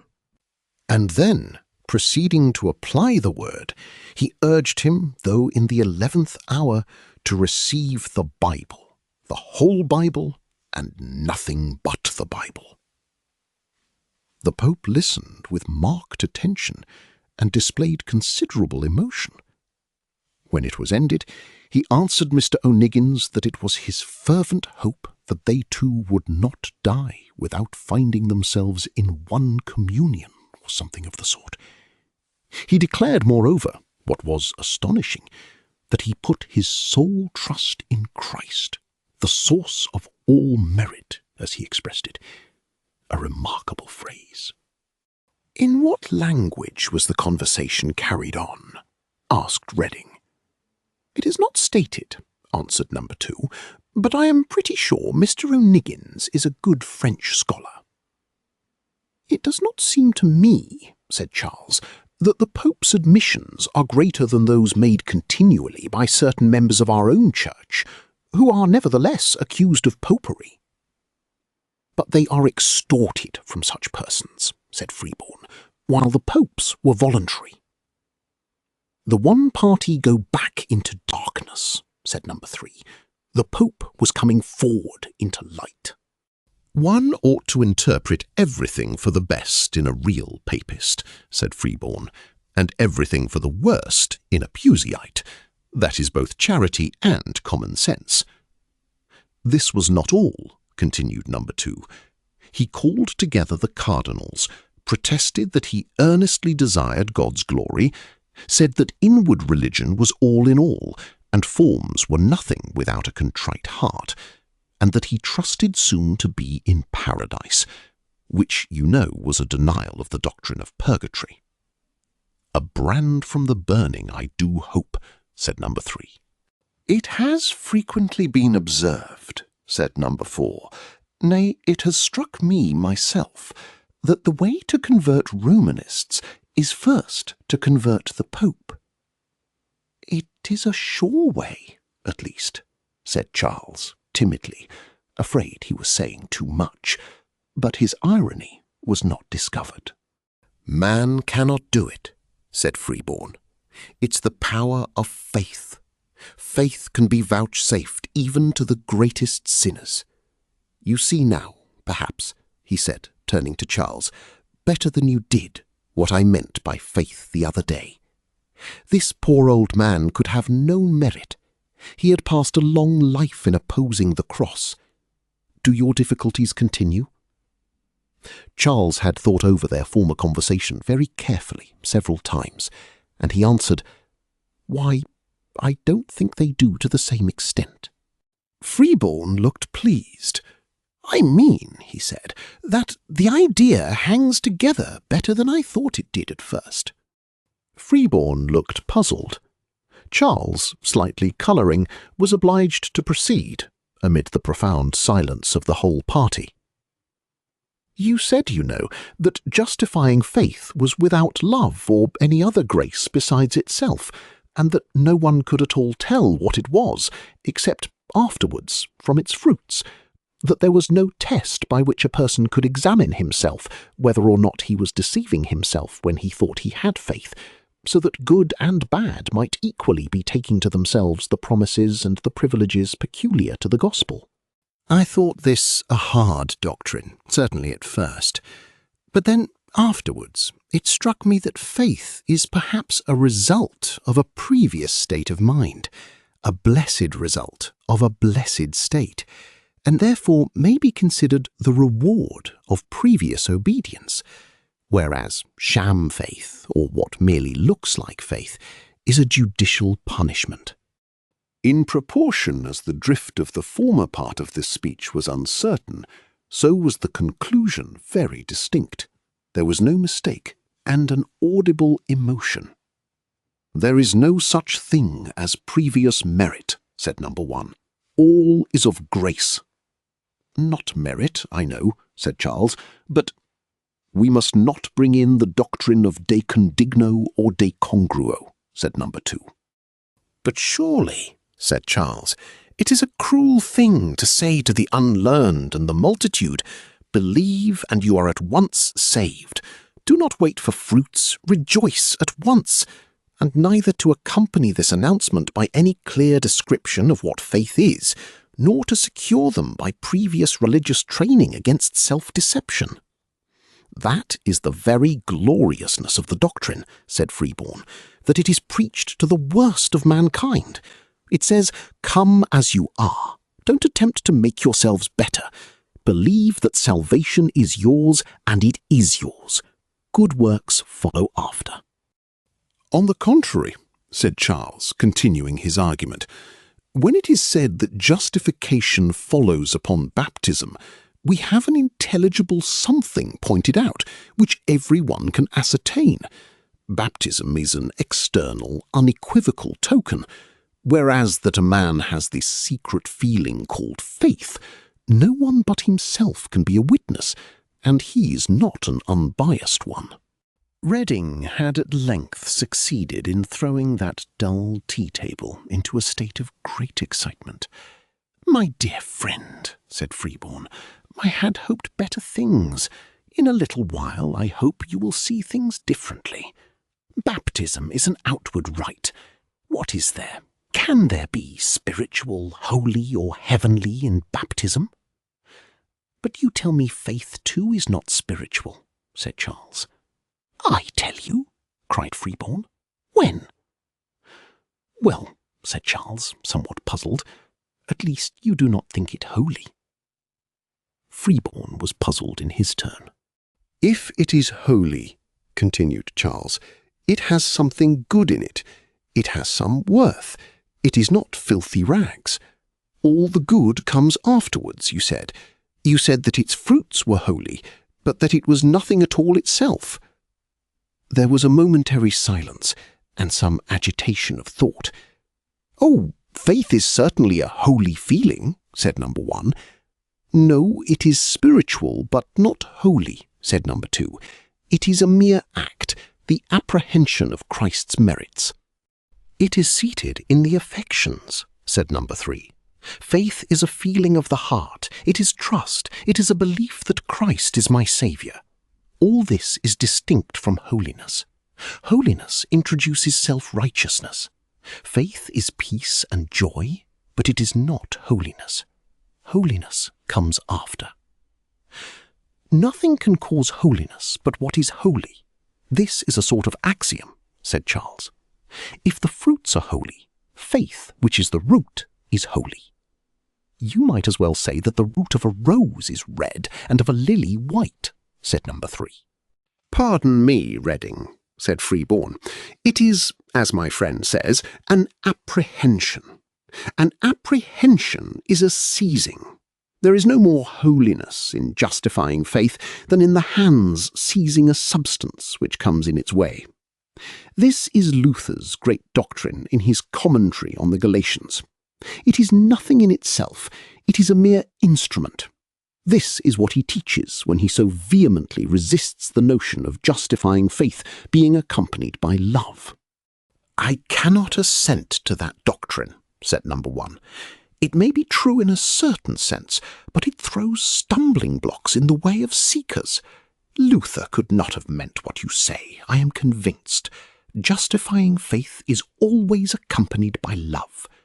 That is what I thought, said Charles. That is the Romish doctrine all over, said number 2. It is the doctrine of Bull and Taylor. Luther calls it venenum infernale, said Freeborn. It is just what the Puseyites preach at present, said number 3. On the contrary, said number 1, it is the doctrine of Melanchthon. Look here, he continued, taking his pocket-book out of his pocket. I have got his words down as Shuffleton quoted them in the divinity school the other day. Fides significat fidutiam. In fiducia inest dilectio. Ergo etiam dilectione sumus justi. 3 of the party cried, Impossible! The paper was handed round in solemn silence. Calvin said the same, said number 1 triumphantly. I think, said number 4, in a slow, smooth, sustained voice, which contrasted with the animation which had suddenly inspired the conversation, that the controversy may be easily arranged. It is a question of words between Luther and Melanchthon. Luther says, faith is without love, meaning faith without love justifies. Melanchthon, on the other hand, says, faith is with love, meaning faith justifies with love. Now, both are true, for faith without love justifies, yet faith justifies not without love. There was a pause while both parties digested this explanation. On the contrary, he added, it is the Romish doctrine that faith with love justifies. Freeborn expressed his dissent. He thought this the doctrine of Melanchthon, which Luther condemned.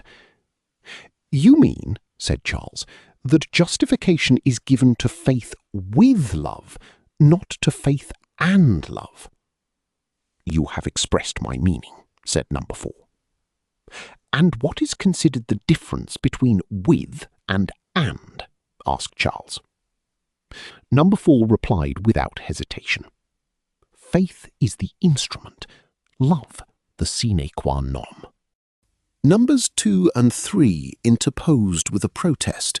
They thought it legal to introduce the phrase sine qua non. It was introducing conditions. Justification was unconditional. But is not faith a condition? Asked Charles. Certainly not, said Freeborn. Condition is a legal word. How can salvation be free and full if it is conditional? There are no conditions, said number 3. All must come from the heart. We believe with the heart. We love from the heart. We obey with the heart. Not because we are obliged, but because we have a new nature. Is there no obligation to obey? Said Charles, surprised. No obligation to the regenerate, answered number 3. They are above obligation. They are in a new state. But surely Christians are under a law, said Charles. Certainly not, said number 2. The law is done away in Christ. Take care, said number 1. That borders on antinomianism. Not at all, said Freeborn. An antinomian actually holds that he may break the law. A spiritual believer only holds that he is not bound to keep it. Now they got into a fresh discussion among themselves, and, as it seemed as interminable as it was uninteresting, Redding took an opportunity to wish his host a good night, and to slip away. He never had much leaning towards the evangelical doctrine, and Freeborn and his friends, who knew what they were holding a great deal better than the run of their party, satisfied him that he had not much to gain by inquiring into that doctrine farther. so they will vanish in consequence from our pages. Chapter 18. When Charles got to his room, he saw a letter from home lying on his table, and to his alarm, it had a deep black edge. He tore it open. Alas, it announced the sudden death of his dear father. He had been ailing some weeks with the gout, which at length had attacked his stomach and carried him off in a few hours. Oh, my poor dear Charles, I sympathize with you keenly. All that long night, and in that indescribable waking in the morning, and that dreary day of travel which followed it. By the afternoon you were at home. Oh, piercing change! It was but 6 or 7 weeks before that you had passed the same objects the reverse way. With what different feelings, and oh, in what company, as you made for the railway omnibus. It was a grief not to be put into words, and to meet mother, sisters, and the dead. The funeral is over by some days. Charles is to remain at home the remainder of the term, and does not return to Oxford till towards the end of January. The signs of grief have been put away. The house looks cheerful as before, the fire as bright, the mirrors as clear, the furniture as orderly. The pictures are the same, and the ornaments on the mantelpiece stand as they have stood, and the French clock tells the hour as it has told it for years past. The inmates of the parsonage wear, it is most true, the signs of a heavy bereavement, but they converse as usual, and on ordinary subjects. They pursue the same employments. They work, they read, they walk in the garden, they dine. There is no change, except in the inward consciousness of an overwhelming loss. He is not there, not merely on this day or that, for so it well might be. He is not merely away, but as they know well, he is gone and will not return. That he is absent now is but a token and a memorial to their minds, that he will be absent always. But especially at dinner, Charles had to take a place which he had sometimes filled, but then as the deputy, and in the presence of him whom now he succeeded. His father, being not much more than a middle-aged man, had been accustomed to carve himself, and when at the meal of the day Charles looked up, he had to encounter the troubled look of one who, from her place at table, had before her eyes a still more vivid memento of their common loss. Aliquid desideraverunt oculi. Mr. Redding had left his family well provided for, and this, though a real alleviation of their loss in the event, perhaps augmented the pain of it at the moment. He had ever been a kind, indulgent father. He was a most respectable clergyman of the old school, pious in his sentiments, a gentleman in his feelings, exemplary in his social relations. He was no reader, and never had been in the way to gain theological knowledge. He sincerely believed all that was in the prayer book, but his sermons were very rarely doctrinal. They were sensible, manly discourses on the moral duties. He administered Holy Communion at the 3 great festivals, saw his bishop once or twice a year, was on good terms with the country gentlemen in his neighbourhood, was charitable to the poor, hospitable in his housekeeping, and was a staunch, though not a violent, supporter of the Tory interest in his county. He was incapable of anything harsh or petty or low or uncourteous, and died esteemed by the great houses about him and lamented by his parishioners. It was the first great grief poor Charles had ever had, and he felt it to be real.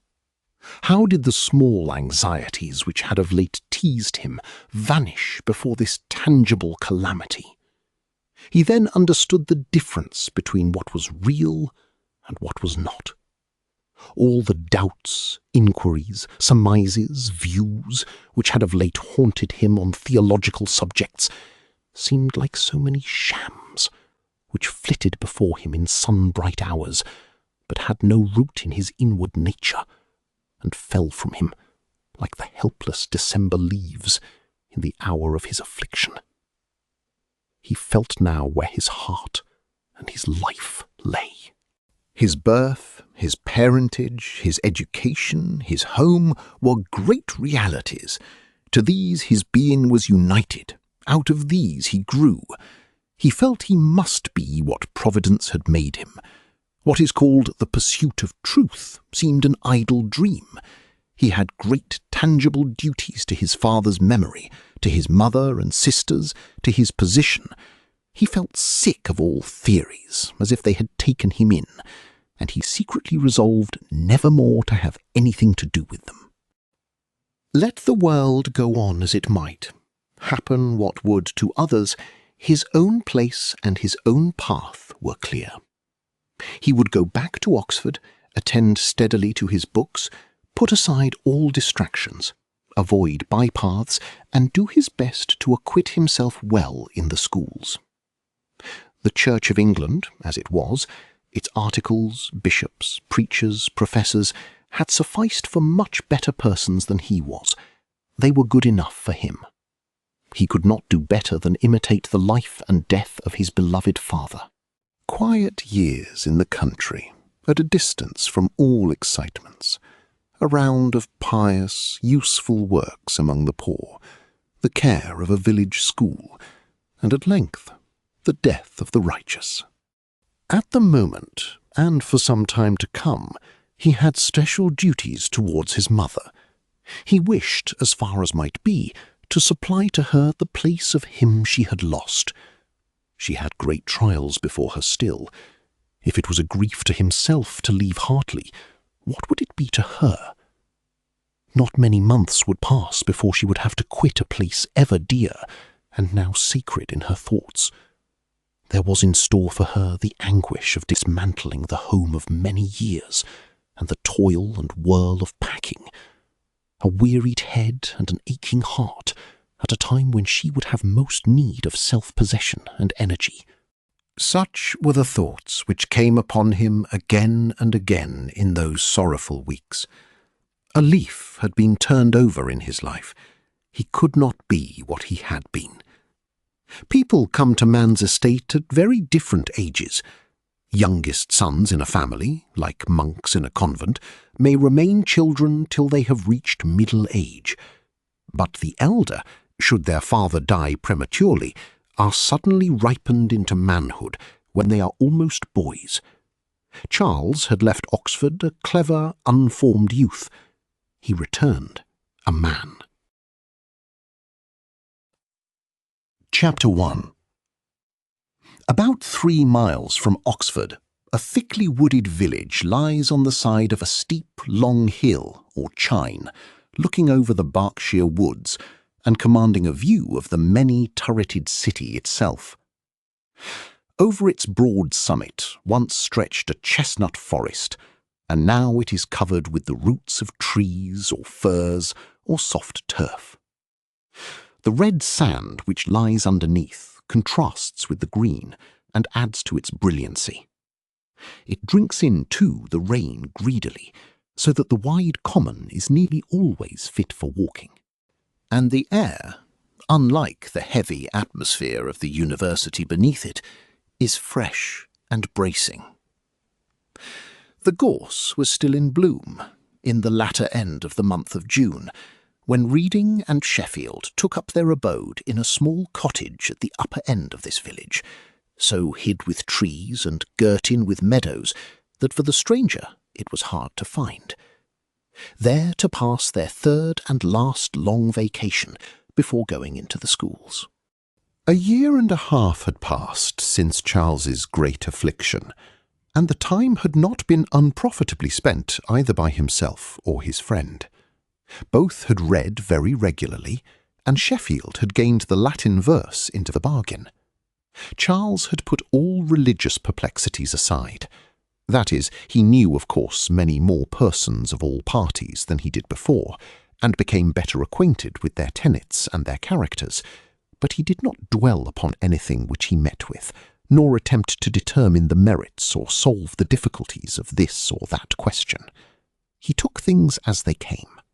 And while he gave his mind to his books, he thankfully availed himself of the religious privileges which the college system afforded him.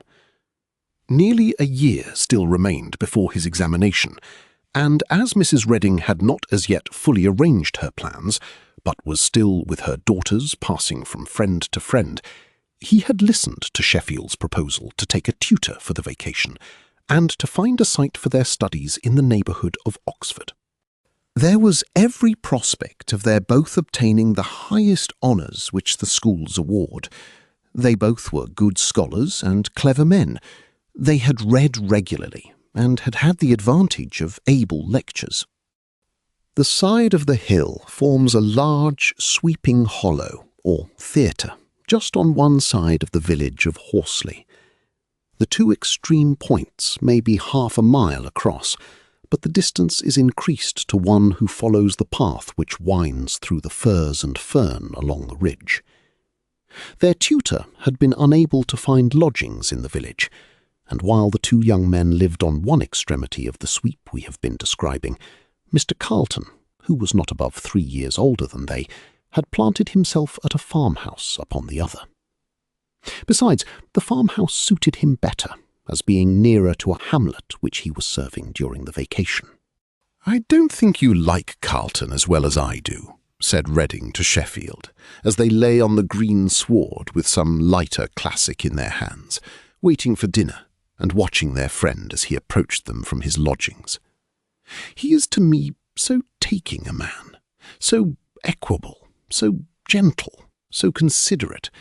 He brings people together and fills them with confidence in himself and friendly feeling towards each other, more than any person I know." "You are wrong," said Sheffield, "if you think I don't value him extremely, and love him too. It's impossible not to love him. But he's not the person quite to get influence over me."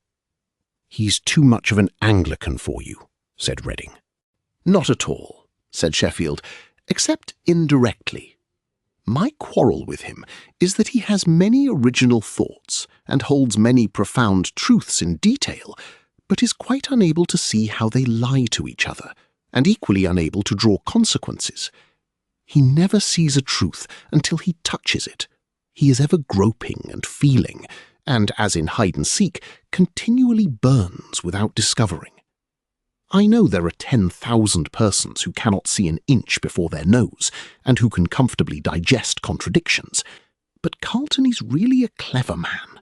He is no common thinker. This makes it so provoking. When I write an essay for him, I know I write obscurely and often do not bring out the sequence of my ideas in due order, but so it is. He is sure to cut out the very thought or statement on which I especially pride myself, on which the whole argument rests, which binds every part together, and he coolly tells me that it is extravagant or far-fetched, not seeing that by leaving it out he has made nonsense of the rest. He is a man to rob an arch of its keystone, and then quietly to build his house upon it." "Ah, your old failing again," said Redding, "a craving after views. Now, what I like in Carlton is that repose of his, always saying enough, never too much, never boring you, never taxing you, always practical, never in the clouds. Save me from a viewy man. I could not live with him for a week, present company always excepted." "Now, considering how hard I have read, and how little I have talked this year past, that is hard on me," said Sheffield. "Did not I go to be one of old Thruston's 16 pupils last long?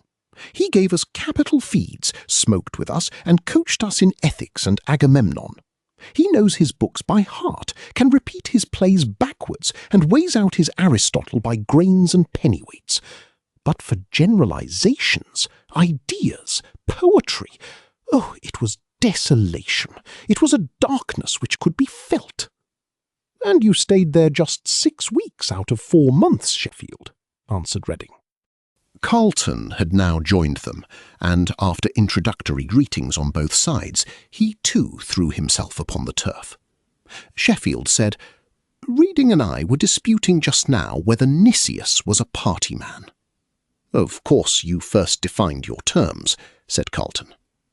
"Well," said Sheffield, "I mean by a party man one who not only belongs to a party, but who has the animus of party.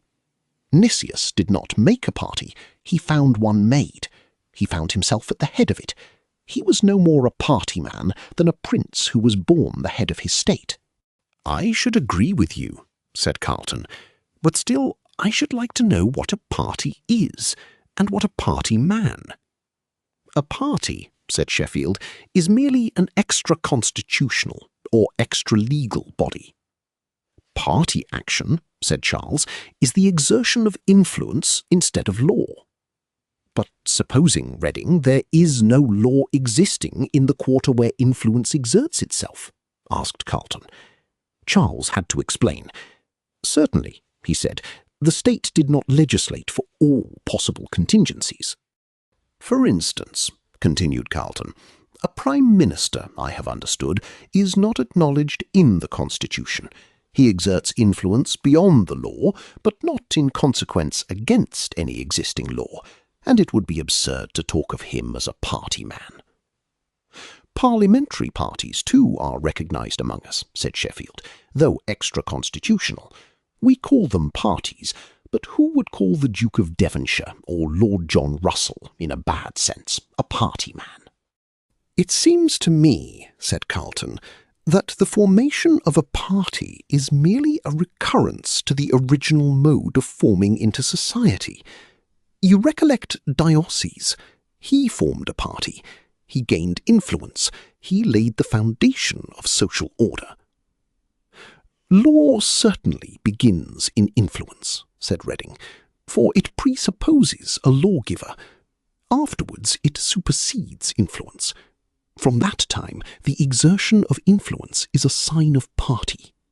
"Too broadly said, as you yourself just now allowed," said Carlton.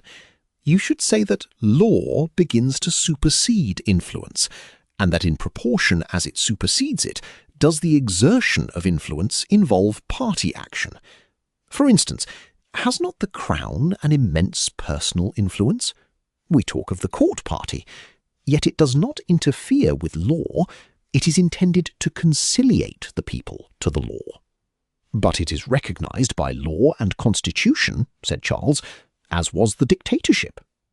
"Well then, take the influence of the clergy," answered Carlton. "We make much of that influence as a principle supplemental to the law and as a support to the law, yet not created or defined by the law. The law does not recognise what someone calls truly a resident gentleman in every parish. Influence, then, instead of law, is not necessarily the action of party. So again, national character is an influence distinct from the law," said Sheffield, according to the line, "Quid leges sine moribus." "Law," said Carlton, "is but gradually formed and extended. Well then, so far as there is no law, there is the reign of influence. There is party, without of necessity party action. This is the justification of Whigs and Tories at the present day, to supply, as Aristotle says on another subject, the defects of the law. Charles I exerted a regal, Walpole a ministerial influence, but influence, not law, was the operating principle in both cases. The object or the means might be wrong, but the process could not be called party action." "You would justify, then," said Charles, "the associations or confraternities which existed, for instance, in Athens. Not, that is, if they took the law into their own hands, as the phrase goes, but if there was no law to take, or if there was no constituted authority to take it of right. It was a recurrence to the precedent of Diocles." Manzoni gives a striking instance of this in the beginning of his Promessi Sposi, said Sheffield, when he describes that protection which law ought to give to the weak as being in the 16th century sought and found almost exclusively in factions or companies. I don't recollect particulars, but he describes the clergy as busy in extending their immunities, the nobility their privileges, the army their exemptions, the trades and artisans their guilds. Even the lawyers formed a union, and medical men a corporation. Thus constitutions are gradually moulded and perfected, said Carlton, by extra-constitutional bodies, either coming under the protection of law or else being superseded by the laws providing for their objects. In the Middle Ages, the Church was a vast extra-constitutional body. The German and Anglo-Norman sovereigns sought to bring its operation under the law. Modern parliaments have superseded its operation by law. Then the state wished to gain the right of investitures. Now the state marries, registers, manages the poor, exercises ecclesiastical jurisdiction instead of the Church. This will make ostracism parallel to the Reformation or the Revolution, said Sheffield. There is a battle of influence against influence, and one gets rid of the other. Law or constitution does not come into question, but the will of the people or of the court ejects, whether the two-gifted individual or the monarch or the religion. What was not under the law could not be dealt with, had no claim to be dealt with by the law. A thought has sometimes struck me, said Reading, which falls in with what you have been saying. In the last half-century, there has been a gradual formation of the popular party in the state, which now tends to be acknowledged as constitutional, or is already so acknowledged. My father never could endure newspapers. I mean, the system of newspapers. He said it was a new power in the state. I am sure I am not defending what he was thinking of, the many bad proceedings, the wretched principles, the arrogance and tyranny of newspaper writers, but I am trying the subject by the test of your theory. The great body of the people are very imperfectly represented in Parliament. The Commons are not their voice, but the voice of certain great interests.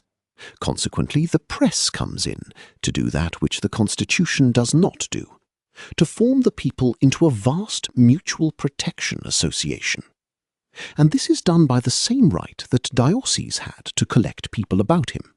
It does not interfere with the existing territory of the law, but builds where the Constitution has not made provision.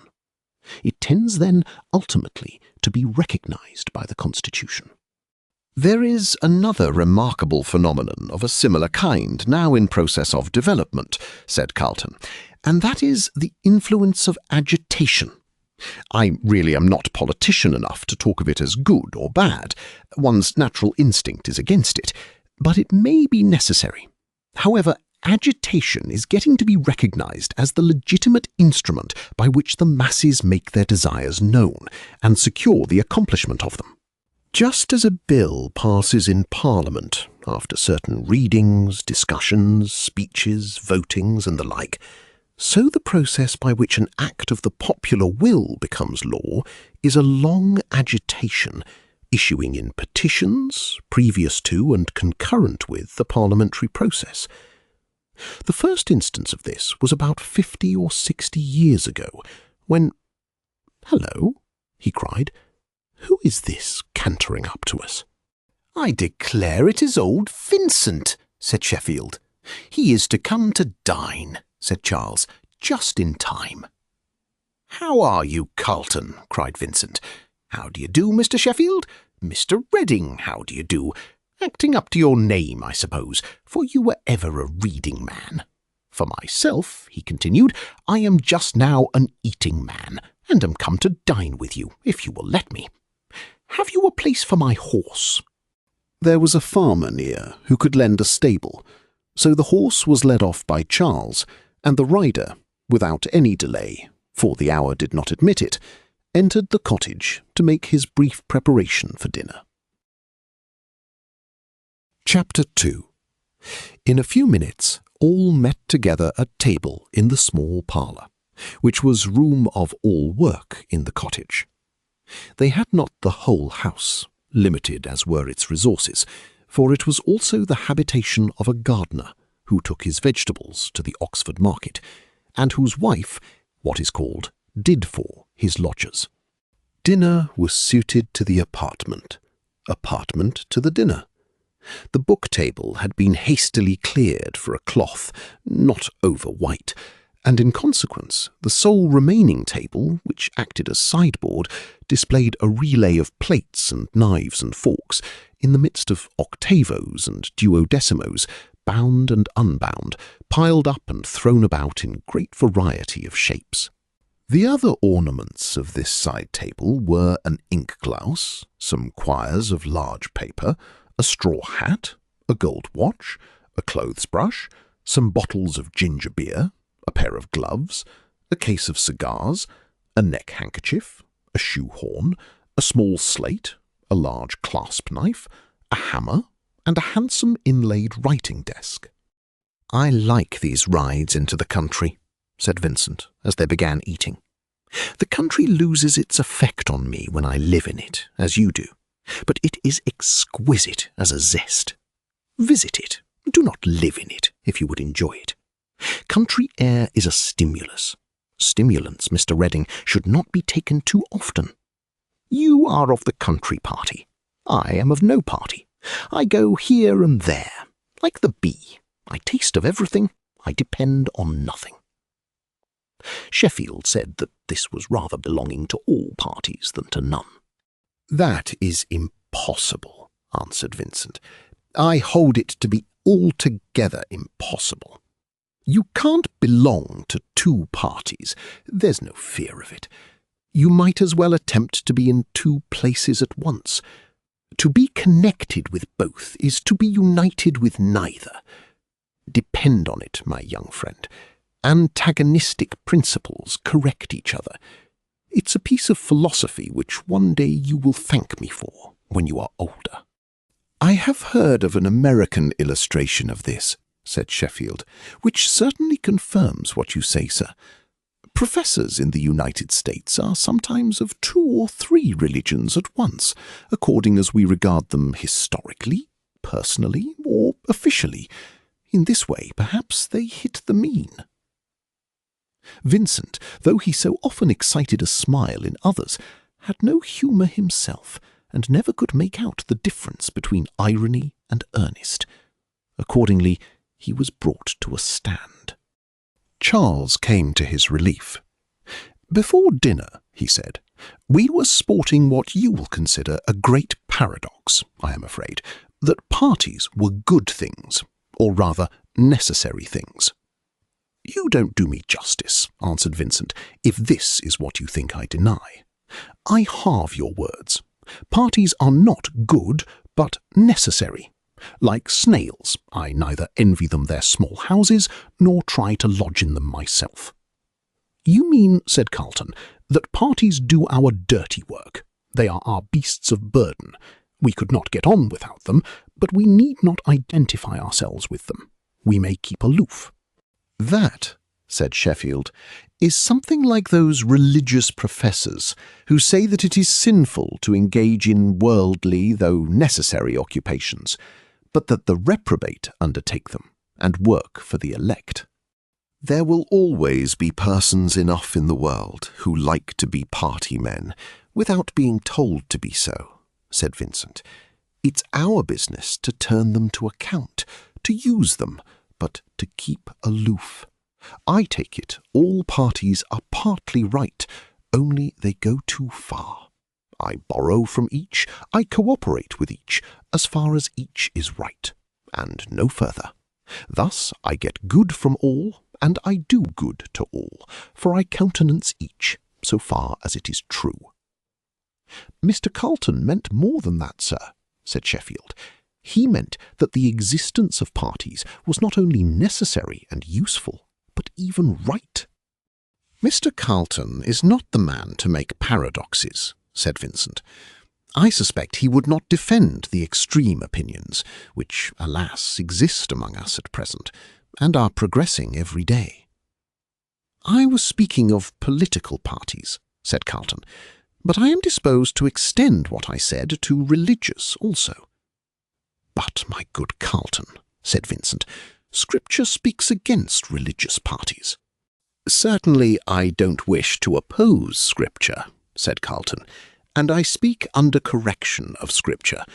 But I say this, that whenever and wherever a church does not decide religious points, so far does it leave the decision to individuals, and since you can't expect all people to agree together, you must have different opinions, and the expression of those different opinions by the various persons who hold them is what is called a party. Mr. Carlton has been great, sir, on the general subject before dinner, said Sheffield, and now he draws the corollary that whenever there are parties in a church may thank itself for them. They are the certain effect of private judgment, and the more private judgment you have, the more parties you will have.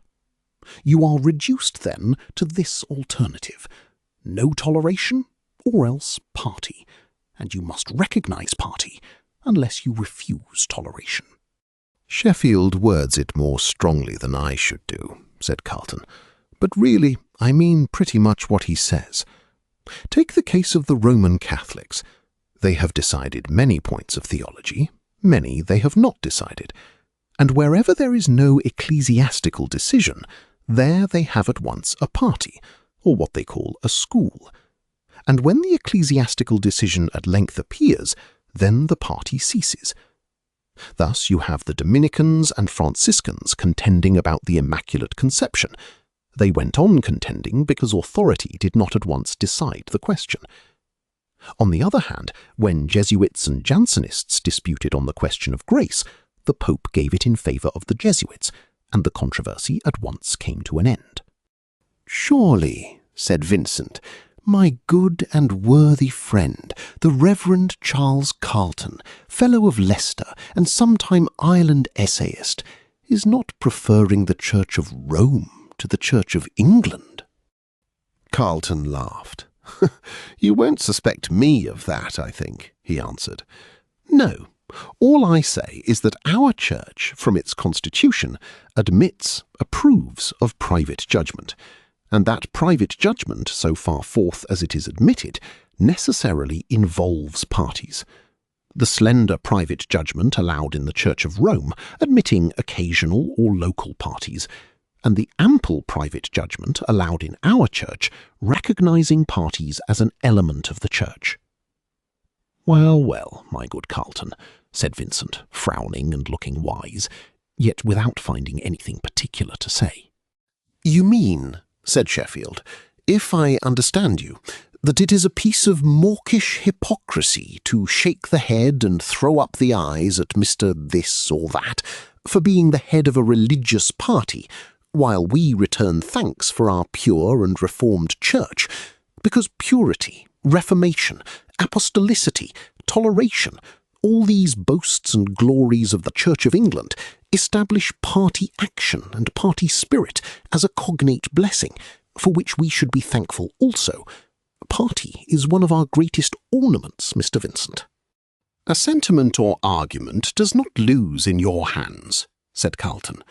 But what I meant was simply that party leaders are not dishonourable in the Church, unless Lord John Russell or Sir Robert Peel hold a dishonourable post in the State. My young friend, said Vincent, finishing his mutton and pushing his plate from him. My two young friends, for Carlton is not much older than Mr. Sheffield, may you learn a little more judgment. When you have lived to my age, viz., 2 or 3 years beyond Carlton's, you will learn sobriety in all things. Mr. Redding, another glass of wine. See that poor child, how she totters under the gooseberry pudding. Up, Mr. Sheffield, and help her. The old woman cooks better than I had expected. How do you get your butcher's meat here, Carlton? I should have made the attempt to bring you a fine jack I saw in our kitchen, but I thought you would have no means of cooking it. Dinner over, the party rose and strolled out on the green. Another subject commenced. "Was not Mr. Willis of St. George's a friend of yours, Mr. Redding?" asked Vincent. Charles started. "I knew him a little. I have seen him several times." "You know he left us," continued Vincent, "and joined the Church of Rome. Well, it is credibly reported that he is returning." "A melancholy history, anyhow," answered Charles. "Most melancholy, if this is true." "Rather," said Vincent, setting him right, as if he had simply made a verbal mistake. "A most happy termination, you mean. The only thing that was left for him to do. You know he went abroad. Anyone who is inclined to Romanize should go abroad. Carlton, we shall be sending you soon. Here things are softened down. There you see the Church of Rome as it really is. I have been abroad, and should know it.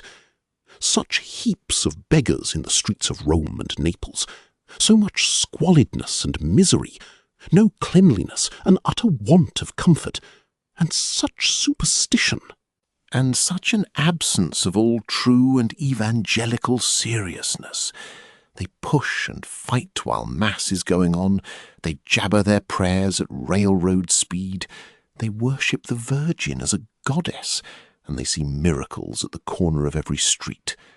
Their images are awful, and their ignorance prodigious. Well, Willis saw all this, and I have it on good authority, he said mysteriously, that he is thoroughly disgusted with the whole affair and is coming back to us." "Is he in England now?" asked Redding. "He is said to be with his mother in Devonshire, who, perhaps you know, is a widow, and he has been too much for her. Poor silly fellow, who would not take the advice of older heads. A friend once sent him to me. I could make nothing of him.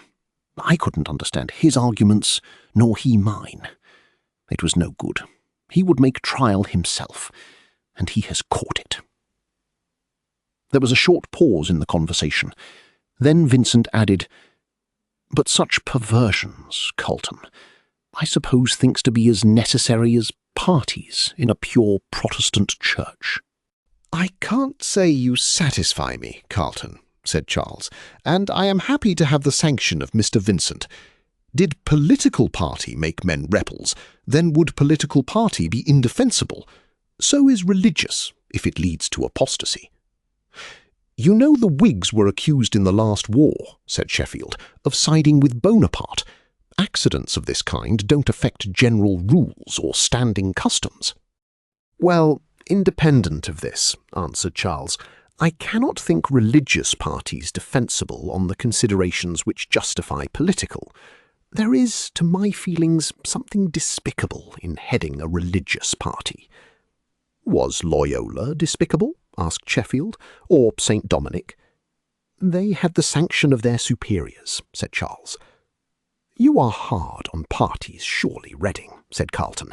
"A man may individually write, preach, and publish what he believes to be the truth without offence.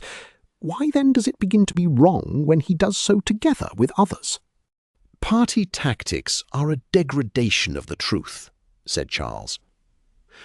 "We have heard, I believe, before now," said Carlton, "of Athanasius against the whole world, and the whole world against Athanasius." "Well," answered Charles, "I will but say this, that a party man must be very much above par or below it." "There again I don't agree," said Carlton. "You are supposing the leader of a party to be conscious of what he is doing, and being conscious, he may be, as you say, either much above or below the average. But a man need not realize to himself that he is forming a party." "That's more difficult to conceive," said Vincent, "than any statement which has been hazarded this afternoon." "Not at all difficult," answered Carlton. "Do you mean that there is only one way of gaining influence? Surely there is such a thing as unconscious influence." "I'd as easily believe," said Vincent, "that a beauty does not know her charms." "That's narrow-minded," retorted Carlton. "A man sits in his room and writes, and does not know what people think of him. I'd believe it less, persisted Vincent. Beauty is a fact. Influence is an effect. Effects imply agents, agency, will, and consciousness. There are different modes of influence, interposed Sheffield. Influence is often spontaneous and almost necessary. Like the light on Moses' face, said Carlton. Bonaparte is said to have had an irresistible smile, said Sheffield. What is beauty itself but a spontaneous influence, added Carlton. Don't you recollect the lovely young Lavinia in Thomson? Well, gentlemen, said Vincent, when I am Chancellor, I will give a prize essay on moral influence, its kinds and causes. And Mr. Sheffield shall get it. And as to Carlton, he shall be my poetry professor when I am convocation. You will say, good reader, that the party took a very short stroll on the hill when we tell you that they were now stooping their heads at the lowly door of the cottage. But the terse littera scripta abridges wondrously the rambling vox emissa, and there might be other things said in the course of the conversation which history has not condescended to record. Anyhow, we are obliged now to usher them again into the room where they had dined, and where they found tea ready laid, and the kettle speedily forthcoming. The bread and butter were excellent, and the party did justice to them, as if they had not lately dined. I see you keep your tea in tin cases, said Vincent. I am for glass. Don't spare the tea, Mr. Redding. Oxford men do not commonly fail on that head. Lord Bacon says the first and best juice of the grape, like the primary, purest and best comment on Scripture, is not pressed and forced out, but consists of a natural exudation. This is the case in Italy at this day, and they call the juice lagrima. So it is with tea, and with coffee too. Put in a large quantity, pour on the water, turn off the liquor. Turn it off at once, don't let it stand, it becomes poisonous. I am a great patron of tea. The poet truly says, it cheers but not inebriates. It has sometimes a singular effect upon my nerves. It makes me whistle. So people tell me. I am not conscious of it. Sometimes, too, it has a dyspeptic effect. I find it does not do to take it too hot. We English drink our liquors too hot. It is not a French failing, no indeed. In France, that is, in the country, you get nothing for breakfast but acid wine and grapes. This is the other extreme, and has before now affected me awfully. Yet acids, too, have a soothing sedative effect upon one. Lemonade, especially. But nothing suits me so well as tea. Carlton, he continued mysteriously, do you know the late Dr. Bailey's preventative of the flatulency which tea produces? Mr. Sheffield, do you? Both gave up. Chamomile flowers. A little chamomile, not a great deal. Some people chew rhubarb, but a little chamomile in the tea is not perceptible. Don't make faces, Mr. Sheffield. A little, I say. A little of everything is best. Ne quid nimis. Avoid all extremes. So it is with sugar. Mr. Redding, you are putting too much into your tea. I lay down this rule. Sugar should not be a substantive ingredient in tea, but an adjective. That is, tea has a natural roughness. Sugar is only intended to remove that roughness. It has a negative office. When it is more than this, it is too much. Well, Carlton, it is time for me to be seeing after my horse. I fear he has not had so pleasant an afternoon as I. I have enjoyed myself much in your suburban villa. What a beautiful moon! But I have some very rough ground to pass over. I daren't canter over the ruts with the gravel pits close before me.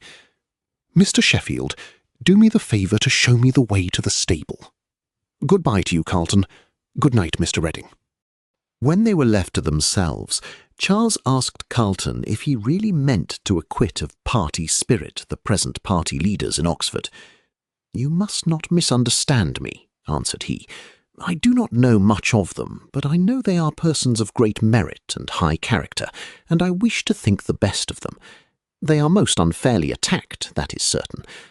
However, they are accused of wishing to make a display, of aiming at influence and power, of loving agitation, and so on.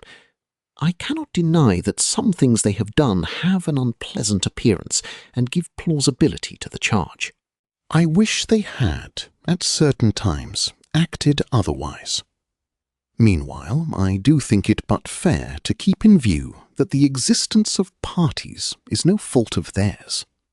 They are but claiming their birthright as Protestants. When the Church does not speak, others will speak instead, and learned men have the best right to speak. Again, when learned men speak, others will attend to them, and thus the formation of a party is rather the act of those who follow than of those who lead. Chapter 3. Sheffield had some friends residing at Chawton, a neighbouring village, with a scholar of St. Michael's, who had a small cure with a house on it. One of them, indeed, was known to Reading also, being no other than our friend White, who was going into the schools, and during the last 6 months had been trying to make up for the time he had wasted in the first years of his residence. Charles had lost sight of him, or nearly so, since he first knew him, and at their time of life so considerable an interval could not elapse without changes in the character, for good or evil, or for both. Carlton and Charles, who were a good deal thrown together by Sheffield's frequent engagements with the Charlton party, were just turning homewards in their walk one evening, when they fell in with White, who had been calling at Mr. Bolton's in Oxford, and was returning. They had not proceeded very far before they were joined by Sheffield and Mr. Barry, the curate of Charlton, and thus the party was swelled to 5. "So you are going to lose Upton?" said Barry to Reading. "A capital tutor. You can ill spare him. Who comes into his place?" "We don't know," answered Charles. "The principal will call up one of the junior fellows from the country, I believe." "Oh, but you won't get a man like Upton," said Carlton. "He knew his subject so thoroughly. His lecture in the Agricola, I've heard your men say, might have been published. It was a masterly, minute running comment on the text, quite exhausting it." "Yes, it was his forte," said Charles. "Yet he never loaded his lectures. Everything he said had a meaning and was wanted." "He has got a capital living," said Barry, "a substantial modern house, and by the rail only an hour from London." "And £500 a year," said White. "Mr. Bolton went over the living and told me so. It's in my future neighbourhood, a very beautiful country, and a number of good families round about. They say he's going to marry the Dean of Selsey's daughter," said Barry. "Do you know the family? Miss Juliet, the 13th, a very pretty girl." "Yes," said White. "I know them all. A most delightful family. Mrs. Bland is a charming woman, so very ladylike. It's my good luck to be under the Dean's jurisdiction. I think I shall pull with him capitally." "He's a clever man," said Barry. "His charges are always well written. He had a high name in his day at Cambridge." "Hasn't he been lately writing against your friends here, White?" said Sheffield. "My friends?" said White. "Whom can you mean? He has written against parties and party leaders, and with reason, I think. Oh, yes, he alluded to poor Willis and some others." "It was more than that," insisted Sheffield. "He charged against certain sayings and doings at St. Mary's." "Well, I, for one, cannot approve of all that is uttered from the pulpit there," said White. "I know for a fact that Willis refers with great satisfaction to what he heard there as inclining him to Romanism. I wish preachers and hearers would all go over together at once, and then we should have some quiet time for proper university studies," said Barry. "Take care what you are saying, Barry," said Sheffield. "You mean present company excepted. You, White, I think, come under the denomination of hearers?" "I?" said White. "No such thing. I have been to hear him before now, as most men have, but I think him often very injudicious, or worse. The tendency of his preaching is to make one dissatisfied with one's own church." "Well," said Sheffield, "one's memory plays one tricks, or I should say that a friend of mine had said 10 times as strong things against our church as any preacher in Oxford ever did." "You mean me," said White, with earnestness. "You have misunderstood me grievously. I have ever been most faithful to the Church of England. You never heard me say anything inconsistent with the warmest attachment to it. I have never indeed denied the claims of the Romish Church to be a branch of the Catholic Church, nor will I. That's another thing quite. There are many things which we might borrow with great advantage from the Romanists. But I have ever loved, and hope I shall ever venerate, my own mother, the church of my baptism." Sheffield made an odd face, and no one spoke. White continued, attempting to preserve an unconcerned manner.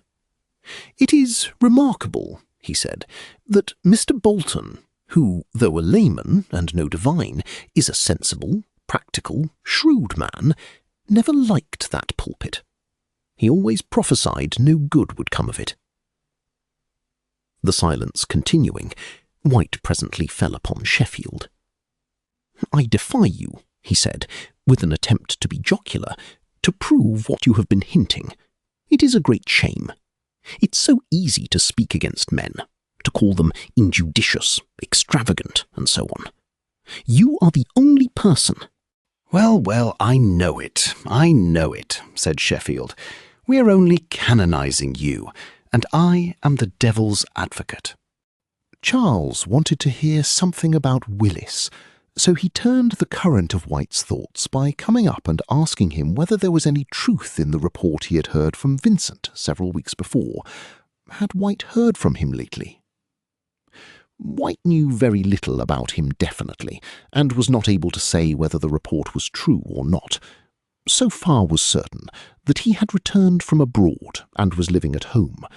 Thus he had not committed himself to the Church of Rome, whether as a theological student or as a novice, but he could not say more.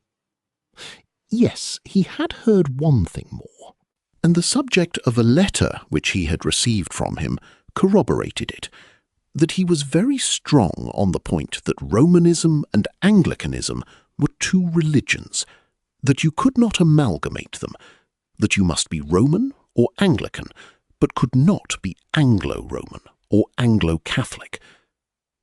This is what a friend told me. In his letter to myself, White continued, I don't know quite what he meant, but he spoke a good deal of the necessity of faith in order to be a Catholic. He said no one should go over merely because he thought he should like it better, that he had found out by experience that no one could live on sentiment, that the whole system of worship in the Romish Church was different from what it is in our own, nay, the very idea of worship, the idea of prayers, that the doctrine of intention itself, viewed in all its parts, constituted a new religion.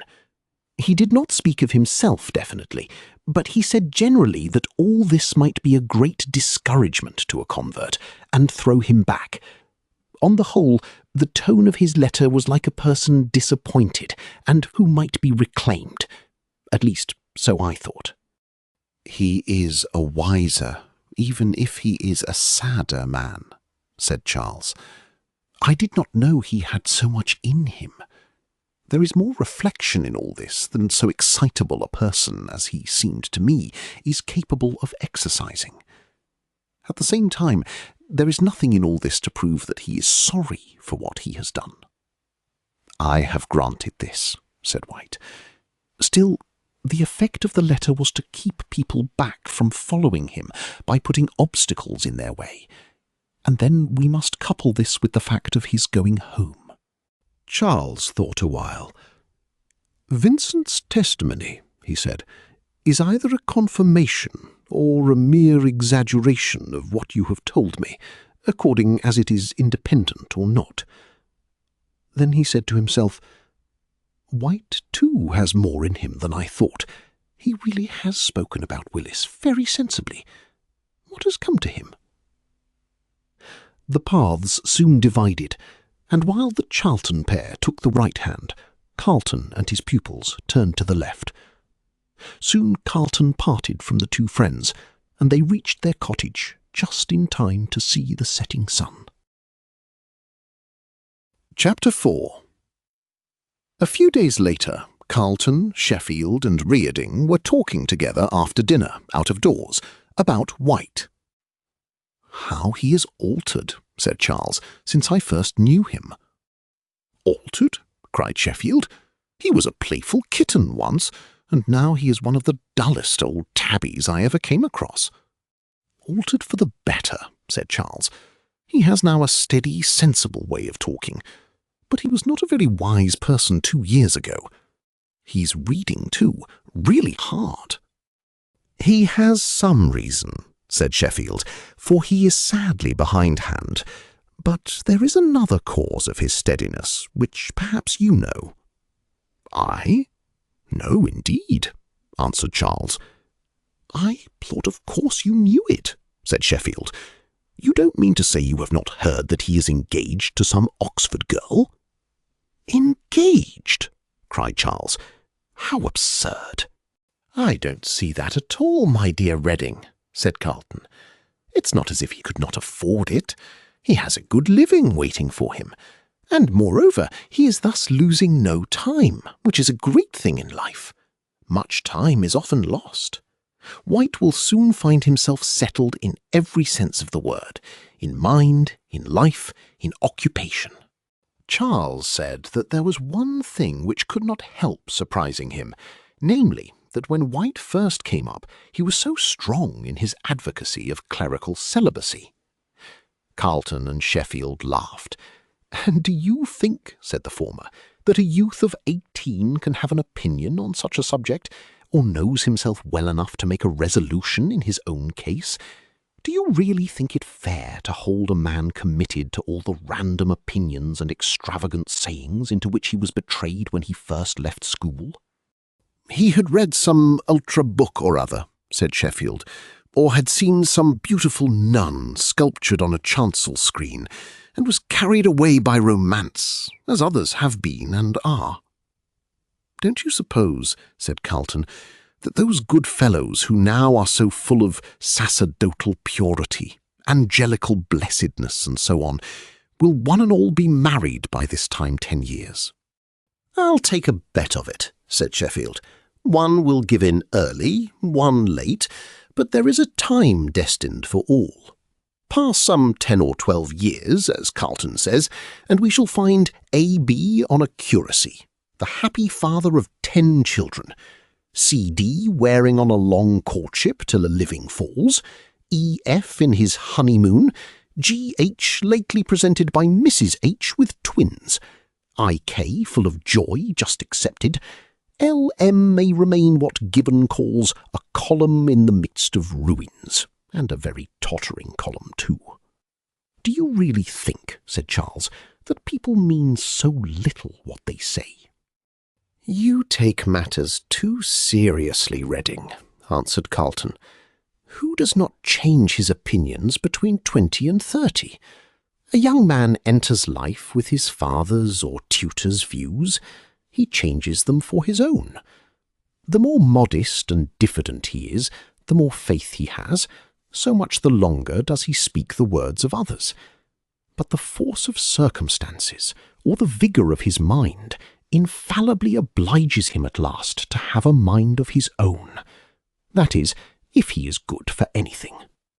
"But I suspect," said Reading, "that the last generation, whether of fathers or tutors, had no very exalted ideas of clerical celibacy. Accidents often clothe us with opinions which we wear for a time," said Carlton. "Well, I honour people who wear their family suit. I don't honour those at all who begin with foreign fashions and then abandon them." "A few years more of life," said Carlton, smiling, "will make your judgment kinder. I don't like talkers. continued Charles. "I don't think I ever shall. I hope not." "I know better what's at the bottom of it," said Sheffield. "But I can't stay. I must go in and read.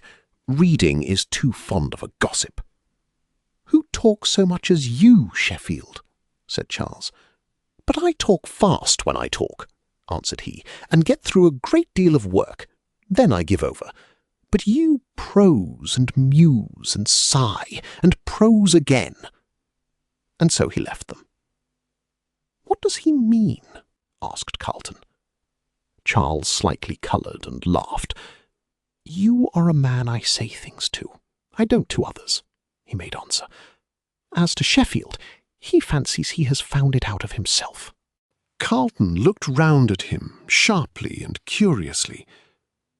"I am ashamed of myself," said Charles, laughing and looking confused. "I have made you think that I have something important to tell, but really I have nothing at all." "Well, out with it," said Carlton. "Why, to tell the truth, no, really, it is too absurd. I have made a fool of myself." He turned away, then turned back and resumed. "Why, it was only this, that Sheffield fancies I have some sneaking kindness for celibacy myself." "Kindness for whom?" said Carlton. Kindness for celibacy. There was a pause, and Carlton's face somewhat changed. "Oh, my dear good fellow," he said kindly, "so you are one of them. But it will go off." "Perhaps it will," said Charles. "Oh, I am laying no stress upon it. It was Sheffield who made me mention it." A real difference of mind and view had evidently been struck upon by two friends, very congenial and very fond of each other. There was a pause for a few seconds. "You are so sensible a fellow, Reading," said Carlton. "It surprises me that you should take up this notion." "It's no new notion taken up," answered Charles. "You will smile, but I had it when a boy at school, and I have ever since fancied that I should never marry. Not that the feeling has never intermitted, but it is the habit of my mind. My general thoughts run in that one way, that I shall never marry. If I did, I should dread Thalba's punishment." Carlton put his hand on Reading's shoulder and gently shook him to and fro. "Well, it surprises me," he said. Then, after a pause, "I have been accustomed to think both celibacy and marriage good in their way.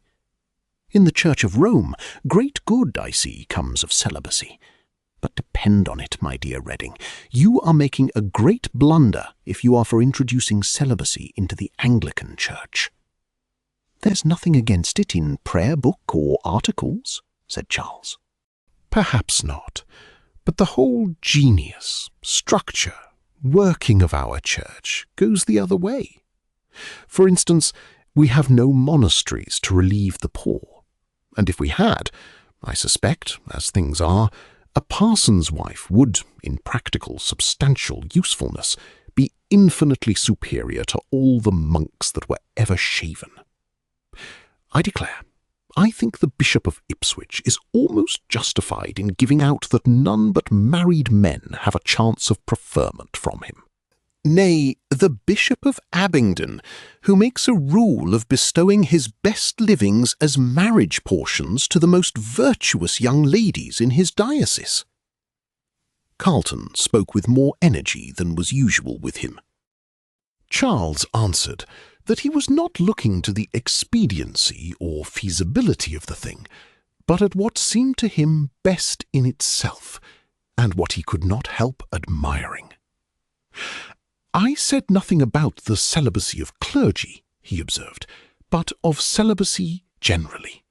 Celibacy has no place in our idea or our system of religion. Depend on it," said Carlton.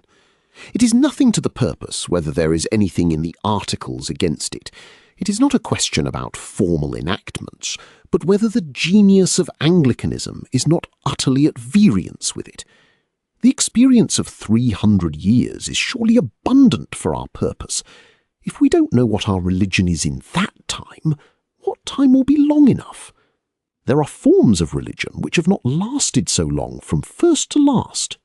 Now enumerate the cases of celibacy for celibacy's sake in that period, and what will be the sum total of them? Some instances there are, but even Hammond, who died unmarried, was going to marry when his mother wished it. On the other hand, if you look out for types of our church, can you find truer than the married excellence of Hooker, the profound, Taylor, the devotional, and Bull, the polemical? The very first Reformed primate is married. In Pole and Parker, the two systems, Roman and Anglican, come into strong contrast. Well, it seems to me as much a yoke of bondage, said Charles, to compel marriage as to compel celibacy, and that is what you are really driving at. You are telling me that anyone is a black sheep who does not marry. Not a very practical difficulty to you at this moment, said Carlton. No one is asking you to go about on celibacy's mission just now, with Aristotle in hand and the class list in view.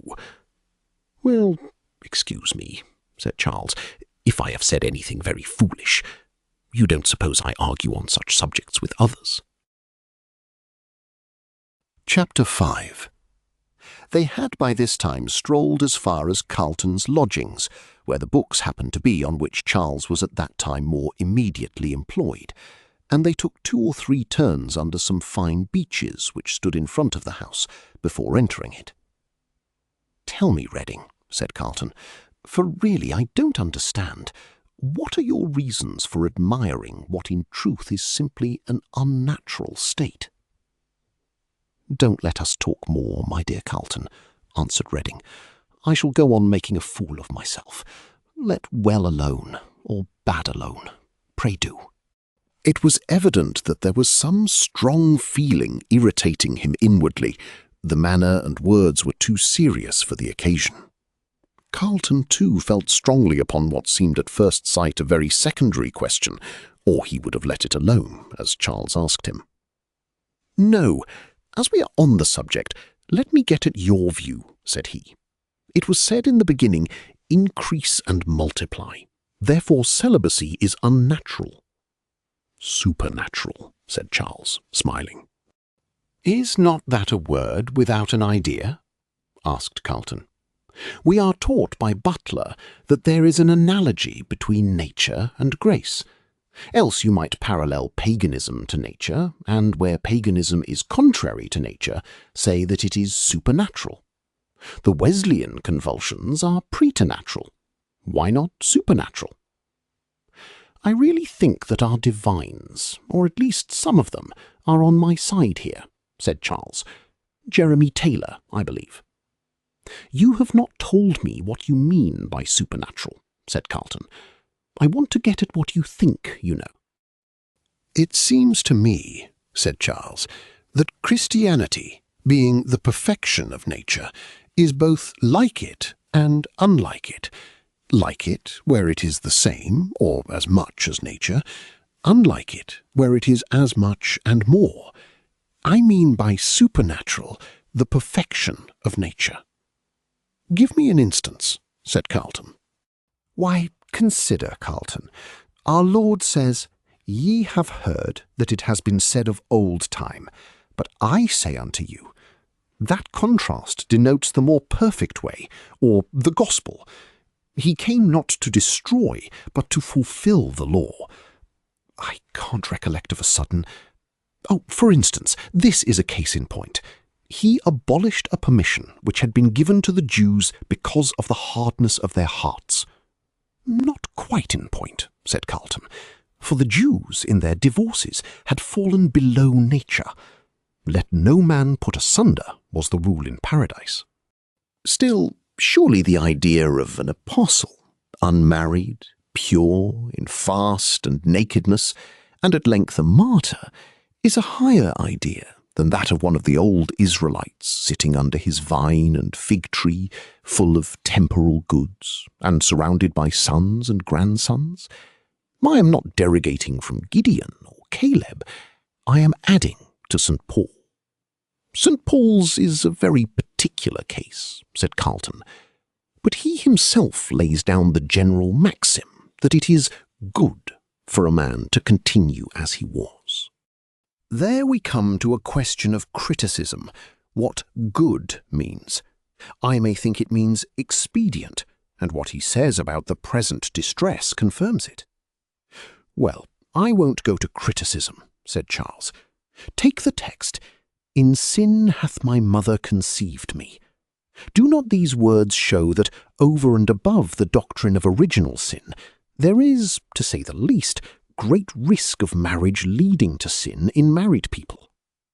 My dear Reading, said Carlton, astonished, you are running into Gnosticism.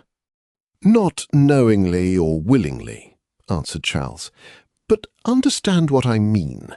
It's not a subject I can talk about, but it seems to me, without of course saying that married persons must sin, which would be Gnosticism, that there is a danger of sin. But don't let me say more on this point. Well, said Carlton, after thinking a while, I have been accustomed to consider Christianity as the perfection of man as a whole, body, soul, and spirit. Don't misunderstand me. Pantheists say body and intellect, leaving out the moral principle, but I say spirit as well as mind. Spirit, or the principle of religious faith and obedience, should be the master principle, the hegemonikon. To this, both intellect and body are subservient. But as this supremacy does not imply the ill usage, the bondage of the intellect, neither does it of the body. Both should be well treated. Well, I think, on the contrary, it does imply, in one sense, the bondage of intellect, and body too. What is faith but the submission of the intellect? And as every high thought is brought into captivity, so are we expressly told to bring the body into subjection too. They are both well treated when they are treated so as to be made fit instruments of the sovereign principle. That is what I call unnatural, said Carlton. And it is what I mean by supernatural, answered Reading, getting a little too earnest. How is it supernatural, or adding to nature, to destroy a part of it? Asked Carlton. Charles was puzzled. It was a way, he said, towards perfection, but he thought that perfection came after death, not here. Our nature could not be perfect with a corruptible body. The body was treated now as a body of death. Well, Reading, answered Carlton, you make Christianity a very different religion from what our church considers it, I really think. And he paused a while. Look here, he proceeded, how can we rejoice in Christ as having been redeemed by him if we are in this sort of gloomy, penitential state? How much is said in St. Paul about peace, thanksgiving, assurance, comfort, and the like? Old things are passed away. The Jewish law is destroyed. Pardon and peace are come. That is the gospel. Don't you think, then, said Charles, that we should grieve for the sins into which we are daily betrayed, and for the more serious offences which from time to time we may have committed? Certainly. We do so in morning and evening prayer, and in the communion service. Well, but supposing a youth, as is so often the case, has neglected religion altogether, and has a whole load of sins, and very heinous ones, all upon him, do you think that when he turns over a new leaf and comes to communion, he is, on saying the confession, saying it with that contrition with which such persons ought to say it, pardoned at once, and has nothing more to fear about his past sins? I should say yes, answered Carlton. Really? Said Charles, thoughtfully. Of course, said Carlton. I suppose him truly sorry or penitent. Whether he is so or not, his future life will show. Well, somehow I cannot master this idea, said Charles. I think most serious persons, even for a little sin, would go on fidgeting themselves, and would not suppose they gained pardon directly they asked for it. Certainly, answered Carlton, but God pardons those who do not pardon themselves. That is, said Charles, who don't at once feel peace, assurance, and comfort, who don't feel the perfect joy of the gospel. Such persons grieve, but rejoice too, said Carlton. But tell me, Carlton, said Reading, is or is not their not forgiving themselves, their sorrow and trouble, pleasing to God? Surely. Thus a certain self-infliction for sin committed is pleasing to him, and if so, how does it matter whether it is inflicted on mind or body? It is not properly a self-infliction, answered Carlton. Self-infliction implies intention. Grief at sin is something spontaneous. When you afflict yourself on purpose, then at once you pass from pure Christianity. Well, said Charles, I certainly fancied that fasting, abstinence, labours, celibacy might be taken as a make-up for sin. It is not a very far-fetched idea. You recollect Dr. Johnson standing in the rain in the marketplace at Lichfield, when a man as a penance for some disobedience to his father when a boy. But, my dear Reading, said Carlton, let me bring you back to what you said originally, and to my answer to you, which what you now say only makes more apposite. You began by saying that celibacy was a perfection of nature. Now you make it a penance. First it is good and glorious, next it is a medicine and punishment. Perhaps our highest perfection here is penance, said Charles, but I don't know. I don't profess to have clear ideas upon the subject. I have talked more than I like. Let us at length give over. They did, in consequence, pass to other subjects connected with Charles's reading. Then they entered the house and set to upon Polybius. But it could not be denied that for the rest of the day Carlton's manner was not quite his own, as if something had annoyed him. Next morning he was as usual. Chapter 6. It is impossible to stop the growth of the mind. Here was Charles with his thoughts turned away from religious controversy for 2 years, yet with his religious views progressing, unknown to himself, the whole time. It could not have been otherwise if he was to live a religious life at all. If he was to worship and obey his Creator, intellectual acts, conclusions and judgments must accompany that worship and obedience. He might not realize his own belief till questions had been put to him, but then a single discussion with a friend, such as the above with Carlton, would bring out what he really did hold to his own apprehension, would ascertain for him the limits of each opinion as he held it, and the interrelations of opinion with opinion. He had not yet given names to these opinions, much less had they taken a theological form, nor could they, under his circumstances, be expressed in theological language. But here he was, a young man of 22, professing in an hour's conversation with a friend what really were the Catholic doctrines and usages of penance, purgatory, counsels of perfection, mortification of self, and clerical celibacy. No wonder that all this annoyed Carlton, though he no more than Charles perceived that all this Catholicism did in fact lie hid under his professions. But he felt, in what Reading put out, the presence of something, as he expressed it, very unlike the Church of England, something new and unpleasant to him, and withal something which had a body in it, which had a momentum, which could not be passed over as a vague, sudden sound or transitory cloud, but which had much behind it, which made itself felt, which struck heavily. And here we see what is meant when a person says that the Catholic system comes home to his mind, fulfills his ideas of religion, satisfies his sympathies, and the like, and thereupon becomes a Catholic.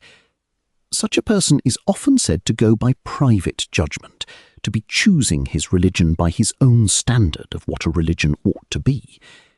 Now, it need not be denied that those who are external to the Church must begin with private judgment. They use it in order ultimately to supersede it, as a man out of doors uses a lamp in a dark night and puts it out when he gets home. What would be thought of his bringing it into his drawing-room? What would the goodly company there assembled before a genial hearth and under glittering chandeliers, the bright ladies and the well-dressed gentlemen, say to him if he came in with a great coat on his back, a hat on his head, an umbrella under his arm, and a large stable lantern in his hand? Yet what would be thought, on the other hand, if he precipitated himself into the inhospitable night and the war of the elements in his ball dress?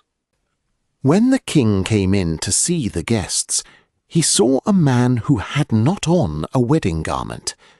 He saw a man who determined to live in the church as he had lived out of it, who would not use his privileges, who would not exchange reason for faith, who would not accommodate his thoughts and doings to the glorious scene which surrounded him, who was groping for the hidden treasure and digging for the pearl of price in the high, lustrous, all-jewelled temple of the Lord of Hosts, who shut his eyes and speculated when he might open them and see.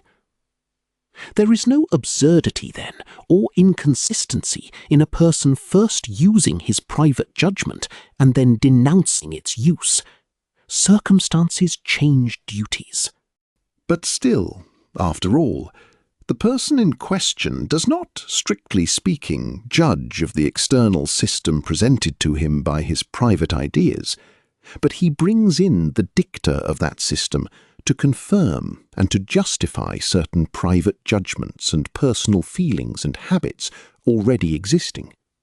Reading, for instance, felt a difficulty in determining how and when the sins of a Christian are forgiven. He had a great notion that celibacy was better than married life. He was not the first person in the Church of England who had had such thoughts. To numbers, doubtless, before him they had occurred. But these numbers had looked abroad and seen nothing around them to justify what they felt, and their feelings had, in consequence, either festered within them or withered away. But when a man, thus constituted within, falls under the shadow of Catholicism without, then the mighty creed at once produces an influence upon him. He sees that it justifies his thoughts, explains his feelings. He understands that it numbers, corrects, harmonizes, completes them. And he is led to ask, what is the authority of this foreign teaching? And then, when he finds it is what was once received in England from north to south, in England from the very time that Christianity was introduced here, that, as far as historical records go, Christianity and Catholicism are synonymous, that it is still the faith of the largest section of the Christian world, and that the faith of his own country is held nowhere but within her own limits and those of her own colonies, nay further, that it is very difficult to say what faith she has, or that she has any, then he submits himself to the Catholic Church, not by a process of criticism, but as a pupil to a teacher.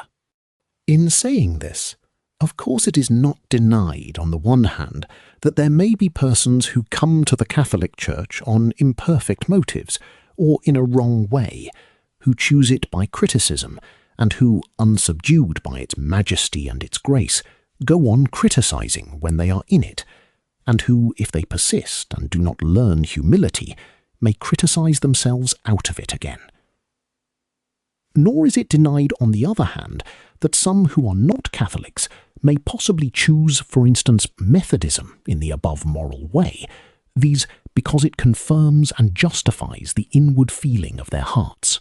This is certainly possible in idea, Though what there is venerable, awful, superhuman in the Wesleyan Conference to persuade one to take it as a prophet is a perplexing problem. Yet, after all, the matter of fact we conceive to lie the other way, viz. That Wesleyans and other sectaries put themselves above their system, not below it, and though they may in bodily position sit under their preacher, yet in the position of their souls and spirits, minds and judgments, they are exalted high above him. But to return to the subject of our narrative, what a mystery is the soul of man! Here was Charles, busy with Aristotle and Euripides, Thucydides and Lucretius, yet all the while growing towards the church, to the measure of the age of the fullness of Christ. His mother had said to him that he could not escape his destiny. It was true, though it was to be fulfilled in a way which she, affectionate heart, could not compass, did not dream of. He could not escape the destiny of being one of the elect of God. He could not escape that destiny which the grace of his Redeemer had stamped on his soul in baptism, which his good angel had seen written there and had done his zealous part to keep inviolate and bright, which his own cooperation with the influences of heaven had confirmed and secured. He could not escape the destiny. In due time, in God's time, though it might be long, though angels might be anxious, though the church might plead as if defrauded of her promised increase of a stranger, yet a son. Yet come it must. It was written in heaven, and the slow wheels of time each hour brought it nearer. He could not ultimately escape his destiny of becoming a Catholic. And even before that blessed hour, as an opening flower scatters sweets, so the strange unknown odour, pleasing to some, odious to others, went abroad from him upon the winds, and made them marvel what could be near them, and make them look curiously and anxiously at him, while he was unconscious of his own condition. Let us be patient with him, as his Maker is patient, and bear that he should do a work slowly, which he will do well. Alas, while Charles had been growing in one direction, Sheffield had been growing in another, and what that growth had been will appear from a conversation which took place between the two friends, and which shall be related in the following chapter. Chapter 7. Carlton had opened the small church he was serving for Saints' Day services during the long vacation, and not being in the way to have any congregation, and the church at Horsley being closed except on Sundays, he had asked his two pupils to help him in this matter by walking over with him on St. Matthew's Day, which, as the season was fine and the walk far from a dull one, they were very glad to do. When church was over, Carlton had to attend a sick call which lay still farther from Horsley, and the two young men walked back together. "I did not know that Carlton was so much of a party man," said Sheffield. "Did not his reading the Athanasian Creed strike you?" "That's no mark of party, surely," answered Charles. "To read it on days like these, I think, is a mark of party. It's going out of the way." Charles did not see how obeying in so plain a matter the clear direction of the prayer book could be a party act. "Direction?" said Sheffield, as if the question were not, is that direction now binding? The sense, the understanding of the Church of this day determines its obligation. "The prima facie view of the matter," said Charles, "is that they who do but follow what the prayer book enjoins are of all people farthest from being a party." "Not at all," said Sheffield. "Rigid adherence to old customs surely may be the badge of a party. Now consider, 10 years ago, before the study of church history was revived, neither Arianism nor Athanasianism were thought of at all, or, if thought of, they were considered as questions of words, at least as held by most minds, one as good as the other." "I should say so too, in one sense," said Charles. "That is, I should hope that numbers of persons, for instance the unlearned, who were in Aryan communities, spoke Aryan language, and yet did not mean it. I think I have heard that some ancient missionary of the Goths or Huns was an Aryan." "Well, I will speak more precisely," said Sheffield. "An Oxford man, some 10 years since, was going to publish a history of the Nicene Council, and the bookseller proposed to him to prefix an engraving of St. Athanasius, which he had found in some old volume. He was strongly dissuaded from doing so by a brother clergyman, not from any feeling of his own, but because Athanasius was a very unpopular name among us." "One swallow does not make a spring," said Charles. "This clergyman," continued Sheffield, "was a friend of the most high church writers of the day." "Of course," said Reading, "there has always been a heterodox school in our church. I know that well enough, but it never has been powerful. Your lax friend was one of them." "I believe not, indeed," answered Sheffield. "He lived out of controversy, was a literary, accomplished person, and a man of piety to boot. He did not express any feeling of his own.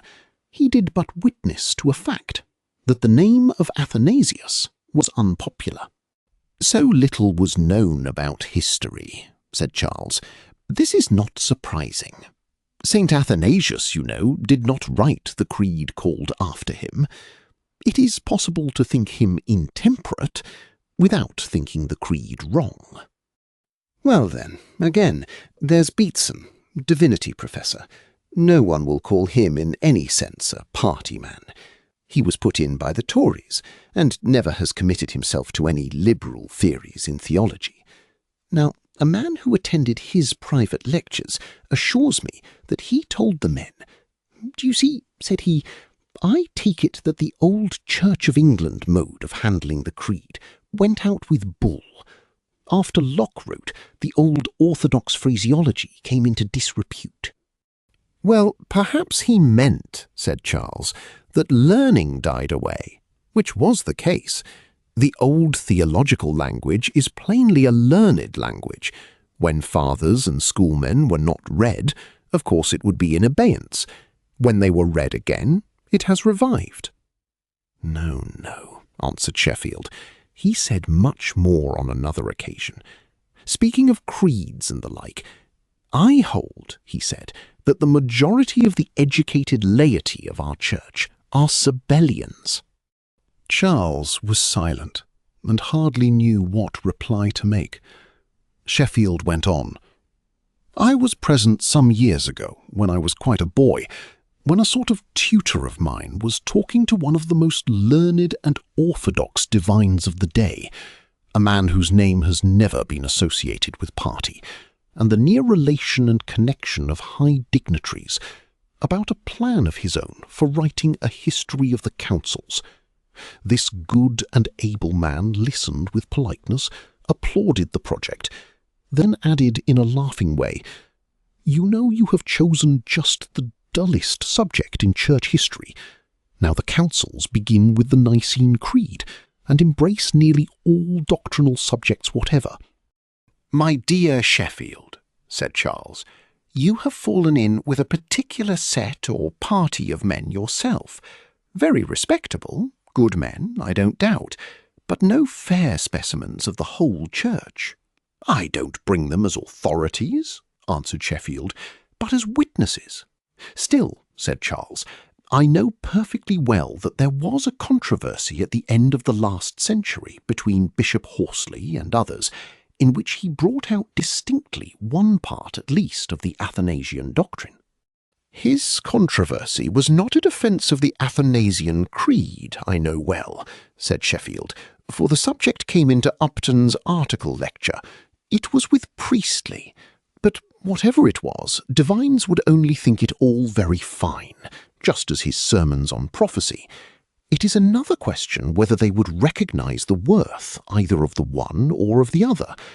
They receive the scholastic terms about the Trinity, just as they receive the doctrine that the Pope is Antichrist.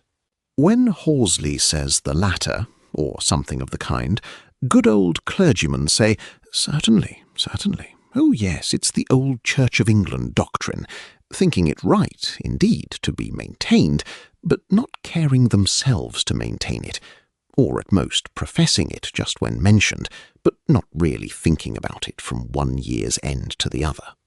And so with regard to the doctrine of the Trinity, they say, "the great Horsley, the powerful Horsley."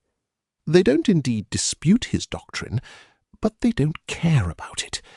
They look on him as a doughty champion, armed cap a pie, who has put down dissent, who has cut off the head of some impudent non-protectionist, or insane chartist, or spouter in a vestry, who under cover of theology had run a tilt against tithes and church rates. "I can't think so badly of our present divines," said Charles. "I know that in this very place there are various orthodox writers, whom no one would call party men." "Stop," said Sheffield. "Understand me. I was not speaking against them. I was but saying that these anti-Athanasian views were not unfrequent. I have been in the way of hearing a good deal on the subject at my private tutors, and have kept my eyes about me since I have been here. The Bishop of Derby was a friend of Sheen's, my private tutor, and got his promotion when I was with the latter. And Sheen told me that he wrote to him on that occasion, 'What shall I read? I don't know anything of theology.' I rather think he was recommended or proposed to read Scott's Bible." "It's easy to bring instances," said Charles, "when you have all your own way. What you say is evidently all an ex parte statement." "Take again Shipton, who died lately," continued Sheffield. "What a high position he held in the Church! Yet it is perfectly well known that he thought it a mistake to use the word person in the doctrine of the Trinity. What makes this stranger is that he was so very severe on clergymen, Tractarians, for instance, who evade the sense of the articles. Now, he was a singularly honest, straightforward man. He despised money, he cared nothing for public opinion, yet he was a Sabellian.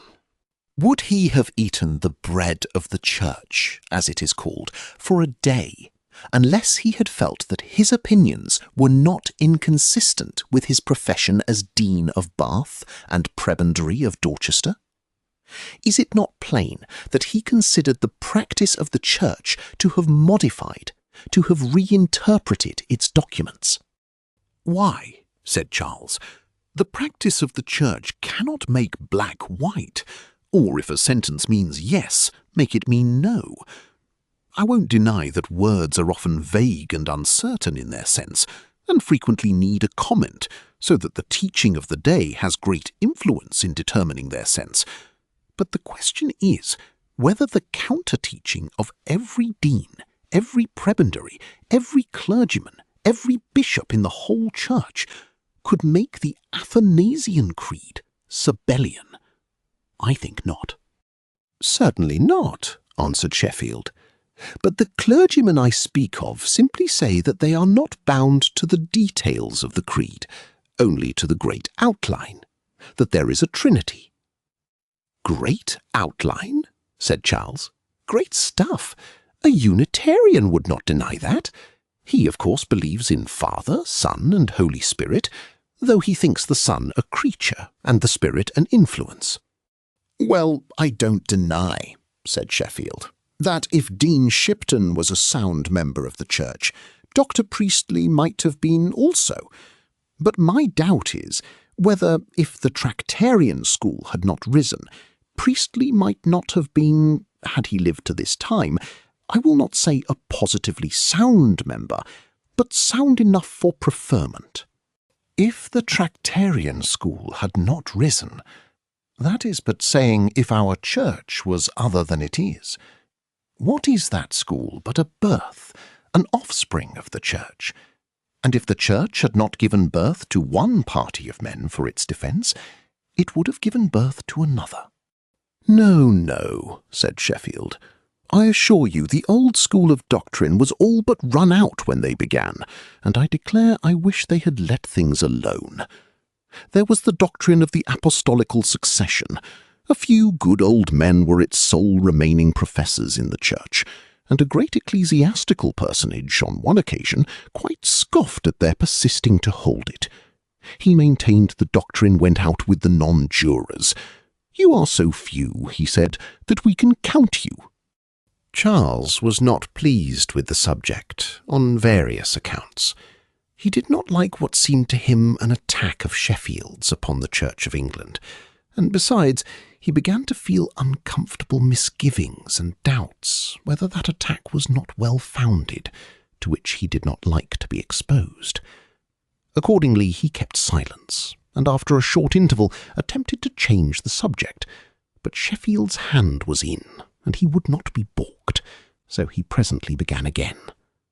"I have been speaking," he said, "of the liberal section of our church. There are 4 parties in the church. Of these, the old Tory, or country party, which is out and out the largest, has no opinion at all, but merely takes up the theology, or no theology of the day, and cannot properly be said to hold what the creed calls the Catholic faith. It does not deny it, it may not knowingly disbelieve it, but it gives no signs of actually holding it, beyond the fact that it treats it with respect. I will venture to say that not a country parson of them all, from year's end to year's end, makes once a year what Catholics call an act of faith, in that special and very distinctive mystery contained in the clauses of the Athanasian Creed." Then, seeing Charles looked rather hurt, he added, "I am not speaking of any particular clergyman here or there, but of the great majority of them. After the Tory party comes the Liberal, which also dislikes the Athanasian Creed, as I have said. Thirdly, as to the Evangelical, I know you have one of the numbers of the tracts for the Times about objective faith. Now, that tract seems to prove that the Evangelical party is implicitly Sabellian, and is tending to avow that belief. This, too, has been already the actual course of evangelical doctrine both on the continent and in America. The Protestants of Geneva, Holland, Ulster, and Boston have all, I believe, become Unitarians, or the like. Dr. Adam Clarke, too, the celebrated Wesleyan, held the distinguishing Sabellian tenet, as Doddridge is said to have done before him. All this considered, I do think I have made out a good case for my original assertion that at this time of day it is a party thing to go out of the way to read the Athanasian Creed." "I don't agree with you at all," said Charles. "You say a great deal more than you have a warrant to do, and draw sweeping conclusions from slender premises. This, at least, is what it seems to me. I wish, too, you would not so speak of making out a case. It is as if these things were mere topics for disputation, and I don't like your taking the wrong side. You are rather fond of doing so." "Reading," answered Sheffield. "I speak what I think, and ever will do so. I will be no party man. I don't attempt, like Vincent, to unite opposites. He is of all parties, I am of none. I think I see pretty well the hollowness of all." "Oh, my dear Sheffield," cried Charles in distress, "think what you are saying. You don't mean what you say. You are speaking as if you thought that belief in the Athanasian Creed was a mere party opinion." Sheffield first was silent.